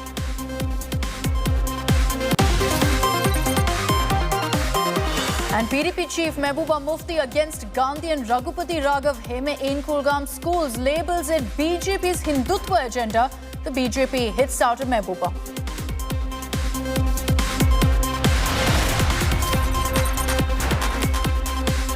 Here on India Today, we've been getting you every update that's coming from the Supreme Court amid that crucial hijab hearing. And interestingly today, you had the Karnataka government going on record to inform the Supreme Court that the student petitioners who challenged the hijab ban in the state government institutions were actually influenced by the radical outfit Popular Front of India.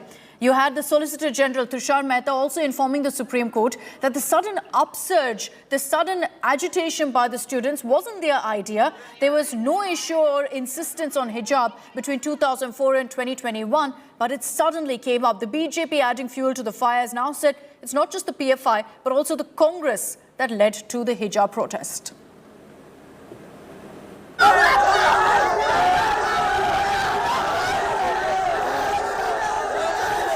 Showdown over hijab in Supreme Court.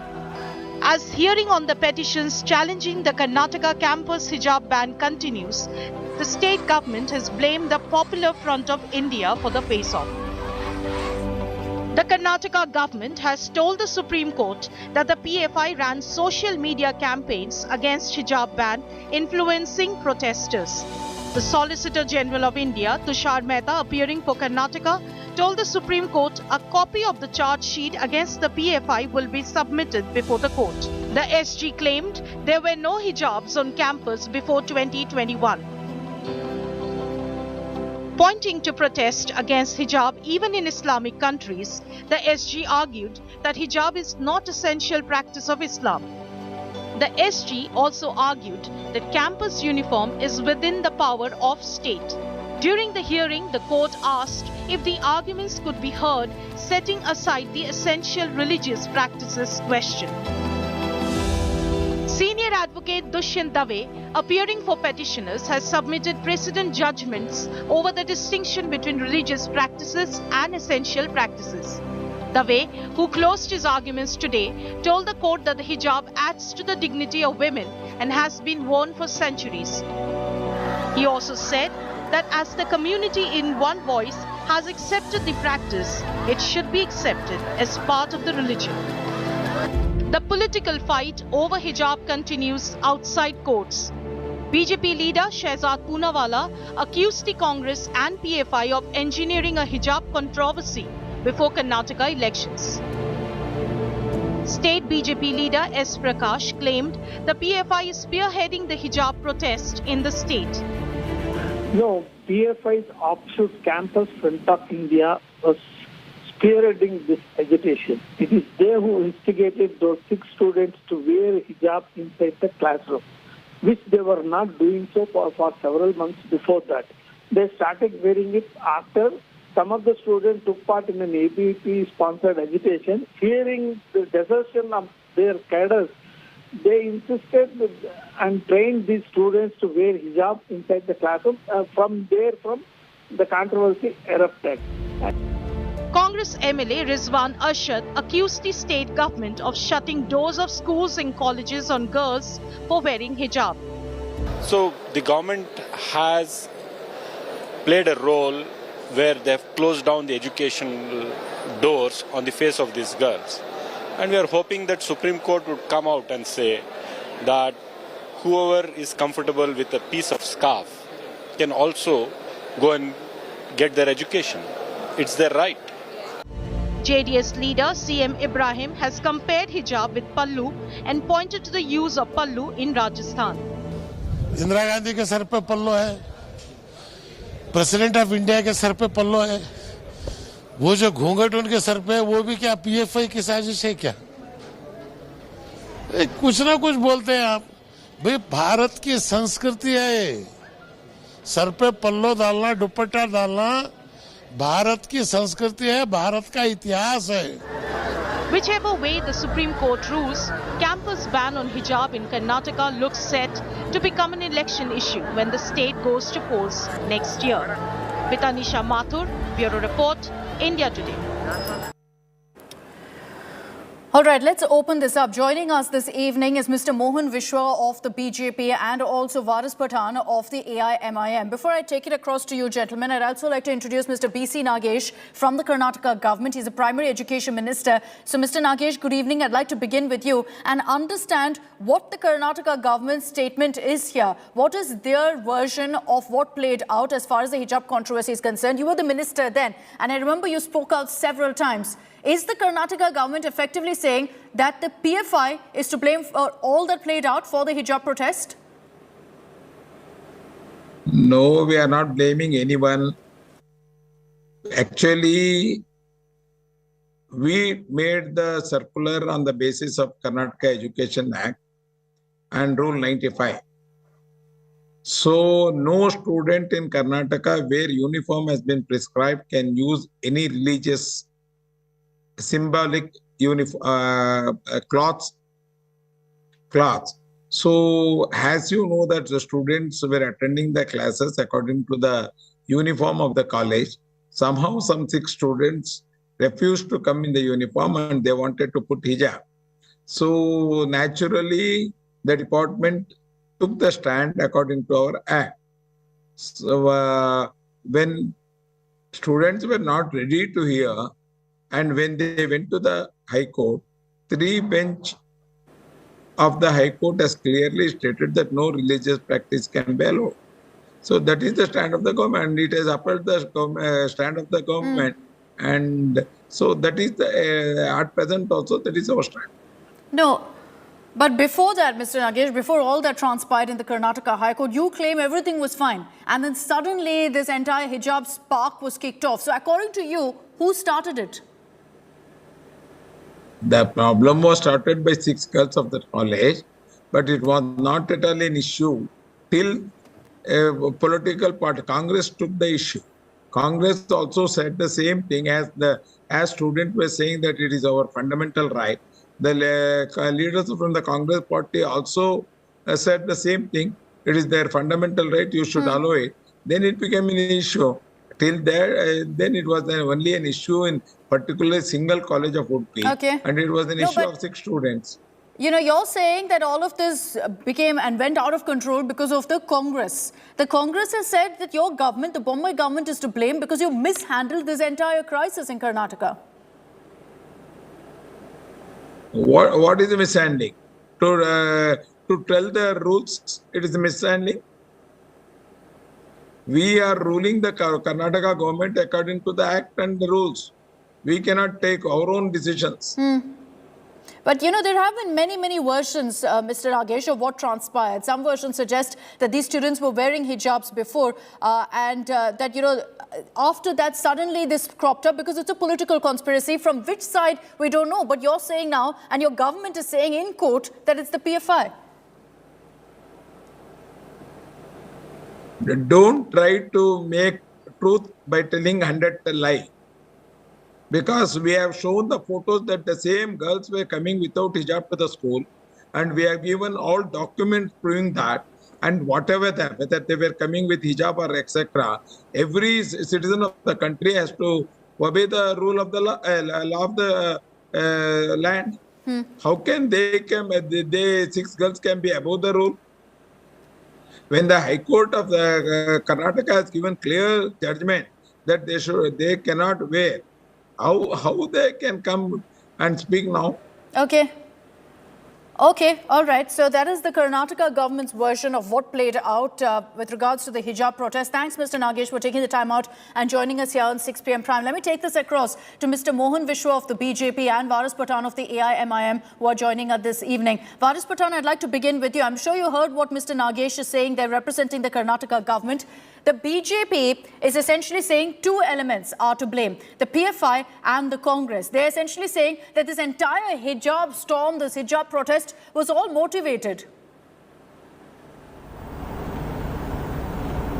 Well, fortunately, I am not the spokesperson for either the PFI or the Congress. I will be speaking on behalf of my party and my points.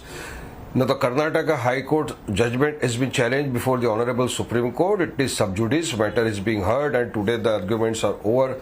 And I am hopeful that the petitioner's advocate have put a very correct arguments before the court, and we are hopeful that the Supreme Court will definitely take into consideration the arguments advanced before them by the petitioner, and an order will be passed, an appropriate order will be passed. What's your view, Varis Pathan? What's your view on the fact that he's saying that these protests were motivated? Well, let me tell you, we live in India. We follow the constitution given to us by Dr. Babasaheb Ambedkar. In the constitution, Article 25 gives me the right of freedom of religion. Now, this hijab is essential religious practice as per the Islam.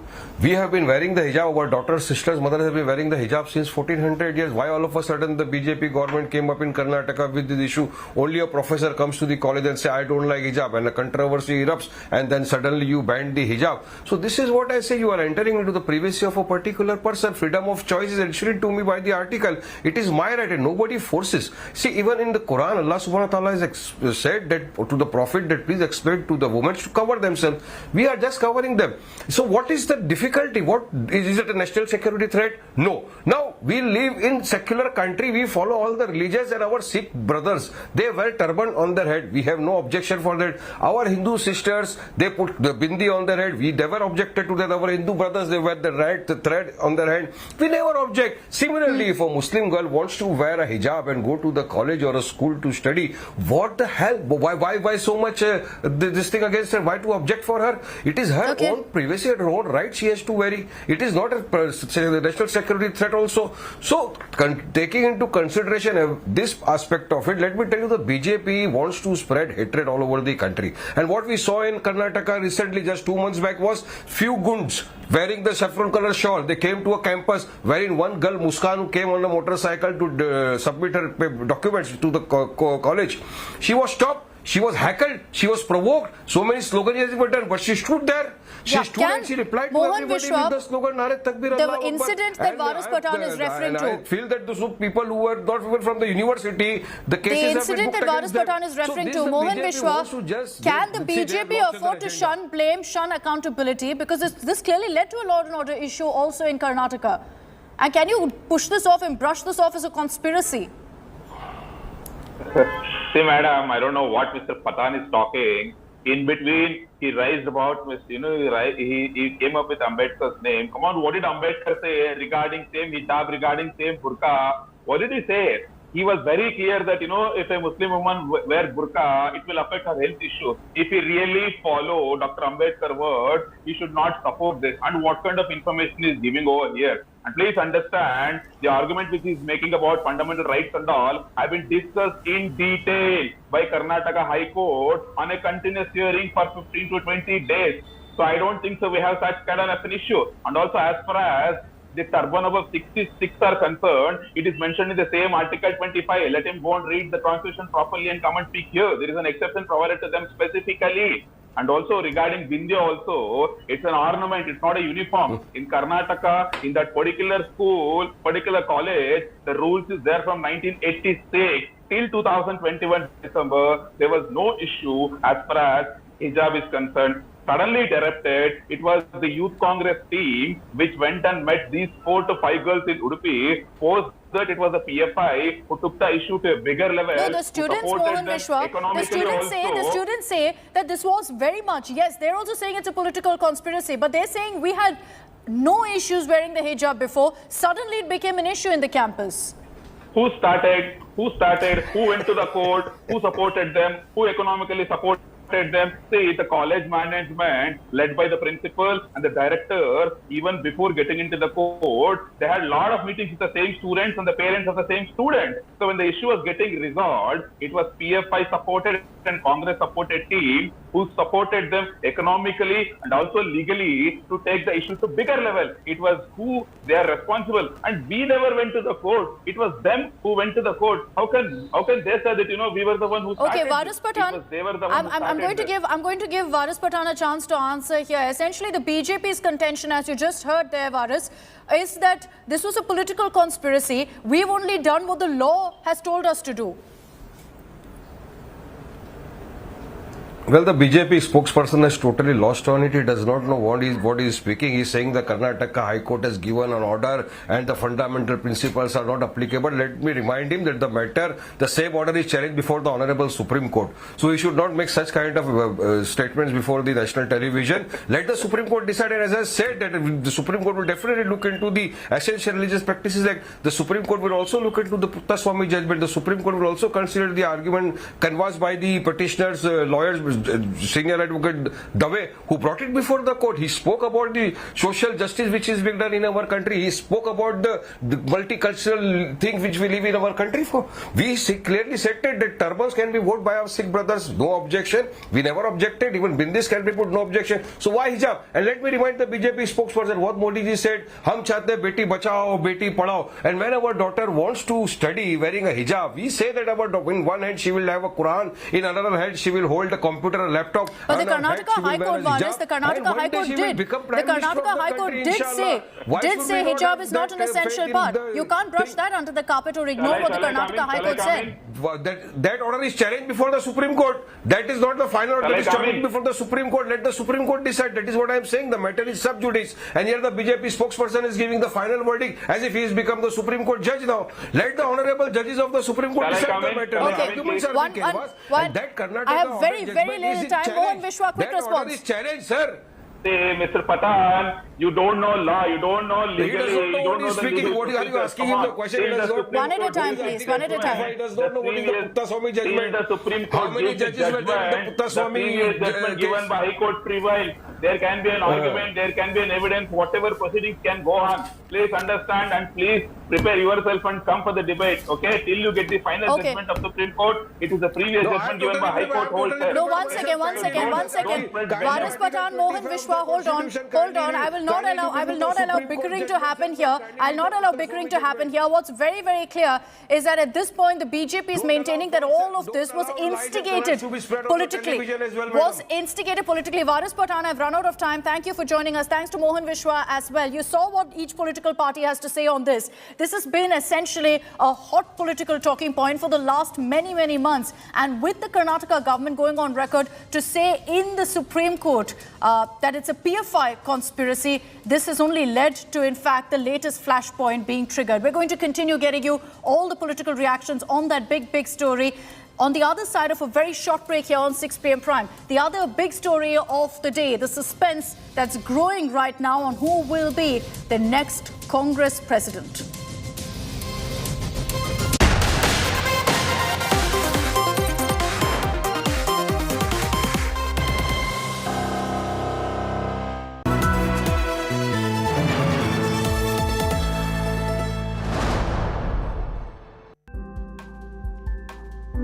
I can't count the number of times my teachers have said, okay, we're letting you go this time, but only because we're big fans of your father, because I was quite naughty in school.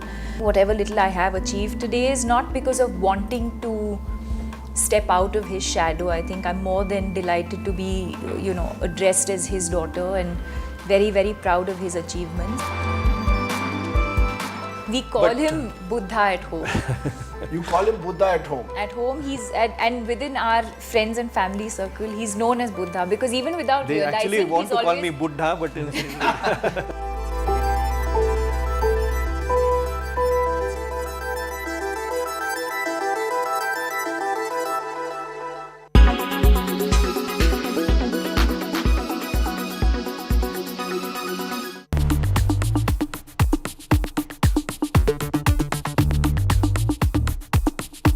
The London Fashion Week is underway. The highlights are many. From the all-black opening to a tribute to the late Queen Elizabeth, the Fashion Week has been making headlines. Fashionistas paid a tribute to the late monarch. There were many parties planned and all rescheduled in honor of the late Queen.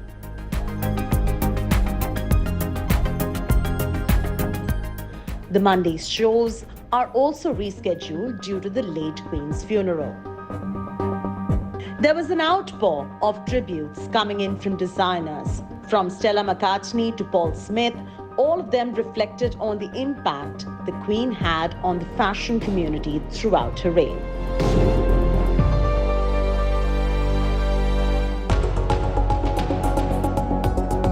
Coming to all the fashion action now, Turkish designer Bora Aksu held a minute of silence to mourn the Queen's death and proceeded to showcase his multi-themed collection. Edward Crutchley's Spring 2023 collection was inspired by the Greek god Proteus. Harris Reid, who made a debut at the London Fashion Week, featured Demi Couture collection. His show too concluded with a tribute to Queen Elizabeth II. Indians made a splash as well. A 28-year-old designer, Harry, not really known in India as such, made his debut at the London Fashion Week. He's best known for these balloon pants, and we must say they're quite headline-grabbing quirky. Ridhima Kapoor Sahni, sister of actor Ranbir Kapoor, walked the ramp, and that too as a showstopper.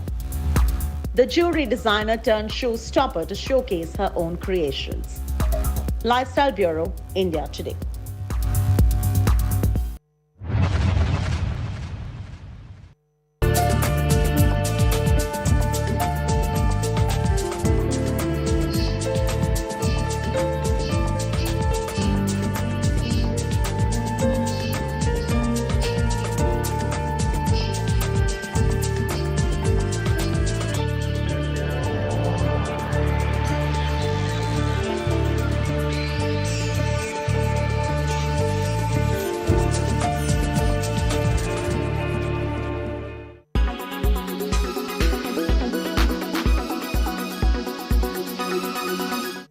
Everyone's busy finding what's trending. You're busy finding out why. India Today, for those who research before reacting. Download the India Today app now. Make your media plan smarter with India Today Live TV on your connected devices.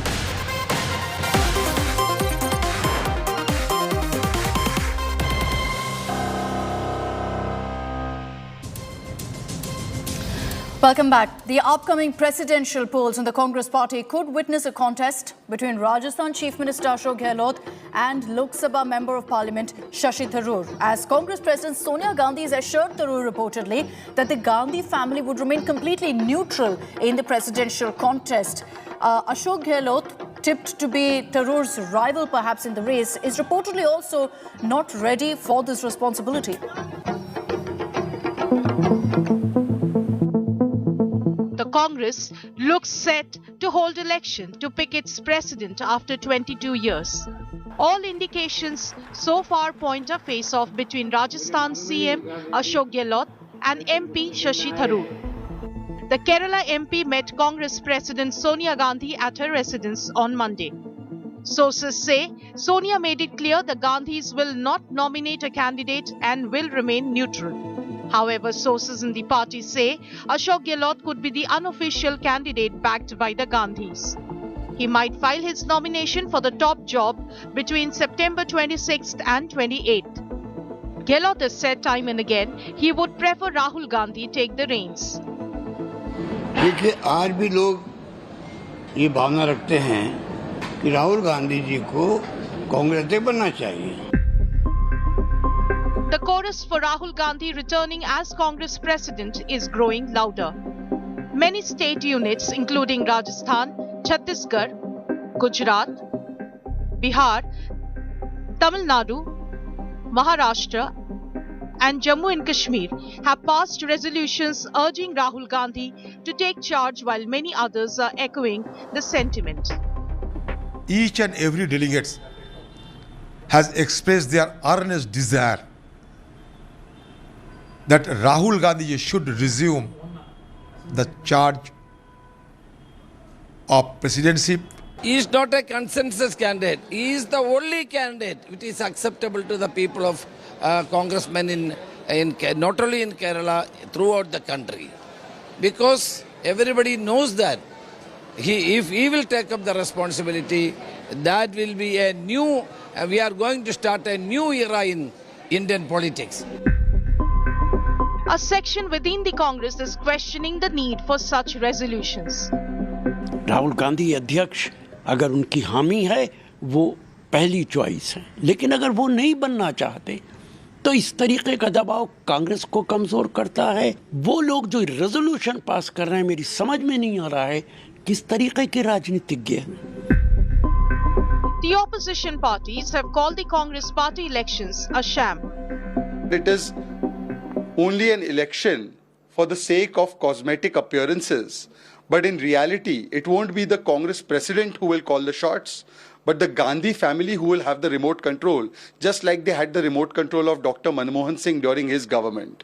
A contest on the cards is a high probability with an English-speaking Shashi Tharoor, battling for the president's post with the Hindi-speaking seasoned Ashok Gehlot. One will have to wait and see whether the Gandhi family actually visibly throw their weight behind Ashok Gehlot or let it be as it is being hailed as a free and fair contest. With video journalist Pawan, this is Mosmi Singh in Alapura for India Today. And joining us this evening on 6 p.m. Prime is Mr. Manikyam Tagore, Congress MP from Virudhunagar constituency. Vanakkam, Mr. Tagore. I want to start off by asking you a very, very simple question. Are you okay with a non-Gandhi being the Congress chief?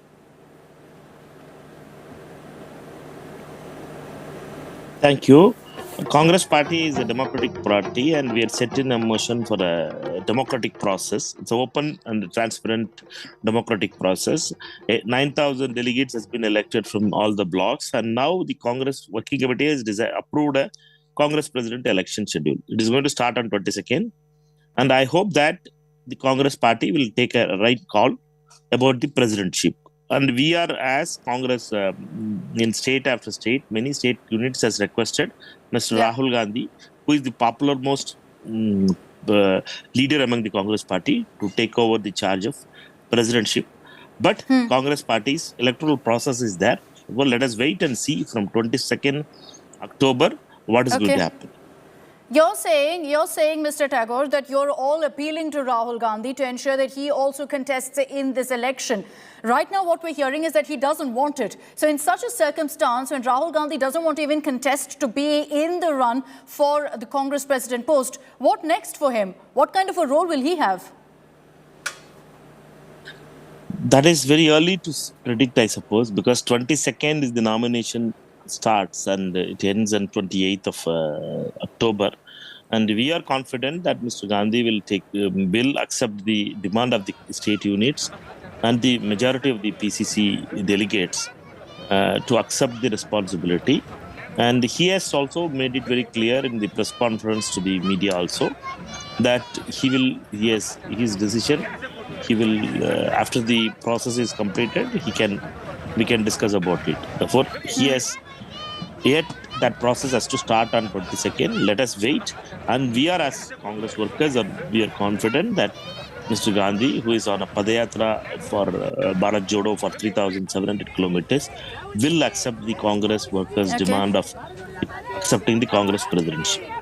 No, so Mr. Tagore, you mentioned the Bharat Jodo Yatra. And what's the point of that? If Rahul Gandhi is leading this massive yatra across the country, what's the point if he's not even willing to lead the Congress going into 2024?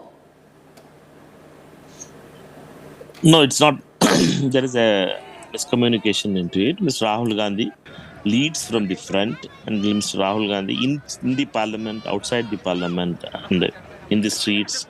Now he is leading a Padayatra.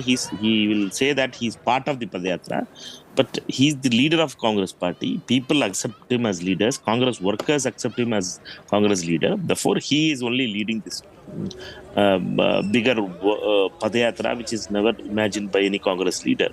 Therefore, decisions, he has always told that whatever the party asks him to do, he will do it. Therefore, let us wait till 22nd and 28th. Whatever the Congress Pradesh units or the PCC delegates, whatever they desire, he will accept it. This is my view, that he will accept the Congress workers' demand and he will discharge that duty as he has always done for the Congress party. I just want to highlight that so far he hasn't. There's been no indication whatsoever that Rahul Gandhi's changed his mind or wants to contest. And that's why I also ask Mr. Tagore, can the Congress actually thrive under anyone else, if not a Gandhi, if it's, for example, a Tharoor or a Gehlot? Rahul Gandhi ji and Sonia Gandhi ji are the leaders of Congress party, and because people have a lot of faith in them and they have trust on them, and other leaders can be can hold positions. We can be general secretaries, we can be vice presidents, we can be general presidents, but the faith and the trust of the people of India, as well as the workers of the Congress party, is on the Gandhis. And we need to understand that when we are fighting against the organized party like BJP as well as RSS, backed with RSS, we need to put our best foot forward. Okay, so you're maintaining very clearly, Mr. Tagore, that only the Gandhis can lead. My last question to you, I'm not sure if I'll get a direct answer from you, is do you think either Shashi Tharoor or Ashok Gehlot, whose names are currently doing the rounds, can actually lead the Congress going into 2024, into the election? It's too early to tell, in my view, because it is 22nd, nomination process will start. We all hope that, because in Tamil Nadu, I am one of the PCC members in Tamil Nadu, we are all supported a resolution demanding Mr. Gandhi to take over, accept the responsibility as Congress president.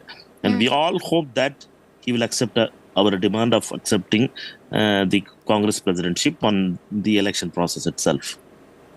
All right, let's see what plays out. Mr. Manikyam Tagore, thank you for joining us. Big question mark over what will happen in the Congress, because there are many, like Mr. Tagore, who refuse to accept anyone else, saying we're very, very sure Rahul Gandhi or the Gandhis will continue to lead the Congress.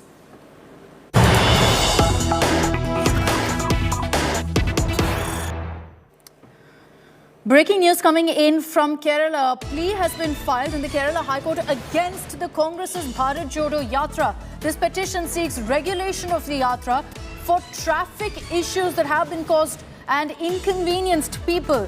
Essentially, the petition seeks free movement of vehicles and that connectivity should not be hampered due to this rally. This plea has been filed in the Kerala High Court. We understand it comes up in the next 2 days or also in the courts. Trouble there for Rahul Gandhi for the Bharat Jodo Yatra. Remember that for the next many days they remain in Kerala. Will that have to be cut short now? We'll have to see what plays out in the courts.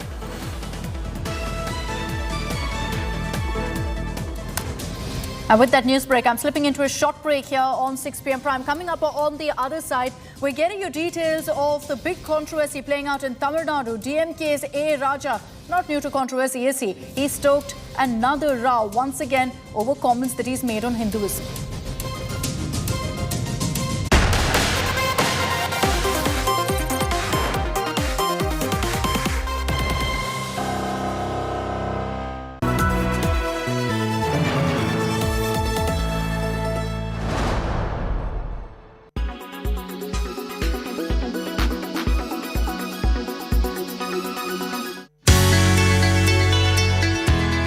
Parachuting into the highly competitive Indian cement space thanks to this mega acquisition of Ambuja Cements and ACC from the Switzerland-based Holcim, Gautam Adani is reportedly making big plans for the construction industry.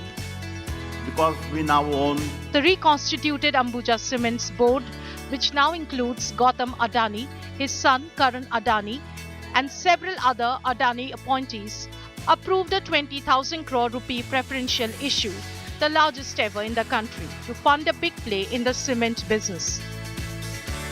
The Ambuja Cements ACC combined is currently the country's second largest cement manufacturers with a 70 million ton per year capacity. The Adani Group plans to double it over the next 5 years. we expect significant margin expansion to become the most profitable cement manufacturer in the country.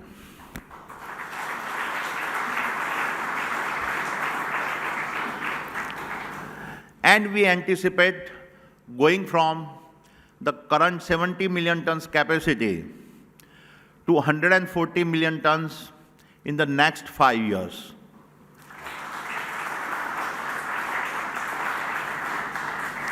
Needless to say, a large part of my confidence comes from the combined strength of the leadership we are getting from ACC and Ambuja. Currently, India's cement market is dominated by Ultratech, which has a 120 million ton per year capacity. The Aditya Birla Group-owned company has already announced its plans to boost this capacity to around 160 million tons by 2024-25 and is also looking at acquisitions. However, with a war chest of 20,000 crore rupees, which analysts feel can easily be increased to 60,000 crore if Adani takes on even more debt, the newcomer has enough firepower to absorb. Small players will find it hard to beat the cost structure of their bigger competitors. Reports put cement companies like Nuvoco Vistas with a capacity of 25 million tons, India Cements with a capacity of 15 million tons, and the 6 million ton capacity Sanghi Cement as the most suitable acquisition targets for Adani.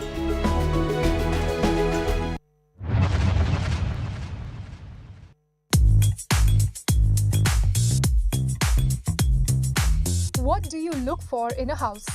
Is it the rooms, features, or comfort? Well, in this video, we'll tell you about the 5 most expensive houses in India. The house is designed by Chicago-based architects. Antilia is the world's second most expensive house. The house has 27 floors, with amenities like 80-seater cinema hall, salon, ice cream parlor, and the list goes on. The house can withstand an earthquake of 8 magnitude.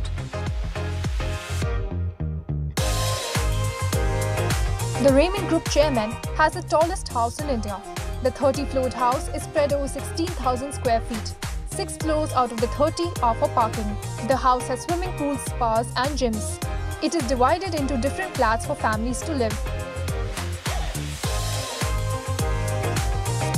The name of the house means a place where someone lives. The house has 17 floors and has a helipad with a few helicopters. It is spread over 16,000 square feet.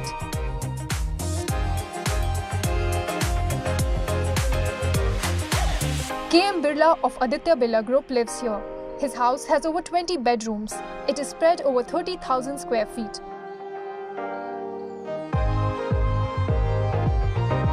Bollywood star Shah Rukh Khan's house is one of the most luxurious houses. His house has 6 floors with multiple bedrooms, a library, boxing ring and a personal auditorium.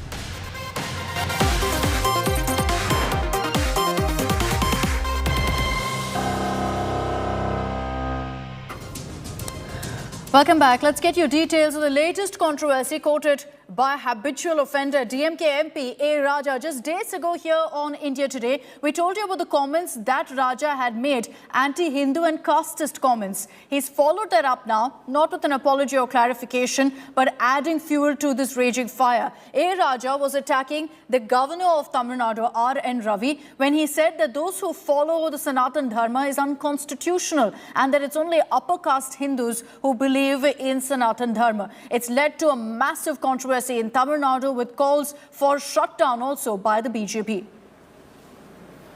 ஆனால் எடப்பாடி பழனிசாமிக்கு என்ன தகுதி என்ன தியாகம் பொது வாழ்க்கையில் அவர் எட்டி இருக்கிற தூக்கு தொலைவு என்ன ஒண்ணும் கிடையாது அப்போ நல்ல உறவில் ஆரோக்கியமாக DMK MP A Raja at it again.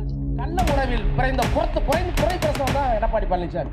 Days after he insulted Hindus, an unrepentant Raja has now resorted to mocking Sanatan Dharma. The Motormouth MP this time attacking Tamil Nadu Governor N. Ravi said that Hindus who follow Sanatan Dharma are unconstitutional and then even went on to say that Shudra Varg was propagated by Sanatan Hindus.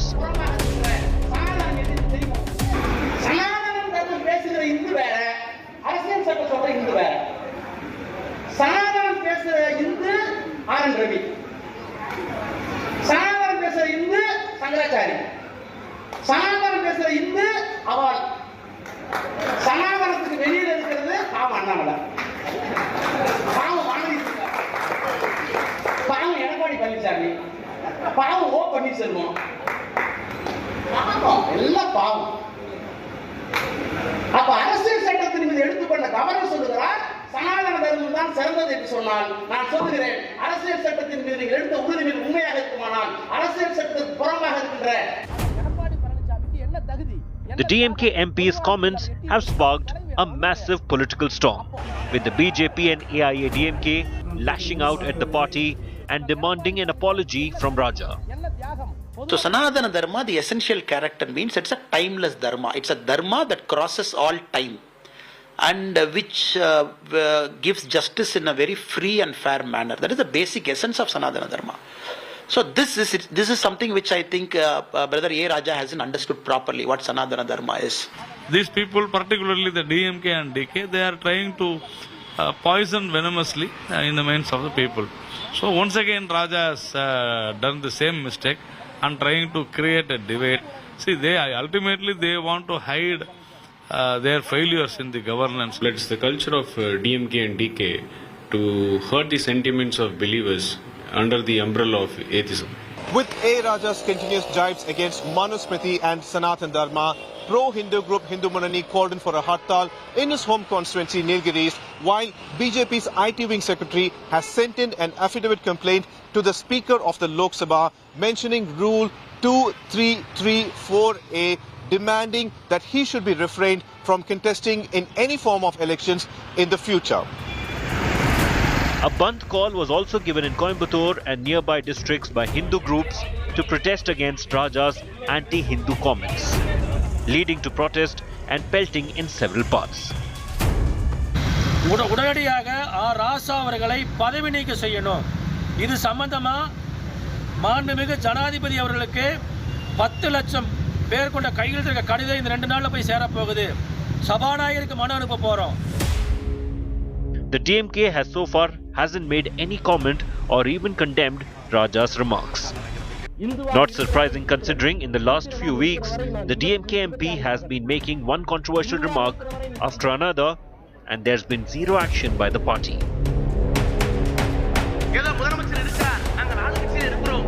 The DMK has been facing fire endlessly over these loose anti-Hindu comments made not just by Raja but a series of senior DMK leaders, none of which has been condemned by the party. Bureau Report, India Today.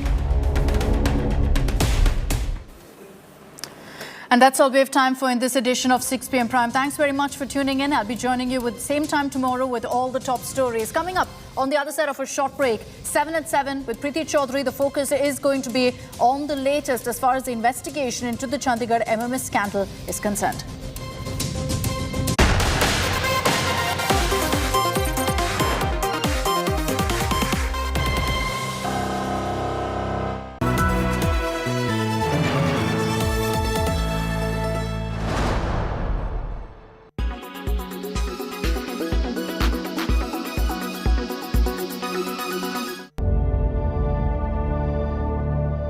A politician who has long encountered the Pegwant Man nickname in his meteoric political career. An MP once accused of compromising parliament security. House के अंदर होता तो मैं हो सकता है तुरंत कुछ डिसीजन लिया जाता मेरी तरफ से, मगर ये हाउस के बाहर मगर पार्लियामेंट के अहाते में हुई घटना है सब, तो ये सभी सोच करके हम कार्रवाई जरूर करेंगे, सब लोगों से विचार विमर्श करके. And even of attending the house dead drunk. मैं बहुत प्रताड़ित होता हूँ अब उस सीट पर बैठकर मेरे को वहाँ से बदला जाए. मैंने तो ये कहा है जी, इसका अभिप्राय तो यही है जी कि उधर से बदबू आती है. Chased out of a gurdwara for the same reason. मैं भगवंत मान ईश्वर दी. Barely 6 months after taking over as Chief Minister of Punjab, Bhagwant Man's past image has come to haunt him once again. Accusations swirling online and offline that the 48-year-old Aam Aadmi Party Chief Minister was offloaded or had to skip a scheduled flight from Frankfurt to Delhi last minute on Sunday because he had too much to drink. Bhagwant Mann is back from his 8-day trip to Germany, but political circles are abuzz with speculation over how and why he missed the first ever conclave of the Aam Aadmi Party in Delhi. On its part, the Aam Aadmi Party has rejected the accusations that its Punjab Chief Minister was offloaded drunk from his Delhi-bound flight. इनमें से कौन था flight में? अकाली दल वाले थे या कांग्रेस वाले थे? रीजन वही है कि आम आदमी पार्टी के अगेंस्ट और कोई मुद्दा नहीं है, इसलिए बेफालतू कैसे मुद्दे उठाए जा रहे हैं सिर्फ आम आदमी पार्टी को बदनाम करने के लिए. इन्ना को कोई मुद्दा है नहीं कांग्रेस अकाली दल यार. साडे सीएम साहब गए ही उन्होंने सेहत कोई प्रॉब्लम आ गई नहीं वो चढ़ सके जाए. एक किड्डा बड़ा मसला जी दसो तुसीं. असलियत यही है, कोई मुद्दा नहीं है, सारी पार्टी नाल है, कोई इदा का चक्कर नहीं है. समझ गई गल? उन्होंने को कोई मुद्दा नहीं मिल जिदा मीत होना ने कहा. इस करके कोई घबराने की लोड़ नहीं, सब कुछ ठीक है, वधिया, सब अच्छा चल रहा. But the Aam Aadmi Party and its government version offered no solace to the opposition parties in Punjab. Together they pounced on Bhagwant Mann and the Aam Aadmi Party leadership, armed as they were with the Chief Minister's past association with the liquor bottle. The leader of the opposition in Punjab has called